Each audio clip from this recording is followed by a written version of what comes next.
ಶಾಲೆಗಳ ದತ್ತು ಸ್ವೀಕಾರ ಕರ್ನಾಟಕ ಸರ್ಕಾರದ ಶಿಕ್ಷಣ ಸುಧಾರಣೆಗಳ ಕಾರ್ಯಕ್ರಮದ ಒಂದು ಭಾಗವಾಗಿ ದತ್ತು ಸ್ವೀಕೃತ ಶಾಲೆಗಳ ಶಿಕ್ಷಕರು ಮತ್ತು ನೋಡಲ್ ಅಧಿಕಾರಿಗಳಿಗೆ ಪುನಶ್ಚೇತನ ಶಿಬಿರ ಹಮ್ಮಿಕೊಂಡಿರುವುದು ತಮಗೆಲ್ಲರಿಗೂ ಪರಿಚಿತ. ಈ ಒಂದು ಕಾರ್ಯಕ್ರಮಕ್ಕೆ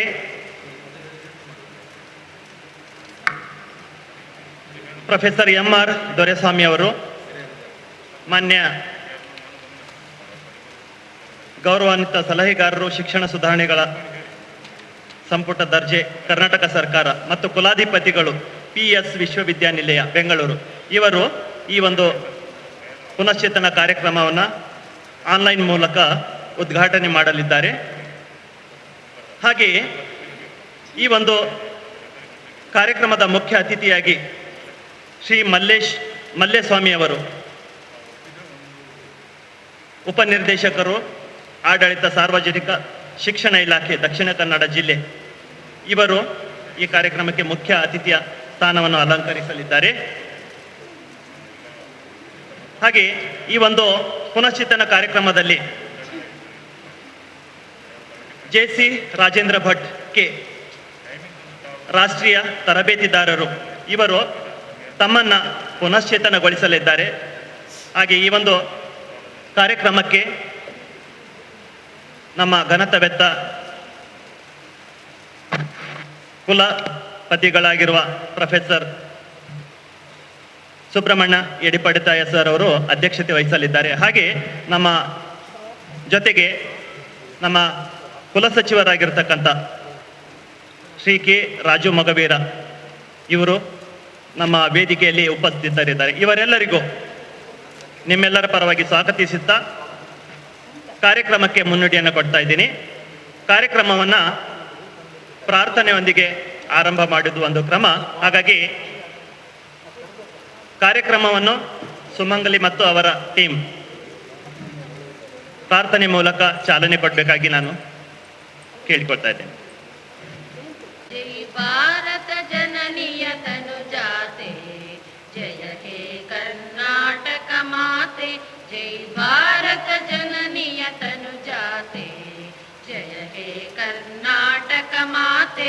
ಜಯ ಸುಂದರ ನದಿ ವನಗಳ ನಾಡೆ, ಜಯ ಹೇ ರಸ ಋಷಿಗಳ. ಜೈ ಭಾರತ ಜನನಿಯ ತನುಜಾತೆ, ಜಯ ಹೇ ಕರ್ನಾಟಕ ಮಾತೆ. ಭೂದೇವಿಯ ಮಕುಟದ ನವಮಣಿಯೇ, ಗಂಧದ ಚಂದದ ಹೊನ್ನಿನ ಗಣಿಯೇ, ರಾಘವ ಮಧುಸೂದನರವತರಿಸಿದ ಭಾರತ ಜನನಿಯ ತನುಜಾತೆ.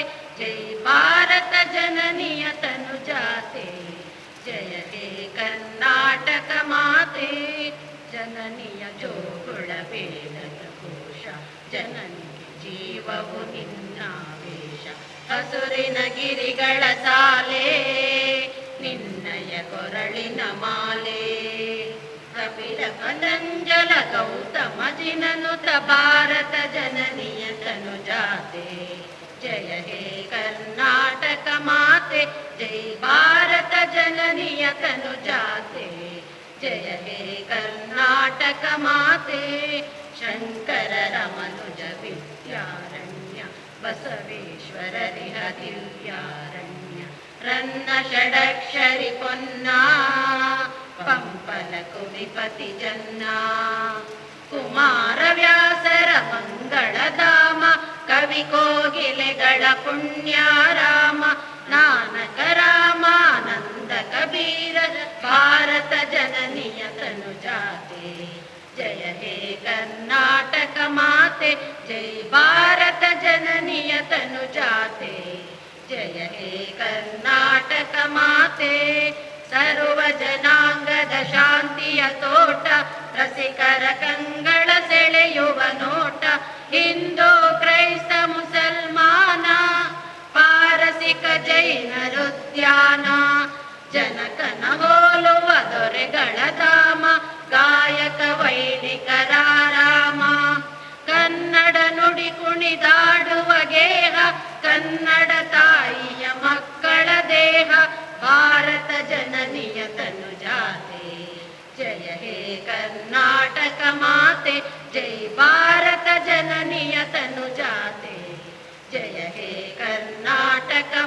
ಮಾತೆ ಜಯ ಸುಂದರ ನದಿ ವನಗಳ ನಾಡೆ ಜಯ ಹೇ ರಸ ಋಷಿಗಳ ಬೀಡೆ ಜೈ ಭಾರತ ಜನನಿಯ ತನುಜಾತೆ ಜಯ ಹೇ ಕರ್ನಾಟಕ ಮಾತೆ ಜಯ ಹೇ ಕರ್ನಾಟಕ ಮಾತೆ. ಪುನಶ್ಚೇತನ ಕಾರ್ಯಕ್ರಮದ ಕುರಿತು ಮತ್ತು ದತ್ತು ಸ್ವೀಕೃತ ಶಾಲೆಗಳ ಕುರಿತು ಪ್ರಾಸ್ತಾವಿಕವಾಗಿ ಮತ್ತು ಅತಿಥಿ ಗಣ್ಯರನ್ನು ಸ್ವಾಗತಿಸಲಿಕ್ಕೆ ಪ್ರಶಾಂತ್ ನಾಯಕ್ ಅವರು ಬರಲಿದ್ದಾರೆ. ಎಲ್ಲರಿಗೂ ಶುಭ ಮಧ್ಯಾಹ್ನದ ನಮಸ್ಕಾರಗಳು.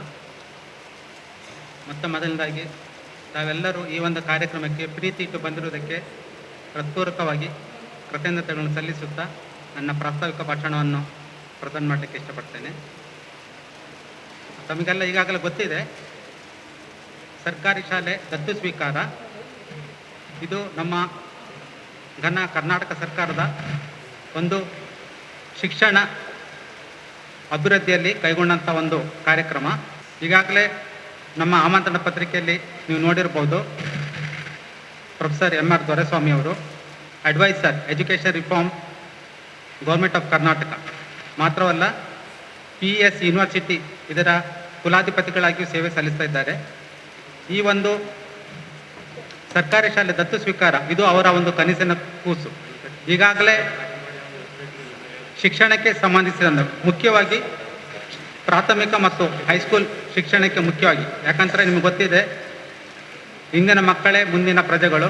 ಸೊ ನಾವು ಈ ಪ್ರಾಥಮಿಕ ಮತ್ತು ಹೈಸ್ಕೂಲ್ ಸಮಯದಲ್ಲೇ ಮಕ್ಕಳಿಗೆ ಒಂದು ಒಳ್ಳೆಯ ಶಿಕ್ಷಣವನ್ನು ನೀಡಿದರೆ ಬರೀ ಡಿಗ್ರಿ ಪಡೆಯುವುದಂತಲ್ಲ, ಮುಂದೆ ಅವರು ಒಂದು ಪ್ರಜ್ಞಾವಂತ ನಾಗರಿಕರಾಗಿ ಸಮಾಜಕ್ಕೆ ಒಂದು ಕೊಡುಗೆಯಾಗಿ ಸಿಗ್ತಾರೆ. ಈ ಹಿನ್ನೆಲೆಯಲ್ಲಿ ಅನೇಕ ಅತ್ಯುತ್ತಮ ಕಾರ್ಯಕ್ರಮಗಳನ್ನು ಸರ್ಕಾರ, ರಾಜ್ಯ ಮತ್ತು ಕೇಂದ್ರ ಸರ್ಕಾರ ಎರಡೂ ಕೂಡ ಒಳ್ಳೊಳ್ಳೆಯ ಕಾರ್ಯಕ್ರಮ ಹಮ್ಮಿಕೊಳ್ತಾ ಇದೆ. ಅದರಲ್ಲಿ ಒಂದು ಮುಖ್ಯವಾದ ಕಾರ್ಯಕ್ರಮ ಸರ್ಕಾರಿ ಶಾಲೆಯನ್ನು ದತ್ತು ಸ್ವೀಕಾರ. ಇದು ಎಲ್ಲ ವಿಶ್ವವಿದ್ಯಾನಿಲಯ ಮತ್ತು ಕಾಲೇಜುಗಳಿಗೆ ಈಗಾಗಲೇ ಸರ್ಕಾರ ಆದೇಶ ನೀಡಿದೆ. ಅದರಂತೆ ನಮ್ಮ ವಿಶ್ವವಿದ್ಯಾನಿಲಯ ಕೂಡ ಕುಲಪತಿಯವರ ಮಾರ್ಗದರ್ಶನದಲ್ಲಿ ನಾವು 10 ಶಾಲೆಯನ್ನು ದತ್ತು ಸ್ವೀಕಾರ ಮಾಡಿದ್ದೇವೆ. ಅದು ಯಾವ್ಯಾವ ಶಾಲೆ ಅಂತ ನಿಮಗೆ ಮುಂದೆ ಗೊತ್ತಾಗ್ತದೆ. ಮತ್ತು ತಾವೆಲ್ಲರೂ ಬಂದಿದ್ದೀರಿ, ಆ ಶಾಲೆಯ ಮುಖ್ಯ ಶಿಕ್ಷಕರು, ಅವರ ಸಹ ಶಿಕ್ಷಕರು ಕೂಡ ಬಂದಿದ್ದೀರಿ. ಇಲ್ಲಿ ಏನಂತ ಹೇಳಿದರೆ, ಇಡೀ ಶಾಲೆಯನ್ನು ನಾವು ಸಂಪೂರ್ಣವಾಗಿ ಜವಾಬ್ದಾರಿ ತೆಗೆದುಕೊಂಡು ಡೆವಲಪ್ಮೆಂಟ್ ಮಾಡೋದಂತ ಹೇಳಿ ಅಲ್ಲ, ವಿಶ್ವವಿದ್ಯಾನಿಲಯದಿಂದ ಶೈಕ್ಷಣಿಕವಾಗಿ ಮತ್ತು ಅಲ್ಲಿ ಬೇಕಾಗಿರುವಂಥ ಮೂಲಭೂತ ಸೌಕರ್ಯ ಏನಿದೆ ಏನಾದರೂ ಕೊಡಲಿಕ್ಕೆ ಸಾಧ್ಯ ಇದೆ. ಇಲ್ಲಿ ಸಂಶೋಧನಾ ವಿದ್ಯಾರ್ಥಿಗಳಿದ್ದಾರೆ, ಒಳ್ಳೆ ಅನುಭವಿತ ಪ್ರಾಧ್ಯಾಪಕರಿದ್ದಾರೆ, ಮಾತ್ರವಲ್ಲ ನಮ್ಮ ಸ್ನಾತಕೋತ್ತರ ವಿದ್ಯಾರ್ಥಿಗಳಿದ್ದಾರೆ. ಇವರ ಎಲ್ಲ ಸೇವೆಯನ್ನು ಬಳಸಿಕೊಂಡು ಮುಖ್ಯವಾಗಿ ಇಲ್ಲಿ ಪರಿಣಿತರಿರ್ತಾರೆ. ಒಬ್ಬರು ಸಸ್ಯ ವಿಜ್ಞಾನದಲ್ಲಿ ಪರಿಣಿತರಿರ್ಬೋದು, ಇನ್ನೊಬ್ಬರು ಸೋಷಿಯಲ್ ಆ್ಯಕ್ಟಿವಿಟೀಸಲ್ಲಿ ಪರಿಣಿತರಿರ್ತಾರೆ, ಕೆಲವು ಮಕ್ಕಳು ಒಳ್ಳೆ ಟ್ಯಾಲೆಂಟೆಡ್ ಇರ್ತಾರೆ, ಇನ್ನು ಕೆಲವರು ಸ್ನಾತಕೋತ್ತರ ವ್ಯಾಸಂಗ ಮಾಡ್ತಿರುವಾಗಲೇ ಅಥವಾ ಕೆಲವು ಸಂಶೋಧನಾ ವಿದ್ಯಾರ್ಥಿಗಳಿಗೆ ಈಗ ಗಣಿತದಲ್ಲಿ ಒಬ್ಬ ಸಂಶೋಧನಾ ವಿದ್ಯಾರ್ಥಿ ಇದೆ ಅಂತ ಹೇಳಿದ್ರೆ ಅವನಿಗೆ ಟೀಚಿಂಗ್ ತುಂಬ ಇಂಟ್ರೆಸ್ಟ್ ಇರುತ್ತೆ. ಯಾವುದೋ ಒಂದು ಶಾಲೆಯಲ್ಲಿ ಗಣಿತ ಮೇಷ್ಟಿರುವುದಿಲ್ಲ. ಸೊ ಅಂಥ ಸಂದರ್ಭದಲ್ಲಿ ನಮ್ಮ ವಿಶ್ವವಿದ್ಯಾಲಯದಿಂದ ಆಸಕ್ತಿ ಇರುವ, ಅದು ಗಣಿತ ಇರ್ಬೋದು, ವಿಜ್ಞಾನ ಇರ್ಬೋದು, ಇಂಗ್ಲೀಷ್ ಇರ್ಬೋದು, ಅವರು ಹೋಗಿ ಅಲ್ಲಿ ಒಂದು ಸೇವೆ ಸಲ್ಲಿಸ್ತು ಅಂತ ಹೇಳಿದ್ರೆ ಅಲ್ಲಿ ಹೋಗಿ ಒಂದು ಪಾಠ ಮಾಡುವಂಥದ್ದು, ಮಕ್ಕಳಿಗೆ ಉಪಯೋಗ ಆಗುವಂತೆ, ಅವರಿಗೆ ಆ ಶಾಲೆಯೂ ಕೂಡ ಒಳ್ಳೆ ರಿಸಲ್ಟ್ ಬರ್ತದೆ. ಈ ಎಲ್ಲ ದೃಷ್ಟಿಕೋನದಲ್ಲಿ ಒಳ್ಳೊಳ್ಳೆ ಕಾರ್ಯಕ್ರಮ ಮಾಡಲಿಕ್ಕೆ ಆಗ್ತದೆ. ಅದು ಶೈಕ್ಷಣಿಕ ಕಾರ್ಯಕ್ರಮ. ಅದೇ ರೀತಿ ಮೂಲಭೂತ ಸೌಕರ್ಯ ಅಭಿವೃದ್ಧಿ ಮಾಡಲಿಕ್ಕೆ ಕೂಡ ಅವಕಾಶ ಇದೆ. ಏನಂತ ಹೇಳಿದರೆ, ಈಗ ವಿಶ್ವವಿದ್ಯಾಲಯದಲ್ಲಿ ಕೆಲವೊಂದು ಅದು ಕಂಪ್ಯೂಟರ್ ಇರ್ಬೋದು ಅಥವಾ ಏನಾದರೂ ಅಲ್ಲಿ ಕೊಡುಗೆ ದಾನಗಳು ಸದಾ ಇರ್ತಾರೆ. ಒಂದು ವಿಶ್ವವಿದ್ಯಾಲಯದಲ್ಲಿರುವ ಉದ್ಯೋಗಿಗಳು ಅಥವಾ ಇನ್ನಿತರರು ತಮ್ಮ ಸಹಾಯ ಹಸ್ತವನ್ನು ಚಾಚಿದಾಗ ನಾವು ಇನ್ನಷ್ಟು ಒಳ್ಳೆಯ ಕಾರ್ಯಕ್ರಮ ಮಾಡಲಿಕ್ಕಾಗ್ತದೆ. ನಾನು ಇಲ್ಲಿ ಹೇಳಲಿಕ್ಕೆ ಒಂದು ಖುಷಿ ಪಡ್ತೇನೆ. ಏನಂತ ಹೇಳಿದರೆ, ಈಗಾಗಲೇ ಮೊನ್ನೆಷ್ಟ 3 ದಿವಸದಿಂದ ಒಂದು ಮೀಟಿಂಗ್ ಆಯಿತು. ಒಂದು ನನ್ನ ಗಮನಕ್ಕೆ ಬಂತು, ಎಷ್ಟೋ ಜನ ಕಾಂಟ್ರಿಬ್ಯೂಟ್ ಮಾಡಲಿಕ್ಕೆ ಮುಂದೆ ಬಂದಿದ್ದಾರೆ. ಇದು ಸರ್ಕಾರಿ ಶಾಲೆ ಏನು ದತ್ತು ತೆಗೆದುಕೊಂಡಿದ್ದೇವೆ ಅಲ್ಲಿನ ಮಕ್ಕಳಿಗೆ ಅನುಕೂಲವಾಗುವಂತೆ, ಅಲ್ಲಿ ಶಾಲೆಗೆ ಅನುಕೂಲವಾಗುವಂತೆ ಕಾಂಟ್ರಿಬ್ಯೂಟ್ ಮಾಡಲಿಕ್ಕೆ ಈಗಾಗಲೇ ಅವರಾಗಿ ಸ್ಪಾಂಟೇನಿಯಸ್ ಆಗಿ ಮುಂದೆ ಬಂದಿದ್ದಾರೆ. ನನಗೂ ಕೂಡ ಕೆಲವು ಕಾಲ್ ಬರ್ತದೆ, ನನ್ನ ಕಡೆಯಿಂದ ನಾವು ಪುಸ್ತಕ ಕೊಡ್ತೇವೆ, ಯಾವುದು ವಿಜ್ಞಾನದ ಕಿಟ್ಸ್ಗಳನ್ನು ಕೊಡ್ತೇವೆ, ಹೀಗೆ ಬೇರೆ ಬೇರೆ ರೀತಿಯಲ್ಲಿ. ಇನ್ನು ಕೆಲವರು ಮಕ್ಕಳನ್ನು ದತ್ತು ತೆಗೆದುಕೊಳ್ಳಿಕ್ಕೂ ಕೂಡ ಮುಂದೆ ಬಂದಿದ್ದಾರೆ. ಕೆಲವರು ತುಂಬ ಬಡ ಮಕ್ಕಳಿರ್ತಾರೆ, ಅವರಿಗೆ ಎಜುಕೇಷನ್ ಕಂಟಿನ್ಯೂ ಮಾಡಲಿಕ್ಕೆ ಸಾಧ್ಯವಿಲ್ಲದಂಥ ಪರಿಸ್ಥಿತಿಯೂ ಕೂಡ ಇದೆ ಅಲ್ವಾ. ಸೊ ಅಂಥ ಸಂದರ್ಭದಲ್ಲಿ ಎಷ್ಟೋ ಜನರು ನಮ್ಮ ವಿಶ್ವವಿದ್ಯಾಲಯದ ಉದ್ಯೋಗಿಗಳು ಮಾತ್ರವಲ್ಲ ಹೊರಗಿನವರು ಕೂಡ ಮುಂದೆ ಬಂದಿದ್ದಾರೆ. ಸೊ ಈ ಎಲ್ಲ ದೃಷ್ಟಿಕೋನದಿಂದ ನಾವು ಒಳ್ಳೊಳ್ಳೆ ಕಾರ್ಯಕ್ರಮ ಮಾಡಲಿಕ್ಕಾಗ್ತದೆ. ತಮಗೆಲ್ಲರೂ ಗೊತ್ತಿರುವ ಹಾಗೆ ನಮ್ಮ ಕುಲಪತಿಗಳು ಪ್ರೊಫೆಸರ್ ಪಿ ಸುಬ್ರಹ್ಮಣ್ಯ ಎಡಪಡಿತಾಯಿ ಅವರು ವಿಶ್ವವಿದ್ಯಾನಿಲಯದ ಕುಲಪತಿಗಳಾಗಿ ಅಧಿಕಾರ ಸ್ವೀಕರಿಸಿದಾಗಲೇ ಹೇಳಿದ್ದಾರೆ, ನನ್ನ ಮುಖ್ಯ ಗುರಿ ಒಂದು ಪರಿಸರ ಸ್ನೇಹಿಯಾಗಿ ಮಾಡುವಂಥದ್ದು ವಿಶ್ವವಿದ್ಯಾನಿಲಯ, ಇನ್ನೊಂದು ವಿಶ್ವವಿದ್ಯಾನಿಲಯವನ್ನು ಜನರೆಡೆಗೆ ಅಂದರೆ ಹಳ್ಳಿಯ ಕಡೆಗೆ ಕೊಂಡೊಯ್ಯುವಂಥದ್ದು. ಕಾಕತಾಳಿ ಎನ್ನುವಂತೆ ಆ ಸರ್ಕಾರ ಕೂಡ ಅವರ ಕನಸಿಗೆ ಇನ್ನಷ್ಟು ಮೆರುಗನ್ನು ನೀಡುವಂಥ ಕಾರ್ಯಕ್ರಮಗಳನ್ನು ಹಮ್ಮಿಕೊಟ್ಟಿದೆ. ಸೊ ಹಾಗಾಗಿ ನಮ್ಮ ವಿಶ್ವವಿದ್ಯಾನಿಲಯ ಕುಲಪತಿಗಳ ಮಾರ್ಗದರ್ಶನದಲ್ಲಿ ಅತ್ಯುತ್ತಮ ಕಾರ್ಯಕ್ರಮಗಳನ್ನು ಈಗಾಗಲೇ ಮುಂದುವರಿಸಿಕೊಂಡು ಹೋಗ್ತಾ ಇದೆ ಮತ್ತು ಸರ್ಕಾರ ಕೂಡ ಒಳ್ಳೆಯ ಪ್ರಶಂಸೆಯನ್ನು ನೀಡಿದೆ. ನಿಮಗೆ ಈಗ ನಮ್ಮ ಪ್ರೊಫೆಸರ್ ಎಂ ಆರ್ ದೊರೆಸ್ವಾಮಿ ಅವರು ಮಾತನಾಡೋದು ಗೊತ್ತಾಗ್ತದೆ. ಮಾತ್ರವಲ್ಲ, ಮೊನ್ನೆ ಒಂದು ಆನ್ಲೈನ್ ಮೀಟಿಂಗ್ ಇತ್ತು, ಆವಾಗಲೂ ಕೂಡ ಎಲ್ಲ ವಿಶ್ವವಿದ್ಯಾನಿಲಯದಲ್ಲೂ ಭಾಗವಹಿಸಿದರು. ನಮ್ಮ ವಿಶ್ವವಿದ್ಯಾನಿಲಯ ಪ್ರಪ್ರಥಮವಾಗಿ ತೆಗೆದುಕೊಂಡು ಅಂದರೆ ಮಂಗಳೂರು ವಿಶ್ವವಿದ್ಯಾನಿಲಯ ಈಗಾಗಲೇ ಇನಿಷಿಯೇಟ್ ತಗೊಂಡಿರೋದು ಮತ್ತು ಇಲ್ಲಿ ನಡೆದಂಥ ಆಕ್ಟಿವಿಟೀಸ್ ನೋಡಿ ಖುಷಿಪಟ್ಟು ನಮ್ಮ ವಿಶ್ವದ ಮೊದಲು ತೆಗೆದುಕೊಂಡು ಏನೆಲ್ಲ ಡೆವಲಪ್ಮೆಂಟ್ಸ್ ಆಯಿತು ಅಂತ ಅದನ್ನು ಸ್ಫೂರ್ತಿಯಾಗಿ ಇಟ್ಕೊಂಡು ಉಳಿದವರಿಗೆ ಹೇಳಿದರು. ಸೊ ಹಾಗಾಗಿ ನಮ್ಮ ವಿಶ್ವವಿದ್ಯಾನಿಲಯದ ಬಗ್ಗೆ ಒಳ್ಳೆಯ ಈಗಾಗಲೇ ಹೆಸರು ಬಂದಿದೆ, ತಮಗೆ ಗೊತ್ತಾಗ್ತದೆ. ಅದಕ್ಕೆ ಸಾಕ್ಷಿ ಅನ್ನುವಂಥ ಇತ್ತೀಚೆಗಷ್ಟೇ ನಮ್ಮ ವಿಶ್ವವಿದ್ಯಾನಿಲಯದ ಕುಲಪತಿಗಳು ಬೆಂಗಳೂರಿಗೆ ಹೋಗಿ ಕೆಲವೊಂದು ಪ್ರಶಸ್ತಿ ಪುರಸ್ಕಾರಗಳನ್ನು ಪಡೆದುಕೊಂಡು ಬಂದಿದೆ ಸರ್ಕಾರದಿಂದ. ಅದರಲ್ಲಿ ಒಂದು ಕ್ರೀಡಾ ಪೋಷಕ ಪ್ರಶಸ್ತಿಯನ್ನು ಪಡೆದುಕೊಂಡಿದ್ದಾರೆ. ಅದು ನಮ್ಮ ವಿಶ್ವವಿದ್ಯಾಲಯಕ್ಕೆ ಸಿಕ್ಕಿರೋದು ಕೂಡ ಒಂದು ಸಂತೋಷದ ವಿಷಯ. ಹಾಗೆ ಈಗಾಗಲೇ ತಮಗೆ ಗೊತ್ತಿರುವ ಹಾಗೆ ಗ್ರೀನ್ ಇನಿಷಿಯೇಟಿವ್ ಅದು ಗ್ರೀನ್ ಮೆಟ್ರಿಕ್ಸ್ ಅಂತ ಏನು ಹೇಳ್ತವೆ, ಅದು ಅಂತಾರಾಷ್ಟ್ರೀಯ ಮಟ್ಟದ ಒಂದು ಅಸೆಸ್ಮೆಂಟು. ಅದರಲ್ಲೂ ಕೂಡ ದೇಶದಲ್ಲೇ ನಮ್ಮ ವಿಶ್ವವಿದ್ಯಾಲಯ ಪ್ರಥಮ ಸ್ಥಾನ ಬಂದಿದೆ. ಅದಕ್ಕೂ ಕೂಡ ಕ್ರೆಡಿಟ್ ನಿಮಗೆಲ್ಲರಿಗೂ ಹೋಗ್ತದೆ ಮತ್ತು ಅದರ ಹಿಂದಿರುವ ಶಕ್ತಿ ಮತ್ತು ಯುಕ್ತಿ ನಮ್ಮ ಕುಲಪತಿಗಳು ಪ್ರೊಫೆಸರ್ ಪಿ ಸುಬ್ರಹ್ಮಣ್ಯ ಎಡಪಡಿತಾಯಿ ಅವರು. ಓಕೆ, ಸೊ ಈ ಒಂದು ಹಿನ್ನೆಲೆಯೊಂದಿಗೆ ಸರ್ಕಾರಿ ಶಾಲೆ ದತ್ತು ಸ್ವೀಕಾರ ಕಾರ್ಯಕ್ರಮದ ಪೀಠಿಕೆಯನ್ನು ತಮ್ಮ ಮುಂದೆ ಇಟ್ಟು ನಾನು ಸ್ವಾಗತ ಮಾಡ್ತೇನೆ. ಸ್ವಾಗತ ತುಂಬ ದೀರ್ಘವಾಗಿ ಮಾಡೋದಲ್ಲ, ಯಾಕಂದರೆ ಇಲ್ಲಿ ಕುಳಿತ ಪ್ರತಿಯೊಬ್ಬರೂ ಕೂಡ ಅವರ ಪರಿಚಯ ಮಾಡಿದರೆ ಎಲ್ಲರಿಗೂ ಇನ್ಸ್ಪಿರೇಷನ್ನು. ನಾನು ಅಷ್ಟು ಉದ್ದ ಪರಿಚಯ ಮಾಡಲಿಕ್ಕೆ ಹೋಗೋದಿಲ್ಲ. ಮೊದಲನೇದಾಗಿ ನಮ್ಮ ಈ ಕಾರ್ಯಕ್ರಮಕ್ಕೆ ಈಗಾಗಲೇ ಹೇಳಿದಿರುವ ಹಾಗೆ adviser education reform government of Karnataka professor M R Doreswamy ಅವರು ಆನ್ಲೈನಲ್ಲಿ ಬರ್ತಾ ಇದ್ದಾರೆ, ಈಗ ಇಲ್ಲಿ ಡಿಸ್ಪ್ಲೇ ಆಗ್ತದೆ. ಅವರು ಆ್ಯಕ್ಚುಲಿ ಎಷ್ಟೋ ಎಜುಕೇಷನ್ ಇನ್ಸ್ಟಿಟ್ಯೂಟನ್ನು ಕಟ್ಟಿದವರು, ಆದರೆ ಅದರಲ್ಲಿ ಅವರು ಮುಂದುವರ್ಸ್ಕೊಂಡು ಹೋಗ್ಬೋದಿತ್ತು. ಆದರೆ ಅವರ ಒಂದು ಗುರಿ ಏನಂತ ಹೇಳಿದರೆ ಈ ಪ್ರಾಥಮಿಕ ಶಾಲೆ ಮತ್ತು ಹೈಸ್ಕೂಲ್ ಶಾಲೆ ಮತ್ತು ಶಿಕ್ಷಣ ಸುಧಾರಣೆಯಲ್ಲಿ ಏನಾದರೂ ತಾನು ಕೊಡುಗೆ ನೀಡಬೇಕಂತ ಹೇಳ್ಕೊಂಡು ಅವರು ಸರ್ಕಾರದ ಜೊತೆಗೆ ಸಂಪುಟ ದರ್ಜೆಯಲ್ಲಿ ಸೇರಿಕೊಂಡು ಒಳ್ಳೊಳ್ಳೆ ಕೆಲಸವನ್ನು ಮಾಡ್ತಾ ಇದ್ದಾರೆ. ಅಂಥವರು ಮೂಲಕ ನಾವು ಈ ಕಾರ್ಯಕ್ರಮ ಮಾಡ್ತಿರೋದು ಸಂತೋಷದ ವಿಷಯ. ಅವರ ಅನುಪಸ್ಥಿತಿಯಲ್ಲಿ ಮಾನ್ಯ ಕುಲಪತಿಗಳ ಕುಲಸಚಿವರ ಹಾಗೂ ನಿಮ್ಮೆಲ್ಲರ ಪರವಾಗಿ ನಾನು ಅವರನ್ನು ಹೃತ್ಪೂರ್ವಕವಾಗಿ ಸ್ವಾಗತಿಸುತ್ತೇನೆ. ಹಾಗೆ ನಮ್ಮ ಈ ಕಾರ್ಯಕ್ರಮಕ್ಕೆ ಈಗಾಗಲೇ ಹೇಳುವುದಿರುವ ಹಾಗೆ ನಮ್ಮೆಲ್ಲರ ಶಕ್ತಿ ನಮ್ಮ ಗೌರವಾನ್ವಿತ ಕುಲಪತಿಗಳು ಪ್ರೊಫೆಸರ್ ಪಿ ಸುಬ್ರಹ್ಮಣ್ಯ ಎಡಪಡಿತಾಯ ಅವರು ಹಲವಾರು ಕನಸುಗಳಲ್ಲಿ ಇದು ಕೂಡ ಒಂದು ಗ್ರಾಮ ದತ್ತು ಯೋಜನೆ ಮತ್ತು ಹಾಗೂ ಶಾಲೆ ದತ್ತು ಯೋಜನೆ. ಅವರ ಪರಿಚಯ ತಮಗೆಲ್ಲರಿಗೂ ಇದೆ, ನಾನು ಹೇಳಬೇಕಂತಿಲ್ಲ. ಮತ್ತು ಇನ್ನು ಮೇಲೆ ಈಗಾಗಲೇ ಅನೇಕ ಒಳ್ಳೆಯ ಕಾರ್ಯಕ್ರಮ ಮಾಡಿದ್ದಾರೆ. ಇನ್ನು ಮೇಲೆ ಅಂದರೆ ಇವತ್ತಿನ ದಿವಸದಿಂದ ನಾವು ಆರಂಭವಾಗಿ ಇಟ್ಕೊಳ್ಬೋದು. ಇನ್ನಷ್ಟು ಒಳ್ಳೊಳ್ಳೆ ಕಾರ್ಯಕ್ರಮ ಅವರು ಈಗಾಗಲೇ ರೂಪುರೇಷೆ ಮಾಡಿಕೊಂಡಿದ್ದಾರೆ. ಇನ್ನೊಂದು ಬರುವ ವಾರದಲ್ಲೇ ಒಳ್ಳೆಯ ಕಾರ್ಯಕ್ರಮ ಒಂದು ಬರ್ತಾ ಇದೆ, ಅಂದರೆ ಜನರಿಗೆ ಉಪಯೋಗ ಆಗುವಂಥ ಕಾರ್ಯಕ್ರಮ. ಅದು ವಾಲ್ ಆಫ್ ಕೈಂಡ್ನೆಸ್ ಇರ್ಬೋದು, ಅಥವಾ ಮಕ್ಕಳಿಗೆ ಫ್ರೀ ಉಚಿತ ಊಟ, ಮಧ್ಯಾಹ್ನದ ಊಟ ಇರ್ಬೋದು, ಅಥವಾ ಬೇರೆ ಬೇರೆ ಕಾರ್ಯಕ್ರಮ ಎಲ್ಲ ಬರ್ತಾ ಇದೆ. ಸೊ ಅವು ಎಲ್ಲವನ್ನು ಮೆಟೀರಿಯಲೈಸ್ ಮಾಡ್ತಾ ಇದ್ದೇವೆ. ಅದಕ್ಕೆಲ್ಲದಕ್ಕೂ ಮುಖ್ಯ ಕಾರಣ ಶೈಕ್ಷಣಿಕವಾಗಿ ಸಾಮಾಜಿಕವಾಗಿ ನಮ್ಮ ಹಿಂದೆ ಶಕ್ತಿಯಾಗಿ ನಿಂತಿರುವ ಪ್ರೊಫೆಸರ್ ಪಿ ಸುಬ್ರಹ್ಮಣ್ಯ ಎಡಪಡಿತಾಯ ಅವರಿಗೆ ತಮ್ಮೆಲ್ಲರ ಪರವಾಗಿ ಹೃತ್ಪೂರ್ವಕ ನಾನು ಸ್ವಾಗತವನ್ನು ಬಯಸುತ್ತೇನೆ. ಅವರಿಗೆ ನಮ್ಮ ಕುಲಸಚಿವರು ಹೂ ಗಿಡವನ್ನು ನೀಡಿ ಸ್ವಾಗತಿಸಬೇಕಾಗಿ ವಿನಂತಿಸಿಕೊಳ್ಳುತ್ತೇನೆ.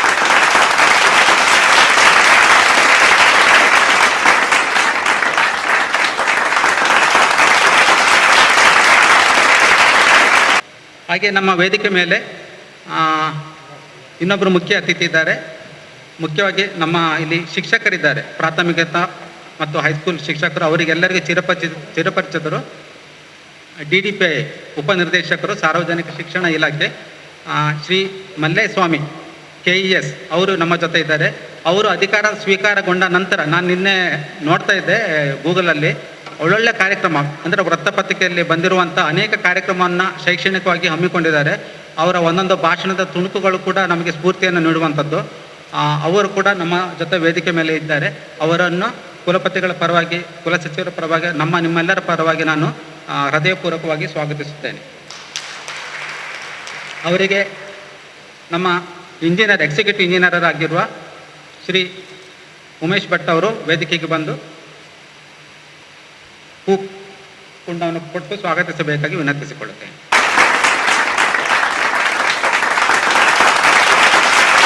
ಹಾಗೆ ನಮ್ಮ ವೇದಿಕೆ ಮೇಲೆ ಇವತ್ತು ಒಬ್ಬರು ಸಂಪನ್ಮೂಲ ವ್ಯಕ್ತಿ ಇದ್ದಾರೆ.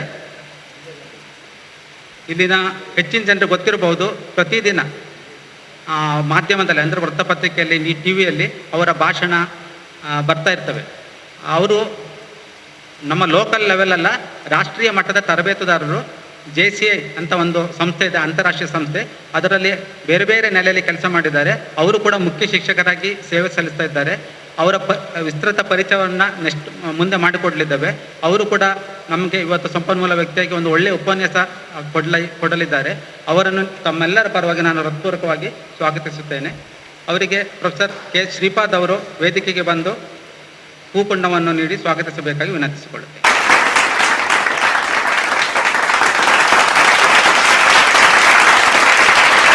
ಹಾಗೆ ನಮ್ಮ ವೇದಿಕೆ ಮೇಲೆ ನಮ್ಮ ಮನೆಯ ಸದಸ್ಯರೇ,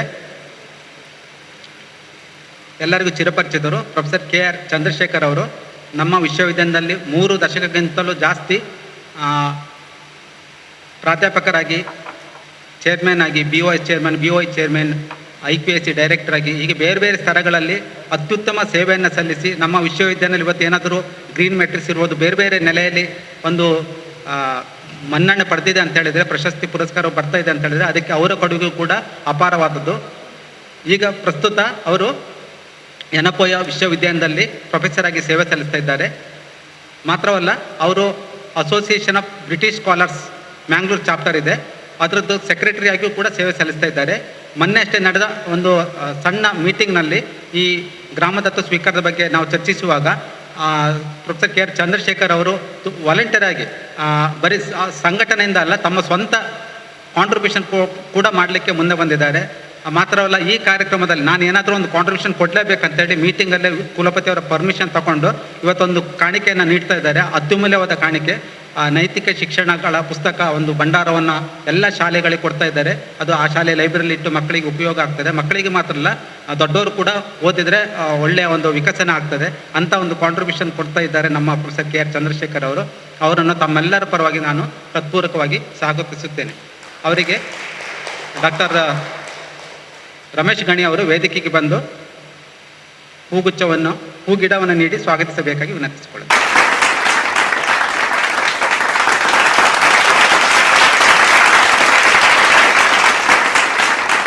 ಹಾಗೆ ವೇದಿಕೆ ಮೇಲೆ ನಮ್ಮ ಎಲ್ಲ ಈ ಕ್ರಿಯೆ ಏನಿದೆ, ಆಕ್ಟಿವಿಟೀಸು, ಚಟುವಟಿಕೆಗಳು, ಅದಕ್ಕೆಲ್ಲ ಒಂದು ಅಡ್ಮಿನಿಸ್ಟ್ರೇಟಿವ್ ಸಪೋರ್ಟ್ ಬೇಕು.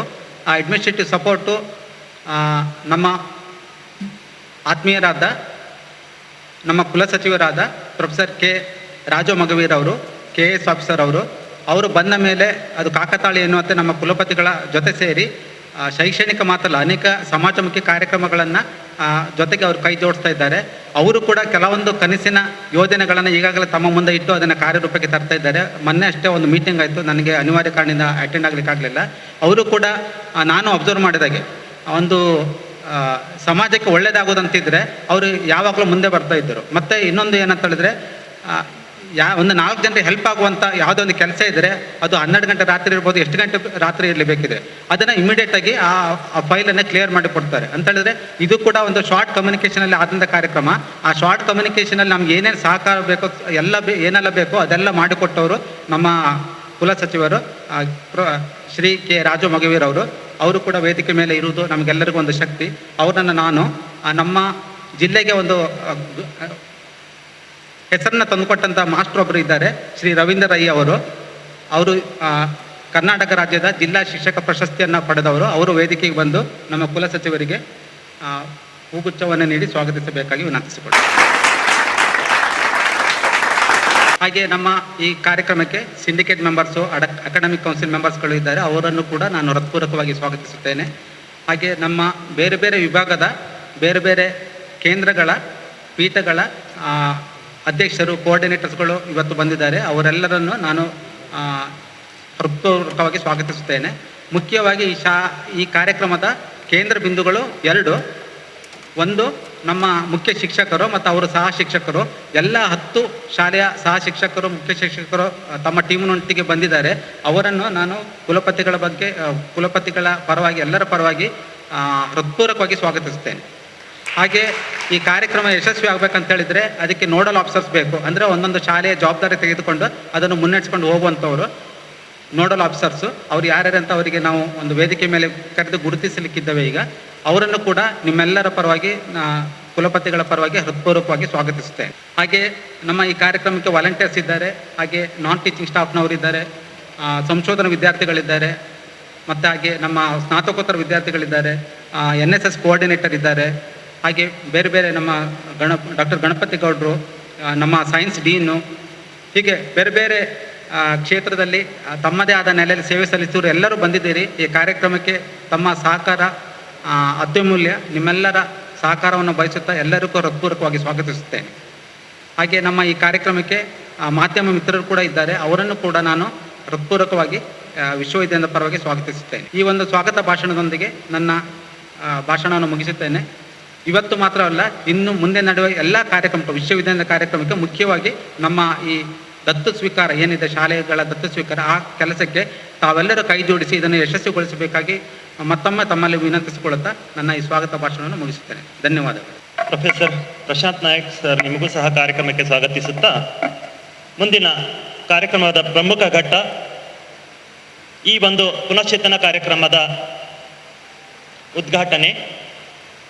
ನಮ್ಮ ಈ ಒಂದು ಪುನಶ್ಚೇತನ ಕಾರ್ಯಕ್ರಮ ಮಾಡ್ತೀವಿ ಅಂತ ಕೇಳಿಕೊಂಡಾಗ ಪ್ರೊಫೆಸರ್ MR ದೊರೆಸ್ವಾಮಿ, ಗೌರವಾನ್ವಿತ ಸಲಹೆಗಾರರು, ಶಿಕ್ಷಣ ಸುಧಾರಣೆಗಳ ಸಂಪುಟ ದರ್ಜೆಯ ಅಧಿಕಾರಿಗಳು, ಕರ್ನಾಟಕ ಸರ್ಕಾರ, ಮತ್ತು ಕುಲಾಧಿಪತಿಗಳು, PES ಯೂನಿವರ್ಸಿಟಿ ಬೆಂಗಳೂರು, ಇವರು ತುಂಬು ಹೃದಯದಿಂದ ಈ ಕಾರ್ಯಕ್ರಮವನ್ನು ಉದ್ಘಾಟನೆ ಮಾಡಿ ಉದ್ಘಾಟನಾ ಭಾಷಣವನ್ನು ಕೊಡ್ತೀವಿ ಅಂತ ಒಪ್ಪಿಕೊಂಡು ನಮ್ಮ ಈ ಒಂದು ಕಾರ್ಯಕ್ರಮದಲ್ಲಿ ಆನ್ಲೈನ್ ಮುಖಾಂತರ ಉದ್ಘಾಟನೆಯನ್ನು ಮಾಡಿ ಉದ್ಘಾಟನಾ ಭಾಷಣವನ್ನು ನಡೆಸಿಕೊಡಲಿದ್ದಾರೆ.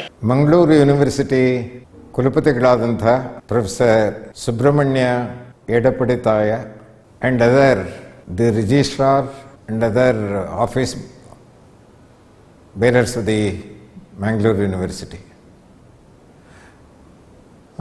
ಮೊಟ್ಟ ಮೊದಲನೇದಾಗಿ ಮಂಗಳೂರು ಯೂನಿವರ್ಸಿಟಿ ಕುಲಪತಿಗಳನ್ನು ನಾನು ಮನಸ್ಫೂರ್ತಿಯಾಗಿ ಅಭಿನಂದಿಸ್ತೇನೆ. ಕಾರಣ, ಮಂಗಳೂರು ಯೂನಿವರ್ಸಿಟಿ ಕುಲಪತಿಗಳು ಆಸಕ್ತಿ ತಗೊಂಡು ತಮ್ಮ ವಿಶ್ವವಿದ್ಯಾನಿಲಯದ ವ್ಯಾಪ್ತಿಗೆ ಬರತಕ್ಕಂಥ 10 ಸರ್ಕಾರಿ ಶಾಲೆಗಳನ್ನು ದತ್ತಿಗೆ ತಗೊಂಡು ಅದರ ಒಂದು ಕಾರ್ಯಕ್ರಮ ಚಟುವಟಿಕೆಗಳನ್ನು ಇವತ್ತಿನ ದಿವಸ ಪ್ರಾರಂಭ ಮಾಡ್ತಾ ಇರತಕ್ಕಂಥದ್ದು ತುಂಬ ಪ್ರಶಂಸನೀಯ. ಮತ್ತು ಅವರೆಲ್ಲರಿಗೂ ಸಹ ಈ ಕಾರ್ಯಕ್ರಮ ಏರ್ಪಡಿಸಿರ್ತಕ್ಕಂಥ ಎಲ್ಲರಿಗೂ ನನ್ನ ಮನಸ್ಫೂರ್ತಿಯಾಗಿ ನನ್ನ ಅಭಿನಂದನೆಗಳು ತಿಳಿಸ್ತಾ ಇದ್ದೇನೆ. ನೆರೆದಿರ್ತಕ್ಕಂಥ ಶಿಕ್ಷಕ ವರ್ಗದವರು ಮತ್ತು ಈ ವಿಶ್ವವಿದ್ಯಾನಿಲಯಕ್ಕೆ ಸಂಬಂಧಪಟ್ಟಂಥ ಬೇರೆ ಅಧಿಕಾರಿಗಳು, ನಿಮ್ಮೆಲ್ಲರಿಗೂ ಸಹ ನನ್ನ ಆದರದ ಅಭಿನಂದನೆಗಳು ತಿಳಿಸ್ತಾ ಈ ಕಾರ್ಯಕ್ರಮದಲ್ಲಿ ಭಾಗವಹಿಸಿದ್ದೀರಿ. ಕರ್ನಾಟಕದ ರಾಜ್ಯದ ಈ ಆಯವ್ಯಯದಲ್ಲಿ 20-21 ವರ್ಷದ ಆಯವ್ಯಯದಲ್ಲಿ ಮಾನ್ಯ ಮುಖ್ಯಮಂತ್ರಿಗಳಂತ ಶ್ರೀ ಯಡಿಯೂರಪ್ಪನವರು ಈ ಸರ್ಕಾರಿ ಶಾಲೆಗಳನ್ನು ಎಲ್ಲ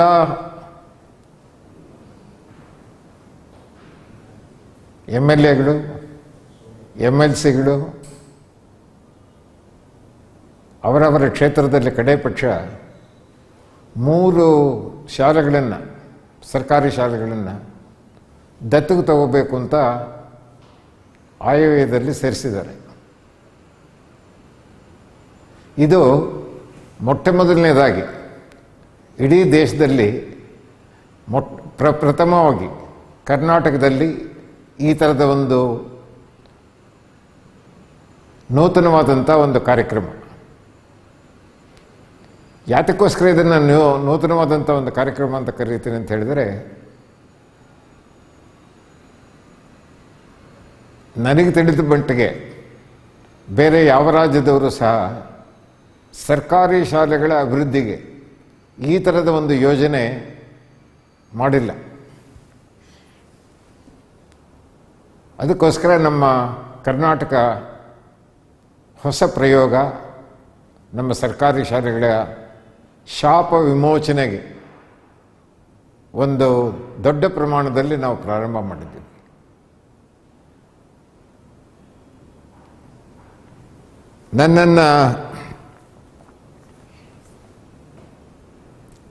ನಾನು PES ಕಾಲೇಜ್ ಪ್ರಾರಂಭ ಮಾಡಿ ವಿಶ್ವವಿದ್ಯಾನಿಲಯ 2013ರಲ್ಲಿ ಆಯಿತು. ಅದರ ಕುಲಾಧಿಪತಿಯಾಗಿ ನಾನು ಕೆಲಸ ಮಾಡ್ತಾಯಿದ್ದೀನಿ. ಇದು ನನಗೆ ಒಂದು ಜವಾಬ್ದಾರಿಯನ್ನು ಸರ್ಕಾರ ವಹಿಸಿದೆ, ಕರ್ನಾಟಕ ಸರ್ಕಾರ.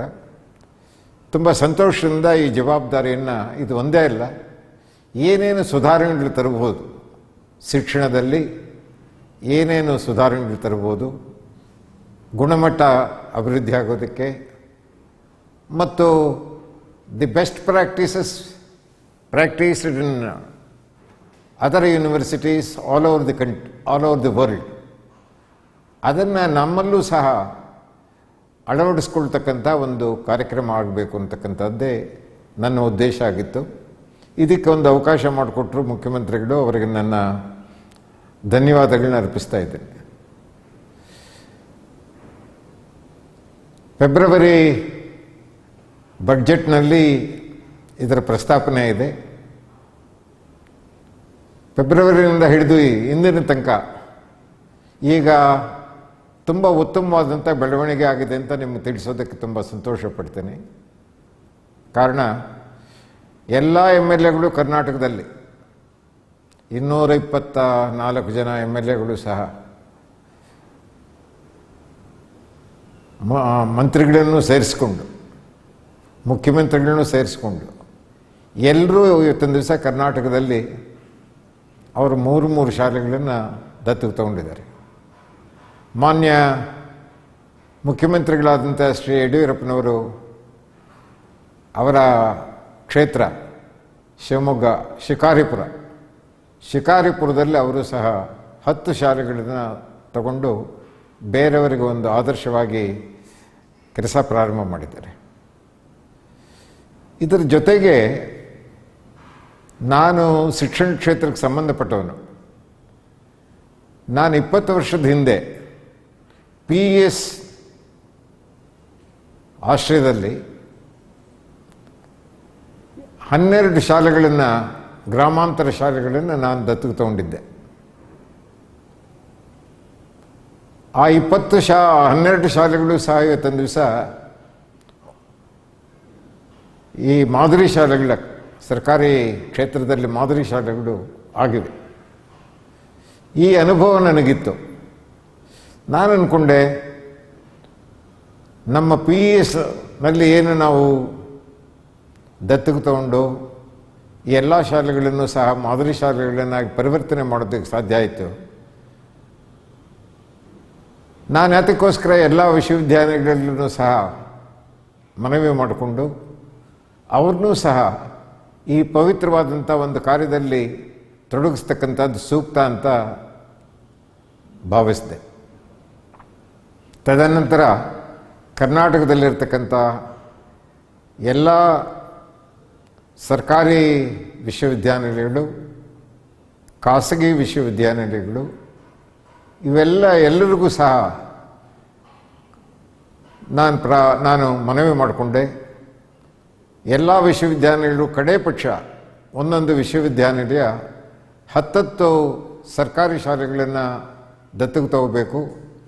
ಅವರು ಈ ಒಂದು 10 ಶಾಲೆಗಳನ್ನು ಮಾದರಿ ಶಾಲೆಗಳಾಗಿ ಪರಿವರ್ತನೆ ಮಾಡಬೇಕು ಅಂತ ನಾನು ಮನವಿ ಮಾಡಿಕೊಂಡೆ. ನನಗೆ ತುಂಬ ಸಂತೋಷ.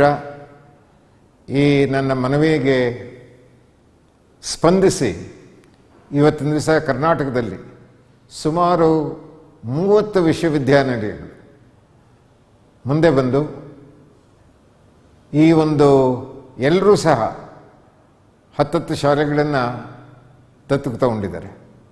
ಕೆಲವು ವಿಶ್ವವಿದ್ಯಾನಿಲಯಗಳು 15 ಶಾಲೆಗಳನ್ನು ತಗೊಂಡಿದ್ದಾರೆ, 12 ಶಾಲೆಗಳನ್ನು ತಗೊಂಡಿದ್ದಾರೆ.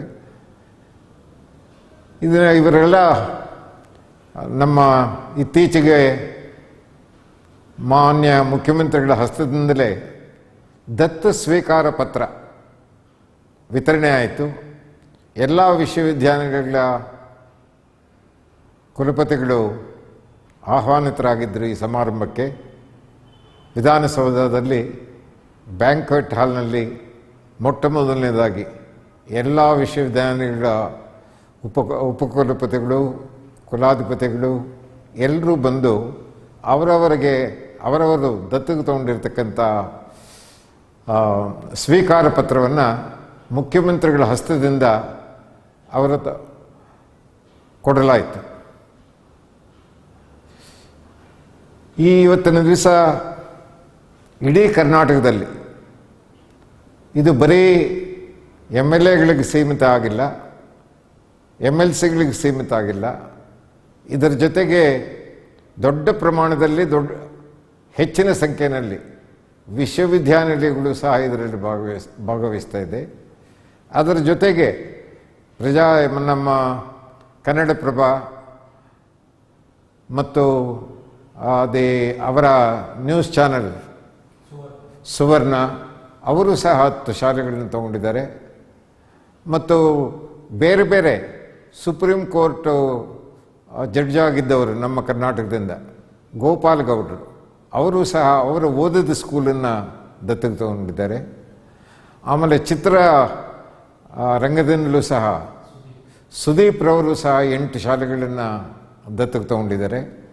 ಅಷ್ಟೇ ಅಲ್ಲ, ಇವತ್ತಿನ ದಿವಸ ಅನೇಕರು ಅವರಾಗಿ ಸ್ವಪ್ರೇರಣೆಯಿಂದ ಬಂದು ನಮಗೆ ಒಂದು ಶಾಲೆ ಕೊಡಿ, ನಾನು ನಮ್ಮ ಊರಿನ ಶಾಲೆಯನ್ನು ನಾನು ಅಭಿವೃದ್ಧಿಪಡಿಸ್ತೇನೆ, ನಾನು ಓದಿದ ಶಾಲೆಯನ್ನು ನಾನು ಅಭಿವೃದ್ಧಿಪಡಿಸ್ತೇನೆ, ನಮ್ಮ ಜಿಲ್ಲೆನಲ್ಲಿರ್ತಕ್ಕಂಥ ಶಾಲೆಯನ್ನು ನಾನು ಅಭಿವೃದ್ಧಿಪಡಿಸ್ತೇನೆ, ನಮ್ಮ ತಾಯಿಯವರ ಹೆಸರಿನಲ್ಲಿ ಒಂದು ಶಾಲೆಯನ್ನು ನಾನು ದತ್ತಕ್ಕೆ ತಗೊಳ್ತೇನೆ, ನಮ್ಮ ತಂದೆಯವರ ಹೆಸರಿನಲ್ಲಿ ನಾನು ಒಂದು ಶಾಲೆಯನ್ನು ದತ್ತಕ್ಕೆ ತಗೊಳ್ತೇನೆ. ಹೀಗೆ ತುಂಬ ಒಳ್ಳೆಯ ಸ್ಪಂದನೆ ಸಿಕ್ಕಿದೆ. ಇಡೀ ಕರ್ನಾಟಕದಲ್ಲಿ ಎಲ್ಲ ಭಾಗಗಳಿಂದಲೂ ಸಹ ಇವತ್ತಿನ ದಿವಸ ಇದೊಂದು ಮೂಮೆಂಟ್ ಅಂತ ಹೇಳಿದರೆ ತಪ್ಪಾಗಲಾರದು. ಈ ಸರ್ಕಾರಿ ಸ್ಕೂಲುಗಳ ದತ್ತು ಸ್ವೀಕಾರದ್ದು ಬರೀ ಒಂದು ಕಾರ್ಯಕ್ರಮವಾಗಿ ಇಲ್ಲ. ಇವತ್ತಿನ ದಿವಸ ಕಾರ್ಯಕ್ರಮಕ್ಕಿಂತ ಹೆಚ್ಚಾಗಿ ಇದಕ್ಕೆ ಎಲ್ಲ ಕಡೆಯೂ ಸಹ ಸ್ಪಂದನೆ ಸಿಕ್ಕಿ ಒಂದು ಇಡೀ ರಾಜ್ಯದಲ್ಲಿ ಒಂದು ಚಳುವಳಿ ರೂಪದಲ್ಲಿ ಇದು ಕಾರ್ಯಗತ ಆಗ್ತಾ ಇದೆ. ಈ ಸಂತೋಷದ ಸುದ್ದಿ ಅಂತ ಹೇಳಿದ್ರೆ, ನಾನು ಇತ್ತೀಚೆಗೆ ಮಾನ್ಯ ಮಂತ್ರಿಗಳಂತ ಸೋಮಣ್ಣವರ ಕಾನ್ಸ್ಟಿಟ್ಯೂನ್ಸಿಗೆ ಹೋಗಿದ್ದೆ. ಅವರೇ ಆಹ್ವಾನಿಸಿದ್ರು. ಅವರು 15 ಶಾಲೆಗಳನ್ನು ಅಭಿವೃದ್ಧಿಪಡಿಸಿದ್ದಾರೆ ಮತ್ತು ಅಭಿವೃದ್ಧಿ ಕೆಲವು ಪೂರ್ತಿ ಆಗಿದೆ, ಕೆಲವು ಕೆಲಸ ಪ್ರಾರಂಭ ಮಾಡಿದ್ದಾರೆ. ಅದೇ ರೀತಿ ಅನೇಕರು ಇವತ್ತಿನ ದಿವಸ ಮಂತ್ರಿಗಳು ಸಹ ಇವತ್ತಿನ ದಿವಸ ಇದರಲ್ಲಿ ಹೆಚ್ಚಿನ ಆಸಕ್ತಿ ವಹಿಸಿ ಕೆಲಸ ಪ್ರಾರಂಭ ಮಾಡಿದ್ದಾರೆ. ಈ ಮೈಸೂರು ಯೂನಿವರ್ಸಿಟಿ ನಿಮಗೆ ಇದು ಒಂದು ವಿಶೇಷವಾದಂಥ ಸುದ್ದಿ. ನಿಮ್ಮ ಮೈಸೂರು ಯೂನಿವರ್ಸಿಟಿ, ಯಾಕೆಂದರೆ ನೀವು ಮೊದಲು ಮೈಸೂರು ಯೂನಿವರ್ಸಿಟಿ ಭಾಗವಾಗಿದ್ದಿರಿ, ಈಗ ಮಂಗಳೂರು ಯೂನಿವರ್ಸಿಟಿ ಅಂತ ನಿಮ್ಮದು ಪ್ರತ್ಯೇಕ ಆಯಿತು. ನಿಮ್ಮ ಮದರ್ ಯೂನಿವರ್ಸಿಟಿ ಅಂತ ಕರಿಬೋದು ಮೈಸೂರು ಯೂನಿವರ್ಸಿಟಿ. ಅವರು ಸಹ ಇವತ್ತಿನ ದಿವಸ 10 ಶಾಲೆಗಳನ್ನು ದತ್ತಕ್ಕೆ ತಗೊಂಡು ಈಗಾಗಲೇ ಕೆಲಸ ಪ್ರಾರಂಭ ಮಾಡಿದ್ದಾರೆ. ಬೇರೆ ಬೇರೆ ಜಿಲ್ಲೆಗಳಲ್ಲಿ ಅವರು 3 ಜಿಲ್ಲೆಗಳಲ್ಲಿ ಅವರು ಶಾಲೆಗಳನ್ನು ತಗೊಂಡಿದ್ದಾರೆ.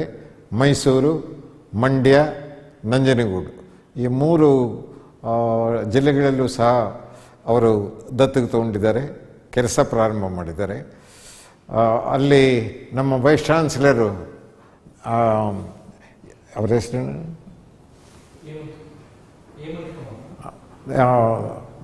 ಡಾಕ್ಟರ್ ಹೇಮಂತ್ ಕುಮಾರ್ ಅವರು ಸಹ ತುಂಬ ಆಸಕ್ತಿ ವಹಿಸಿ, ನಿಮ್ಮ ಹಾಗೆ ತುಂಬ ಆಸಕ್ತಿ ವಹಿಸಿ ಕೆಲಸ ಪ್ರಾರಂಭ ಮಾಡಿದ್ದಾರೆ. ಮತ್ತು ಒಂದು ವರದಿಯನ್ನು ಸಹ ಕೊಟ್ಟಿದ್ದಾರೆ.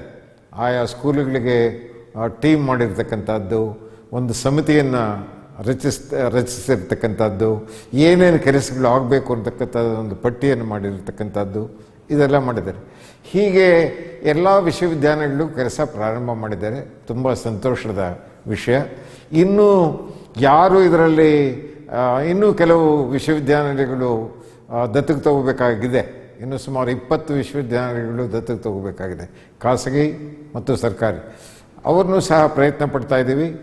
ಮೊನ್ನೆ ನಾನು ಅಗ್ರಿಕಲ್ಚರ್ ಯೂನಿವರ್ಸಿಟಿ ವೈಸ್ ಚಾನ್ಸಲರ್ ಹತ್ರ ಮಾತಾಡಿದೆ. ಒಳ್ಳೆ ಸ್ಪಂದನೆ ಸಿಕ್ತು. ಅವರು ಸಹ 10 ಶಾಲೆಗಳನ್ನು, ಯಾಕೆಂದರೆ ಅವರು ಗ್ರಾಮಗಳನ್ನೇ ದತ್ತಕ್ಕೆ ತಗೊಳ್ತಾ ಇದ್ದಾರೆ ಅಗ್ರಿಕಲ್ಚರ್ ಯೂನಿವರ್ಸಿಟಿನವರು.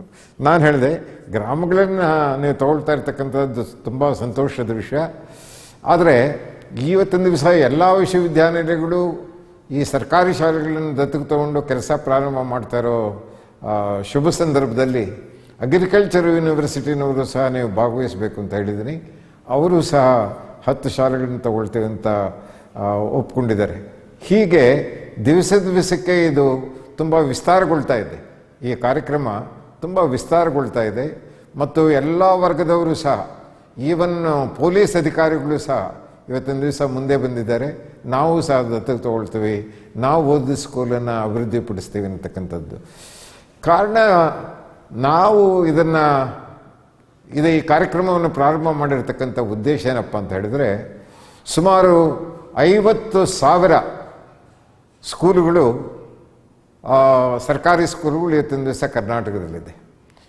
ಈ 50,000 ಸ್ಕೂಲುಗಳಲ್ಲಿ ಸುಮಾರು 70-75% ಅಂದರೆ 30-35 ಸಾವಿರ ಸ್ಕೂಲುಗಳಲ್ಲಿ ಈ ಮೂಲಭೂತ ಸೌಲಭ್ಯಗಳ ಒಂದು ಕೊರತೆ ಇದೆ. ನಾವು ಯೋಚನೆ ಮಾಡಿದ್ರೆ ಇದುವರೆ ತನಕಲೇ ತಮ್ಮ ಯೂನಿವರ್ಸಿಟಿಗೂ ನಾನು ಕಳಿಸ್ಕೊಟ್ಟಿದ್ದೀನಿ. ಮೊದಲನೇದು 2 ಫಸ್ಟ್ ಫೇಸು ಮತ್ತು ಸೆಕೆಂಡ್ ಫೇಸ್ ಅಂತ ಇದನ್ನು ಮಾಡಿದ್ದೀವಿ. ಮೊದಲನೇ ಹಂತದಲ್ಲಿ ಬಹಳ ಪ್ರಾಥಮಿಕವಾಗಿರ್ತಕ್ಕಂಥ ಮೂಲಭೂತ ಸೌಲಭ್ಯಗಳು. ಇದು ಇಷ್ಟು ಸ್ವಾತಂತ್ರ್ಯ ಬಂದು 70 ವರ್ಷ ಮೇಲೆ ಆಗಿ ನಮ್ಮ ಸಂವಿಧಾನದಲ್ಲಿ ಪ್ರತಿಯೊಂದು ಮಗುಗೂ ಶಿಕ್ಷಣವನ್ನು ಕೊಡಬೇಕು ಅನ್ನತಕ್ಕಂಥ ಒಂದು ಪ್ರಸ್ತಾಪನೆ it is a fundamental right. ಆ ಫಂಡಮೆಂಟಲ್ ರೈಟ್ಸ್ನಲ್ಲಿ ಇದು ಒಂದು. ಶಿಕ್ಷಣ, ಪ್ರತಿಯೊಂದು ಮಗುಗೂ ಸಹ ಶಿಕ್ಷಣವನ್ನು ಕೊಡ್ತಕ್ಕಂಥದ್ದು ಒಂದು ಮೂಲಭೂತವಾದಂಥ ಹಕ್ಕು. ಇಷ್ಟೆಲ್ಲ ಇದ್ದರೂ ಸಹ ಇವತ್ತಿಗೂ ನಾವು ಸರ್ಕಾರಿ ಶಾಲೆಗಳಲ್ಲಿ ಮೂಲಭೂತ ಸೌಲಭ್ಯಗಳಿಲ್ಲದೇ ಇರತಕ್ಕಂಥದ್ದು ಮತ್ತು ಗುಣಮಟ್ಟದ ಶಿಕ್ಷಣ ಸರ್ಕಾರಿ ಶಾಲೆಗಳಲ್ಲಿ ಸಿಗದೇ ಇರತಕ್ಕಂಥದ್ದು. ಯಾವ ಪ್ರಮಾಣದಲ್ಲಿ ಆಶಿಸ್ತೀವಿ, ಬಯಸ್ತೀವಿ, ಆಗಬೇಕಾಗಿದೆ, ಆ ಪ್ರಮಾಣದಲ್ಲಿ ಆಗ್ತಾ ಇಲ್ಲ ಅಂತಕ್ಕಂಥದ್ದು ನಿಮ್ಮೆಲ್ಲರಿಗೂ ಗೊತ್ತಿರತಕ್ಕಂಥ ವಿಷಯ. ಅದಕ್ಕೋಸ್ಕರ ಇದಕ್ಕೊಂದು ದೊಡ್ಡ ಪ್ರಯತ್ನ ಬೇಕು. ಇದು ಸುಮ್ಮನೆ ಯಾರೋ ರೋಟ್ರಿನವರು ಒಂದಷ್ಟು ಮಾಡಿದ್ದಾರೆ, ಇನ್ಯಾರೋ ಒಂದು IT ಕಂಪನಿನವರು ಇನ್ಯಾರೋ ಒಂದು 5 ಸ್ಕೂಲ್ ತೊಗೊಂಡೇನೋ ಮಾಡಿದ್ದಾರೆ. ಅದೆಲ್ಲ ಸಂತೋಷ. ಇದೆಲ್ಲ ಮಾಡಲೇಬೇಕಾಗಿರ್ತಕ್ಕಂಥದ್ದು ಮಾಡ್ತಾ ಇದ್ದಾರೆ. ಎಷ್ಟೋ ದಾನಿಗಳು ಬಂದಿದ್ದಾರೆ. ಆಮೇಲೆ ಕೆಲವು ಸ್ಕೂಲ್ಗಳಲ್ಲಿ ಅಲ್ಲಿ ಓದಿದ ಹಳೆಯ ವಿದ್ಯಾರ್ಥಿಗಳು ಅವರ ಸಂಘ ಸಂಸ್ಥೆಗಳನ್ನು ಮಾಡಿಕೊಂಡು ಅದರ ಮುಖೇನ ಈ ಸ್ಕೂಲುಗಳಲ್ಲಿ ಕೆಲವು ಸ್ಕೂಲುಗಳು ಅವರು ಓದಿದಂಥ ಸ್ಕೂಲುಗಳನ್ನು ತುಂಬ ಉತ್ತಮ ಮಟ್ಟದ ರೀತಿಯಲ್ಲಿ ಕಟ್ಟಡಗಳನ್ನು ಕಟ್ಟಿದ್ದಾರೆ. ನಾವು ಹೈಟೆಕ್ ಸ್ಕೂಲ್ಸ್ ಅಂತ ಏನು ಕರಿತೀವಿ, ಈ ಹೈಟೆಕ್ ಸ್ಕೂಲ್ಸ್ ಎಲ್ಲ ಸಹ ಮಾಡಿದ್ದಾರೆ ಅವರು. ಇದೆಲ್ಲ ಈ ಥರದ ಬೆಳವಣಿಗೆಗಳೆಲ್ಲ ಆಗ್ತಾಯಿದೆ. ಇವತ್ತಿನ ದಿವಸ ಪ್ರತಿ ದಿವಸವೂ ಸಹ ಕನ್ನಡ ನಮ್ಮ ಪತ್ರಿಕೆಗಳೇನಿದೆ ಎಲ್ಲ ಪತ್ರಿಕೆಗಳಿಗೂ ಸಹ ಪ್ರಮುಖವಾದಂಥ ಪತ್ರಿಕೆಗಳು, ಅದು ಪ್ರಜಾವಾಣಿ ಆಗಿರ್ಬೋದು, ವಿಶ್ವ ಕರ್ನಾಟಕ ಆಗಿರ್ಬೋದು, ಕನ್ನಡಪ್ರಭ ಆಗಿರ್ಬೋದು, ವಿಜಯ ಕರ್ನಾಟಕ ಆಗಿರ್ಬೋದು, ಈ ಎಲ್ಲ ಪತ್ರಿಕೆಗಳು ಸಹ ನಮಗೆ ಈ ಕಾರ್ಯಕ್ರಮದಲ್ಲಿ ತುಂಬ ಪ್ರೋತ್ಸಾಹವನ್ನು ಕೊಡ್ತಾ ಇದ್ದಾರೆ. ಯಾವ್ಯಾವ ವಿಶ್ವವಿದ್ಯಾನಿಲಯ, ಯಾರು ದಾನಿಗಳು ಸಹ ಏನಾದರೂ ಕೆಲಸ, ಈ ಸರ್ಕಾರಿ ಸ್ಕೂಲುಗಳ ಅಭಿವೃದ್ಧಿ ಕೆಲಸ ಎಲ್ಲಿ ನಡೆದರೂ ಸಹ ಪತ್ರಿಕೆಗಳು ಅದಕ್ಕೆ ಹೆಚ್ಚಿನ ಪ್ರಾಧಾನ್ಯತೆ ಕೊಡ್ತಾ ಇದೆ. ನಾನು ಈ ಸಂದರ್ಭವನ್ನು ನಮ್ಮ ಮೀಡಿಯಾದವರಿಗೂ ಸಹ ನನ್ನ ಅಭಿನಂದನೆಗಳನ್ನ ತಿಳಿಸ್ತಾ ಇದ್ದೇನೆ. ಅಷ್ಟೆಲ್ಲ ನಾವೆಲ್ಲ ಚಿರಋಣಿಯಾಗಿದ್ದೀವಿ.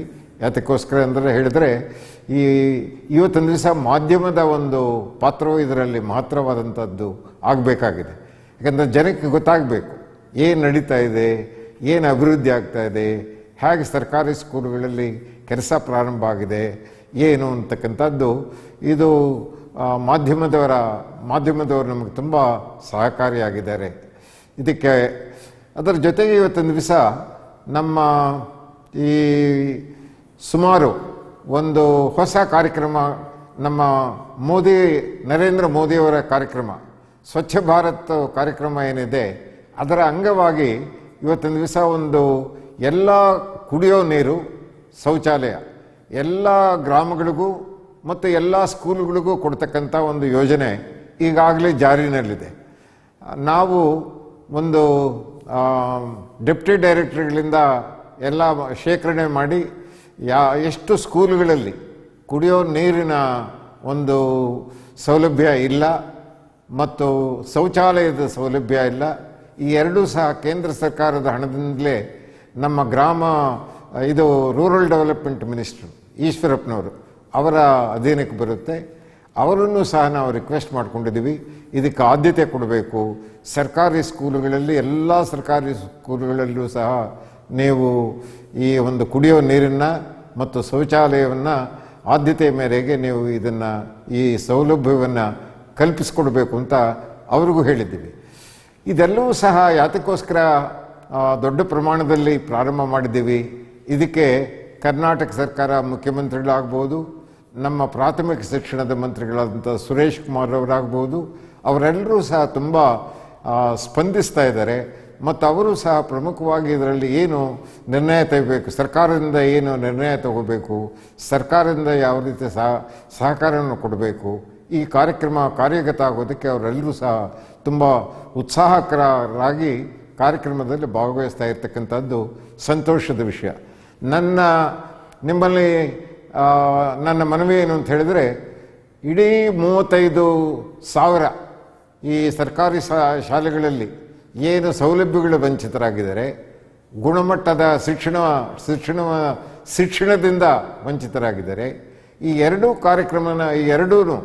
ಈ ಒಂದು 2 ವರ್ಷದಲ್ಲಿ ನಮ್ಮ ಟೈಮ್ ಬೌಂಡ್ ಪ್ರೋಗ್ರಾಮ್ ಅಂತ ಇದನ್ನು ನಾನು ಕರಿತೀನಿ. ಇದೊಂದು ಟೈಮ್ ಬೌಂಡ್ ಪ್ರೋಗ್ರಾಮ್, ಇದೇನೋ ಎಷ್ಟೋ ವರ್ಷಗಳೆಲ್ಲ ಇದು ನಡೀತಾನೆ ಇರಬೇಕು ಆ ಥರ ಅಲ್ಲ. ಇದನ್ನು ಒಂದು ಟೈಮ್ ಬೌಂಡ್ ಪ್ರೋಗ್ರಾಮ್ ಅಂತ ತಗೊಂಡು ನಾವು ಕಡೆ ಪಕ್ಷ 2 ವರ್ಷದಲ್ಲಿ ಈ 35,000 ಸ್ಕೂಲುಗಳಲ್ಲಿ ಎಲ್ಲ ನ್ಯೂನತೆಗಳನ್ನು ಸಹ ಸರಿಪಡಿಸಬೇಕು ಅಂತಕ್ಕಂಥದ್ದೇ ನಮ್ಮ ಧ್ಯೇಯ. ಈ ಧ್ಯೇಯವನ್ನು ನಾವು ತುಂಬ ಆಸಕ್ತಿಯಿಂದ ಮತ್ತು ಇದಕ್ಕೆ ಸಾಕಷ್ಟು ಗಮನ ಹರಿಸಿ ಎಲ್ಲರ ಸಹಕಾರವನ್ನು ಸಹ ನಾವು ಎಲ್ಲರ ಸಹಕಾರದೊಂದಿಗೆ ಇದನ್ನು ಯಶಸ್ವಿಯಾಗಿ ಪರಿಣಾಮಕಾರಿಯಾಗಿ, ಬರೀ ಯಶಸ್ವಿಯಾಗಿ ಅಲ್ಲ ಪರಿಣಾಮಕಾರಿಯಾಗಿ ಈ ನಮ್ಮ ಸರ್ಕಾರಿ ಸ್ಕೂಲುಗಳ ಅಭಿವೃದ್ಧಿ ಮತ್ತು ಎಲ್ಲ ಸರ್ಕಾರಿ ಸ್ಕೂಲುಗಳೆಲ್ಲ ಒಂದು ಅಪ್ಗ್ರೇಡ್ ಮಾಡತಕ್ಕಂಥ ಕೆಲಸದಲ್ಲಿ ನಾವೆಲ್ಲರೂ ಸಹ ಭಾಗಿಯಾಗಿದ್ದೀವಿ. ಸೊ ಅದಕ್ಕೋಸ್ಕರ ನೀವು ಇವತ್ತೊಂದು ದಿವಸ ಈ ಕಾರ್ಯಕ್ರಮವನ್ನು ಏರ್ಪಾటు ಮಾಡಿದಿರಿ. ಈ ಕಾರ್ಯಕ್ರಮ ತುಂಬ ಅತ್ಯವಶ್ಯಕವಾಗಿ ಆಗಬೇಕಾಗಿರ್ತಕ್ಕಂಥ ಕಾರ್ಯಕ್ರಮ. ಇವತ್ತೊಂದು ದಿವಸ ನಮ್ಮ ನ್ಯಾಷನಲ್ ಎಜುಕೇಷನ್ ಪಾಲಿಸಿ ಏನಿದೆ, NEP-ನವರು ಸಹ ಇದರ ಬಗ್ಗೆ ಸಾಕಷ್ಟು ಒತ್ತು ಕೊಟ್ಟಿದ್ದಾರೆ. ನಿಮಗೆ ಇದುವರೆಗೆ ನಿಮ್ಮ ಗಮನಕ್ಕೆ ಬಂದಿರ್ಬೋದು, ಪ್ರಾಥಮಿಕ ಶಿಕ್ಷಣಕ್ಕೆ ತುಂಬ ಒತ್ತನ್ನು ಕೊಟ್ಟಿದ್ದಾರೆ ನಮ್ಮ ಹೊಸ ಶಿಕ್ಷಣದ ಪದ್ಧತಿಯಲ್ಲಿ. ಏನಪ್ಪ ಅಂತ ಹೇಳಿದರೆ, ಮೊದಲನೇದು ಈ KG-PG ಅಂತ ಹೇಳ್ತಾ ಇದ್ವಲ್ಲ, ಆ KG-PGನೂ ಸಹ ಈಗ ಶಿಕ್ಷಣದ ತುಂಬ ಪ್ರಮುಖವಾದಂಥ ಅಂಗ ಅಂತ ಅವರ ಒಂದು ಸಲಹೆಯನ್ನು ಕೊಟ್ಟಿದ್ದಾರೆ. ಅಷ್ಟೇ ಅಲ್ಲ, ಈ 6ನೇ ತರಗತಿನಿಂದ ಅಂದರೆ 6th ಸ್ಟ್ಯಾಂಡರ್ಡ್ನಿಂದಲೇ ಈ ಕೌಶಲ್ಯಕ್ಕೆ ಸಂಬಂಧಪಟ್ಟಂಥ ಒಂದು ಶಿಕ್ಷಣವನ್ನು ನಮ್ಮ ವಿದ್ಯಾರ್ಥಿಗಳಿಗೆ ವಿದ್ಯಾರ್ಥಿನಿಯರಿಗೆ ಕೊಡಬೇಕು ಅಂತಕ್ಕಂಥದ್ದು ಸಹ ಈ ಒಂದು ನೂತನವಾದಂಥ ನಮ್ಮ ಶಿಕ್ಷಣ ಪದ್ಧತಿಯ ಒಂದು ಅಂಗವಾಗಿದೆ. ಸೊ ಹೀಗೆ ಪ್ರಧಾನಮಂತ್ರಿಗಳೇ ತುಂಬ ಇದರ ಬಗ್ಗೆ ಆಸಕ್ತಿ ತಗೊಂಡಿದ್ದಾರೆ. ನಮ್ಮ ದೇಶದಲ್ಲಿ ತುಂಬ ಬದಲಾವಣೆ ಶಿಕ್ಷಣದಲ್ಲಿ ಅಮೂಲವಾದಂಥ ಕಾಂಪ್ರಹೆನ್ಸಿವ್ ಇಂಪ್ರೂವ್ಮೆಂಟ್ ತರಬೇಕು ಅಂತಕ್ಕಂಥದ್ದು ಮತ್ತು ಅಮೂಲಾಗ್ರವಾದಂಥ ಒಂದು ಬದಲಾವಣೆಗಳು ತರಬೇಕು ಅಂತಕ್ಕಂಥದ್ದು ಈ ದಿಕ್ಕಿನಲ್ಲಿ ತುಂಬ ಇಡೀ ದೇಶದಲ್ಲೇ ಈ ದಿಕ್ಕಿನಲ್ಲಿ ನಾವು ಆಲೋಚನೆ ಮಾಡಿ ಕಾರ್ಯಗತ ಮಾಡೋದಕ್ಕೆ ಪ್ರಾರಂಭ ಮಾಡ್ತಾ ಇದ್ದೀವಿ. ಇಲ್ಲಿ ಕರ್ನಾಟಕದಲ್ಲಿ ಇವತ್ತಿನ ದಿವಸ ನೀವು ನೋಡೋದಾದರೆ ಈಗ MLAಗಳೆಲ್ಲ ಸಹ ಅನೇಕ MLAಗಳು ಕೆಲಸ ಪ್ರಾರಂಭ ಮಾಡಿದ್ದಾರೆ. ನಾನು ಈ ಮೂಲಕ ಮಂಗಳೂರು ಯಾವಾಗಲೂ ಸಹ ಶಿಕ್ಷಣ ಕ್ಷೇತ್ರದಲ್ಲಿ ಪ್ರಮುಖ ಪಾತ್ರವನ್ನು ವಹಿಸಿದೆ. ಮಂಗಳೂರು ಅಂತ ಹೇಳಿದರೆ ನನಗೆ ತುಂಬ ಅಭಿಮಾನ. ಕಾರಣ ಏನಂದರೆ ಬ್ಯಾಂಕಿಂಗ್ ಇಂಡಸ್ಟ್ರಿ ಪ್ರಾರಂಭ ಆಗಿದ್ದೇ ಮಂಗಳೂರಿನಲ್ಲಿ, ಕರ್ನಾಟಕದಲ್ಲಿ. Banking industry, you take any bank, corporation bank ತಗೊಳ್ಳಿ, ಸಿಂಡಿಕೇಟ್ ಬ್ಯಾಂಕ್ ತಗೊಳ್ಳಿ, ಇವೆಲ್ಲವೂ ಸಹ ಪ್ರಾರಂಭ ಆಗಿದ್ದು ಎಲ್ಲಪ್ಪ ಅಂತ ಹೇಳಿದರೆ ಮಂಗಳೂರಿನಲ್ಲಿ ಪ್ರಾರಂಭ ಆಯಿತು. ಅದೇ ರೀತಿ ಶಿಕ್ಷಣದಲ್ಲೂ ಸಹ ನಾನು ಮ್ಯಾಂಗ್ಳೂರು ಯೂನಿವರ್ಸಿಟಿ ನಿಮ್ಮ ಚಟುವಟಿಕೆಗಳನ್ನು ನಾನು ಓದಿದ್ದೀನಿ, ತಿಳ್ಕೊಳ್ಳೋದಕ್ಕೆ ಪ್ರಯತ್ನ ಪಟ್ಟಿದ್ದೀನಿ. ನಿಮ್ಮ ವಿಶ್ವವಿದ್ಯಾನಿಲಯದ ಮಂಗಳೂರು ವಿಶ್ವವಿದ್ಯಾನಿಲಯದಲ್ಲಿ ತುಂಬ ಒಳ್ಳೆಯ ಕಾರ್ಯಕ್ರಮಗಳನ್ನು ನೀವು ಯಶಸ್ವಿಯಾಗಿ ನೀವು ಕಾರ್ಯಗತ ಮಾಡ್ತಾ ಇದ್ದೀರಿ. ಬರೀ ಶೈಕ್ಷಣಿಕ ಅಷ್ಟೇ ಅಲ್ಲ, ಸಂಶೋಧನೆಯಲ್ಲಿ ನೀವು ತುಂಬ ಮುಂದೆ ಇದ್ದೀರಿ. ಸಂಶೋಧನೆ ತಗೊಳ್ಳಿ, ಪೇಟೆಂಟ್ಸ್ ತಗೊಳ್ಳಿ, ಪಬ್ಲಿಕೇಶನ್ಸ್ ತಗೊಳ್ಳಿ. ಒಂದು ವಿಶ್ವವಿದ್ಯಾನಿಲಯಕ್ಕೆ ಏನು ಬಹಳ ಮುಖ್ಯವಾಗಿ ಆಗಬೇಕಾಗಿರ್ತಕ್ಕಂಥ ಒಂದು ಕ್ಷೇತ್ರಗಳೇನಿದೆ, ಆ ಎಲ್ಲ ಕ್ಷೇತ್ರಗಳಲ್ಲೂ ಸಹ ನೀವು ತುಂಬ ಮುಂದೆ ಇದ್ದೀರಿ ಮತ್ತು ಒಳ್ಳೆಯ ದಿಕ್ಕಿನಲ್ಲಿ ನಿಮ್ಮ ಪ್ರಯಾಣ, ಶೈಕ್ಷಣಿಕ ಪ್ರಯಾಣ ಸಾಗಿದೆ ಅಂತ ಹೇಳೋದಕ್ಕೆ ನನಗೆ ತುಂಬ ಸಂತೋಷವಾಗುತ್ತೆ. ಇದಕ್ಕೆ ಕಾರಣಭೂತರಾದಂಥ ಎಲ್ಲರನ್ನೂ ಈ ಸಂದರ್ಭದಲ್ಲಿ ನಾನು ಅಭಿನಂದಿಸ್ತಾ ಇದ್ದೀನಿ. ಇದೇ ರೀತಿ ನೀವು ಈ ಸರ್ಕಾರಿ ಸ್ಕೂಲ್ಗಳನ್ನು ನೀವೇನು ದತ್ತಕ್ಕೆ ತಗೊಂಡಿದ್ದೀರಿ, ಆ ಒಂದು ಸಮಾರಂಭಕ್ಕೆ, ವಿಧಾನಸೌಧದಲ್ಲಿ ನಡೆದಂಥ ಸಮಾರಂಭಕ್ಕೆ ನಿಮ್ಮ the vice chancellor doctor Subrahmanya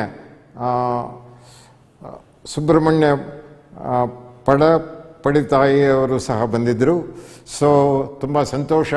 ಅವರು ವ್ಯಕ್ತಿಗತವಾಗಿ ಬಂದು ಮುಖ್ಯಮಂತ್ರಿಗಳಿಂದ ದತ್ತು ಸ್ವೀಕಾರ ಮಾಡಿದ್ರು ಅವತ್ತಿನ ದಿವಸ.